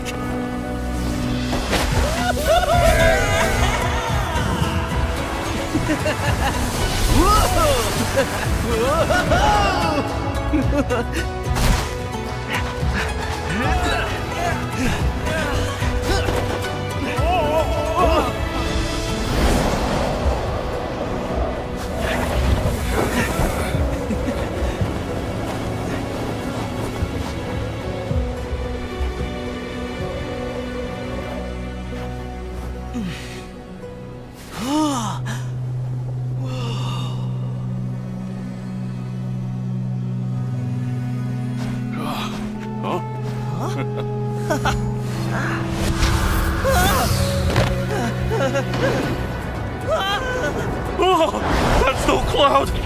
That's a sandstorm.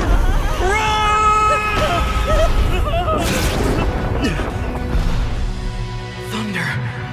I hear thunder!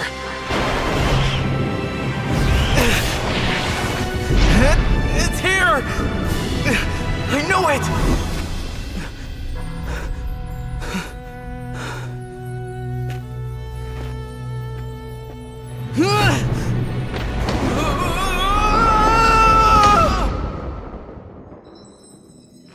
I believe in the clouds.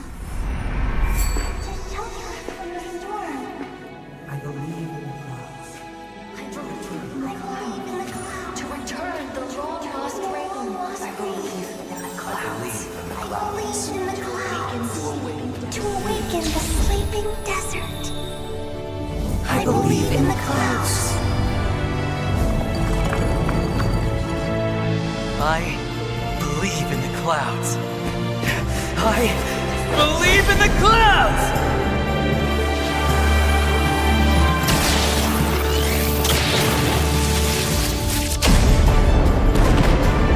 Wow! Hey! Whoa!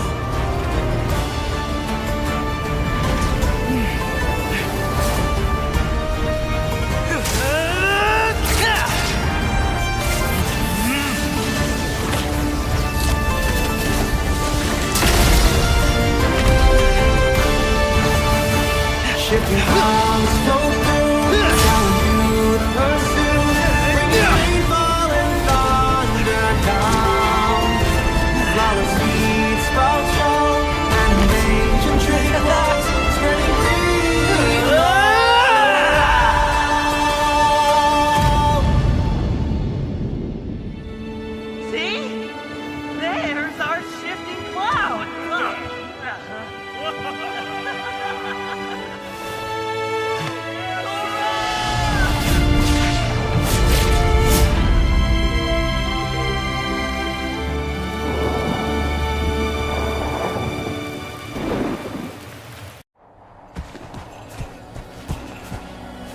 Shifting clouds float through, gallant youth pursue.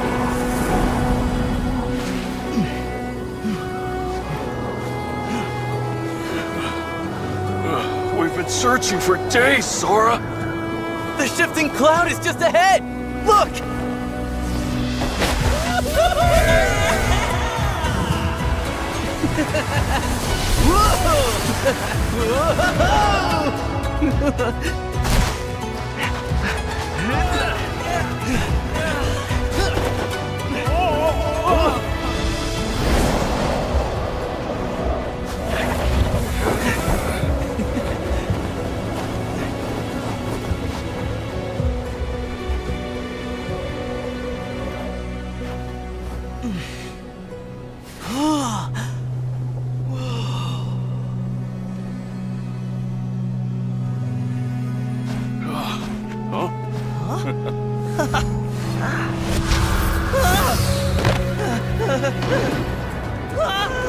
Oh, that's no cloud. That's a sandstorm.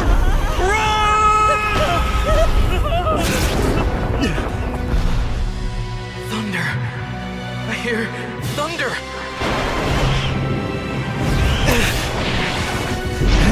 It's here! I know it!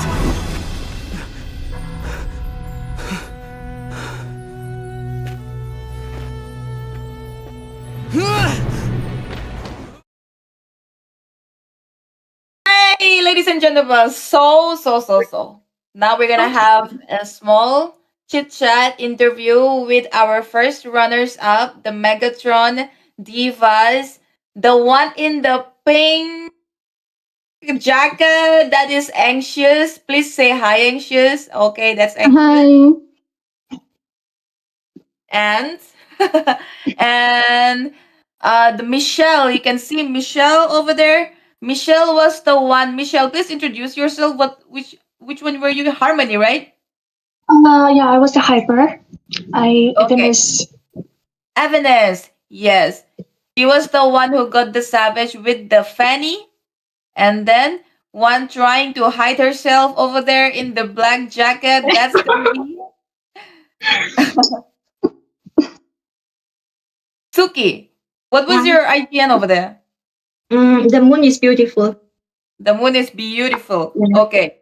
So, guys, this is it. This is the Megatron Divas. The other two, they're not comfortable. They're shy, so they won't be here in the interview. They've run away. But do not worry. As per the rule, all five of them were playing in video call, and all five of them were there. We could see their faces, their bodies, their hands, the phone, the screen, everything. And right now, let's start the chat. If you have anything to ask, if you have any questions for them, please let us know. Meanwhile, I would like to ask my first question will be Megatron Divas, were you satisfied in playing here? Yeah, it was a nice tournament, and we came with a new lineup. So yeah, this was a very nice first experience tournament for us. So thank you so much, Jenny, and all the organizers, ESFI, for hosting this tourney. Okay, thank you so much, Anxious. And my question to Evan is, how long did it take you to learn Fanny?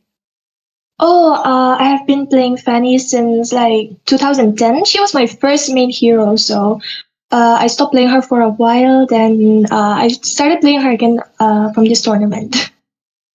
Okay, so Fanny was basically your main hero since 2010. No, 2020. I mean, I'm so sorry. Oh, sorry. Okay, 2020. All right. I'm sure there are a lot. You can get way better than you already are. So please keep grinding. And you earned a lot of fans. I have to say, I saw a lot of people cheering up for you. And do you want to continue as a jungler for Megatron Esports? Yeah, definitely. But we have been changing our roles every now and then according to the new members that we take. So yeah, jungle is definitely a very nice role. But sometimes I play mage, sometimes I play gold. So I can play any role as long as it's with my friends, Anxious, Suki, and all. It's fun. Oh, thank you so much. Thank you so much, Evidence. So that guys, that was evidence for you. The one you have been all glazing on because of the fanny.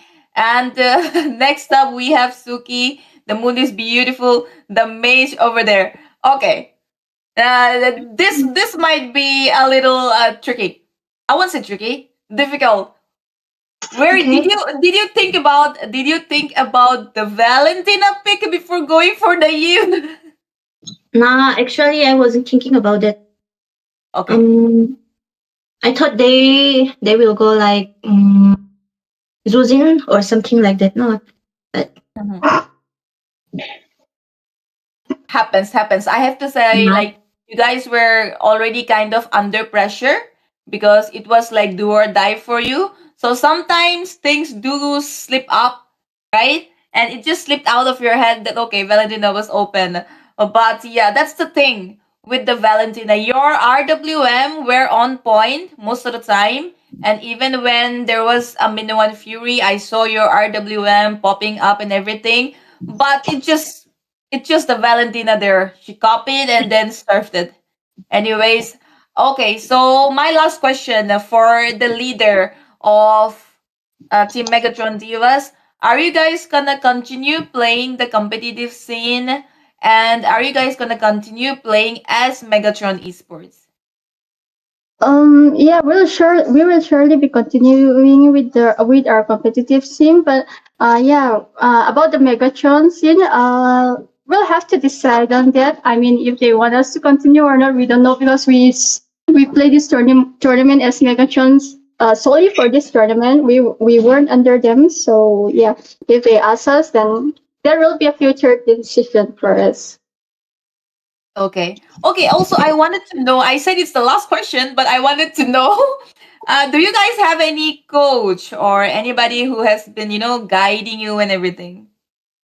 No, we just do our practice by ourselves. We draft by ourselves, and yes, we are we are abandoned duties. Okay. Okay. Okay. So if there is anybody out there who wants to coach, who wants to offer, they are there. And if there is any other org, they are open because you just said it, guys. It's not sure if they're gonna be continuing with Megatron. So congratulations, Team Megatron Esports, for being the first runners up. Thank you so much for joining, and I hope we'll see you guys in the season 2. Can I get a yes or no? Yeah, we'll surely be there. Okay, thank you guys, and Thank Merry you. Christmas. Christmas. Thank you so much. Merry Bye bye. Christmas. Okay, guys, that was Megatron Divas for you guys. Now we're gonna have the other team. That is the winners. None other than Team 9 Meow Meow. Let's have them on Discord. Bring them over here, guys.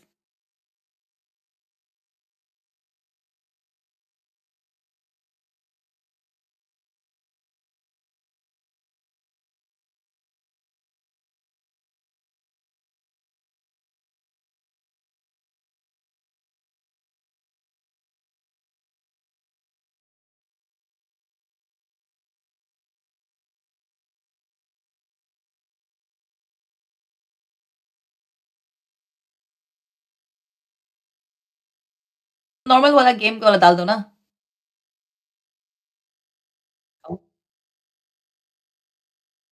Oh my god. Actually, my electricity ran out. That is why the lightings are. I'm gonna have to go and call the other teams.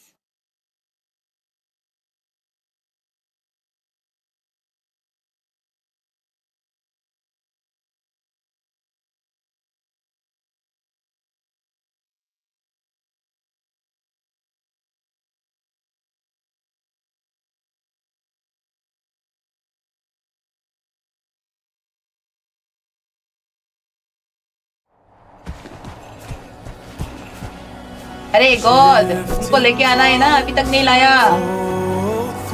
हो लेकर गया आऊं ये। क्या? उन लोग Obviously, को मेरा टीम गया। ड्रैग करना पड़ेगा उन लोग को। ड्रैग क्यों करना पड़ेगा, उनको रोल दे रखा है। We've been searching for days, Sora. The shifting cloud is just ahead! Look! Are they here? Okay. All right, guys, ready? Yeah, Words, please turn on your camera, everyone. Quickly. We'll get this done. You guys need to be visible. Kindly. A little, at least, a little bit visible, so that they don't call you a guy. Yeah, just do like Nancy. Nancy, perfect. Atta and Akiko needs to be visible as well. Okay, quick recap. Nancy was the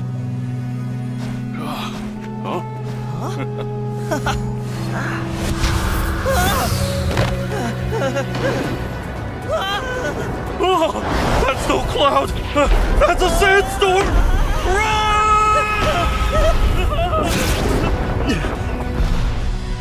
Thunder! I hear thunder!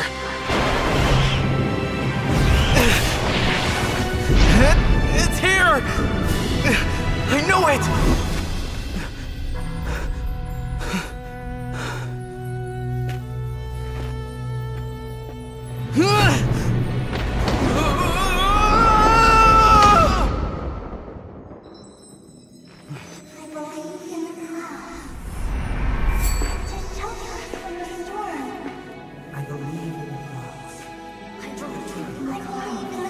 To return the long-lost rain. I believe in the clouds. I believe in the clouds. To awaken the sleeping desert. I believe in the clouds. I believe in the clouds. I believe in the clouds!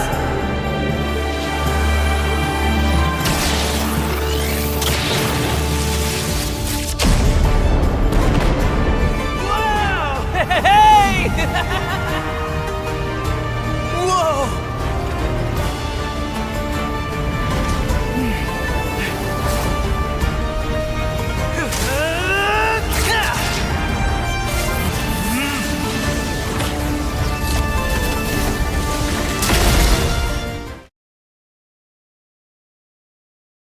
Okay, ladies and gentlemen, we have the champions of MOBA Women Championship Cup, and these are the 5 ladies who've won the title, and they're definitely the best female MOBA team out here right now in India. And you guys can see 2 people there, right? Justin, I would like you to zoom over there. You guys can see 2 people. Yes, they're feeling a little shy. They're trying to hide from the camera. Okay, let me introduce you. These 2 are the twins, Ada and Akiko. Honestly, I don't know which one is Ada. I don't know which one is Akiko. But they can introduce themselves, guys. Go ahead. Hello, I'm Ada. And what about you? Akiko. Okay, so I did tell the girls that they're gonna need an extra device to play here. So what they did is they came up with an extra device, and since they are staying in the same place, they were playing in front of this camera, both of them together. That was Ada and Akiko for you. Now let's move on towards the leader of Nine Meow Meow. That is Nancy. Oh, sorry. That is Keropi. And in game, her name was I Eat a Lot, the roamer, basically.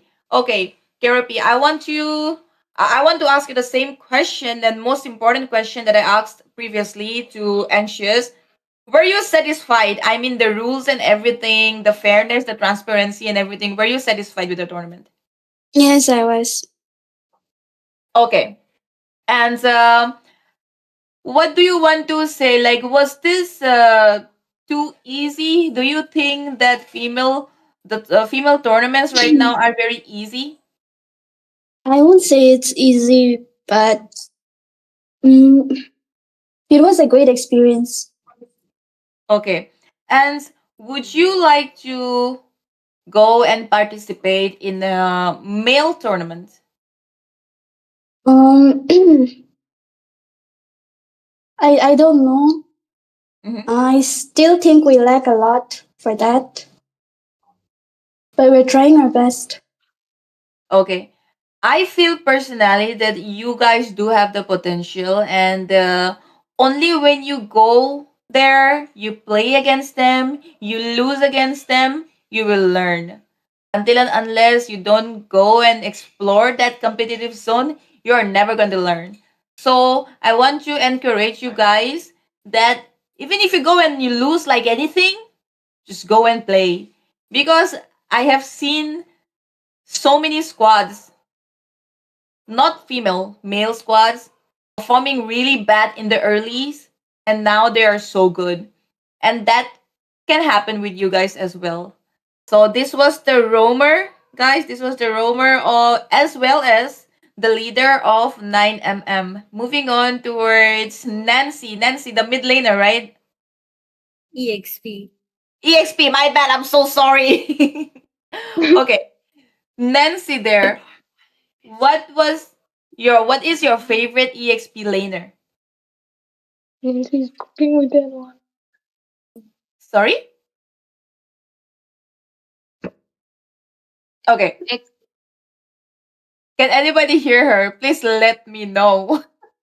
Xborg? Okay, okay. Okay, Xborg is your favorite EXP laner. So in that case, right now, the Megatron Divas were playing jungle Xborg against you guys, right? So was it easy to tackle a jungler Xborg since you guys already have an Xborg EXP?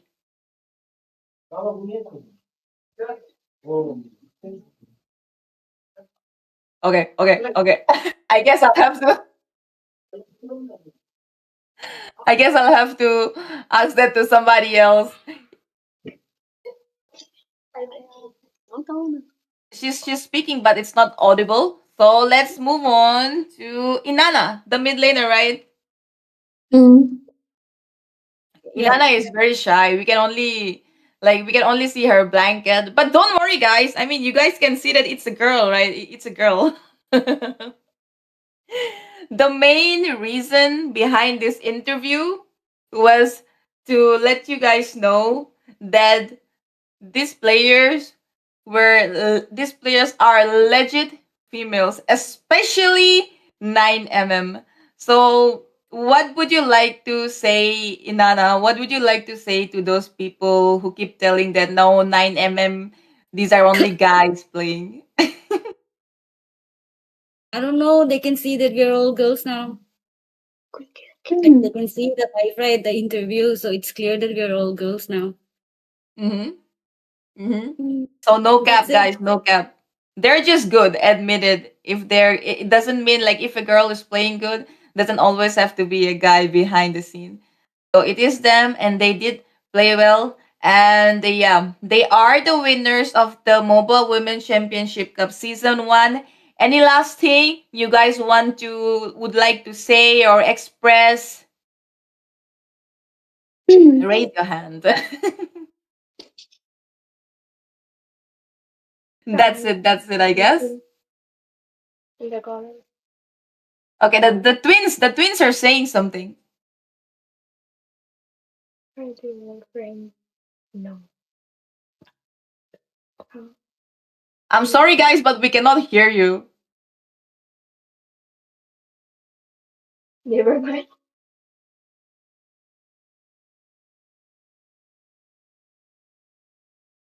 You know what? They're even wearing the same hoodie or something. They're even dressed up same. They're legit twins.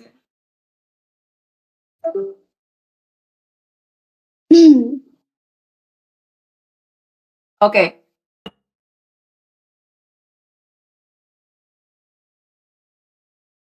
Okay, that's it guys. That is Team 9 Meow Meow for you guys. Viewer satisfaction as well. My dogs are also satisfied. They're barking from behind. And we have our winners. And also, the best player is yet to be announced. Okay. The best player is yet to be announced. We'll talk to our casters, the organizers, and everyone, and we will announce the best player by tomorrow in my Discord, in my YouTube post, and my Instagram post as well. And we'll let you know. And congratulations to Nine Meow Meow. Congratulations to the runners up as well. Viewers, I hope you're satisfied, and I hope you know right now that the girls are doing a lot of hard work, and there was no guy behind it. And yes, see you guys in the next season. Till then, bye bye. Good night. Merry Thank you so Christmas. much. Bye bye. Merry Christmas. Shifting clouds flow through gallant youth pursue.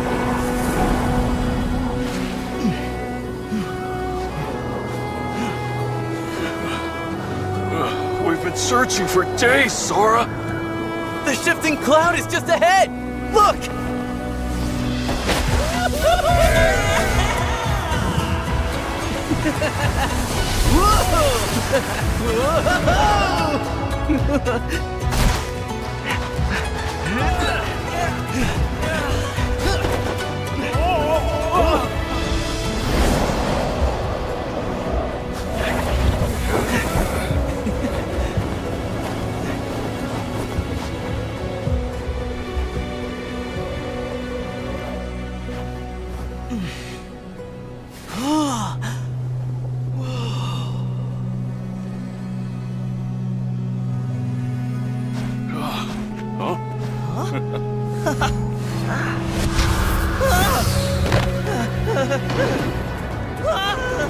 Oh, that's no cloud! That's a sandstorm!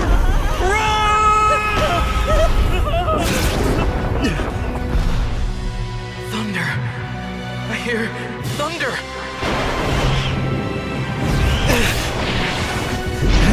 It's here! I know it!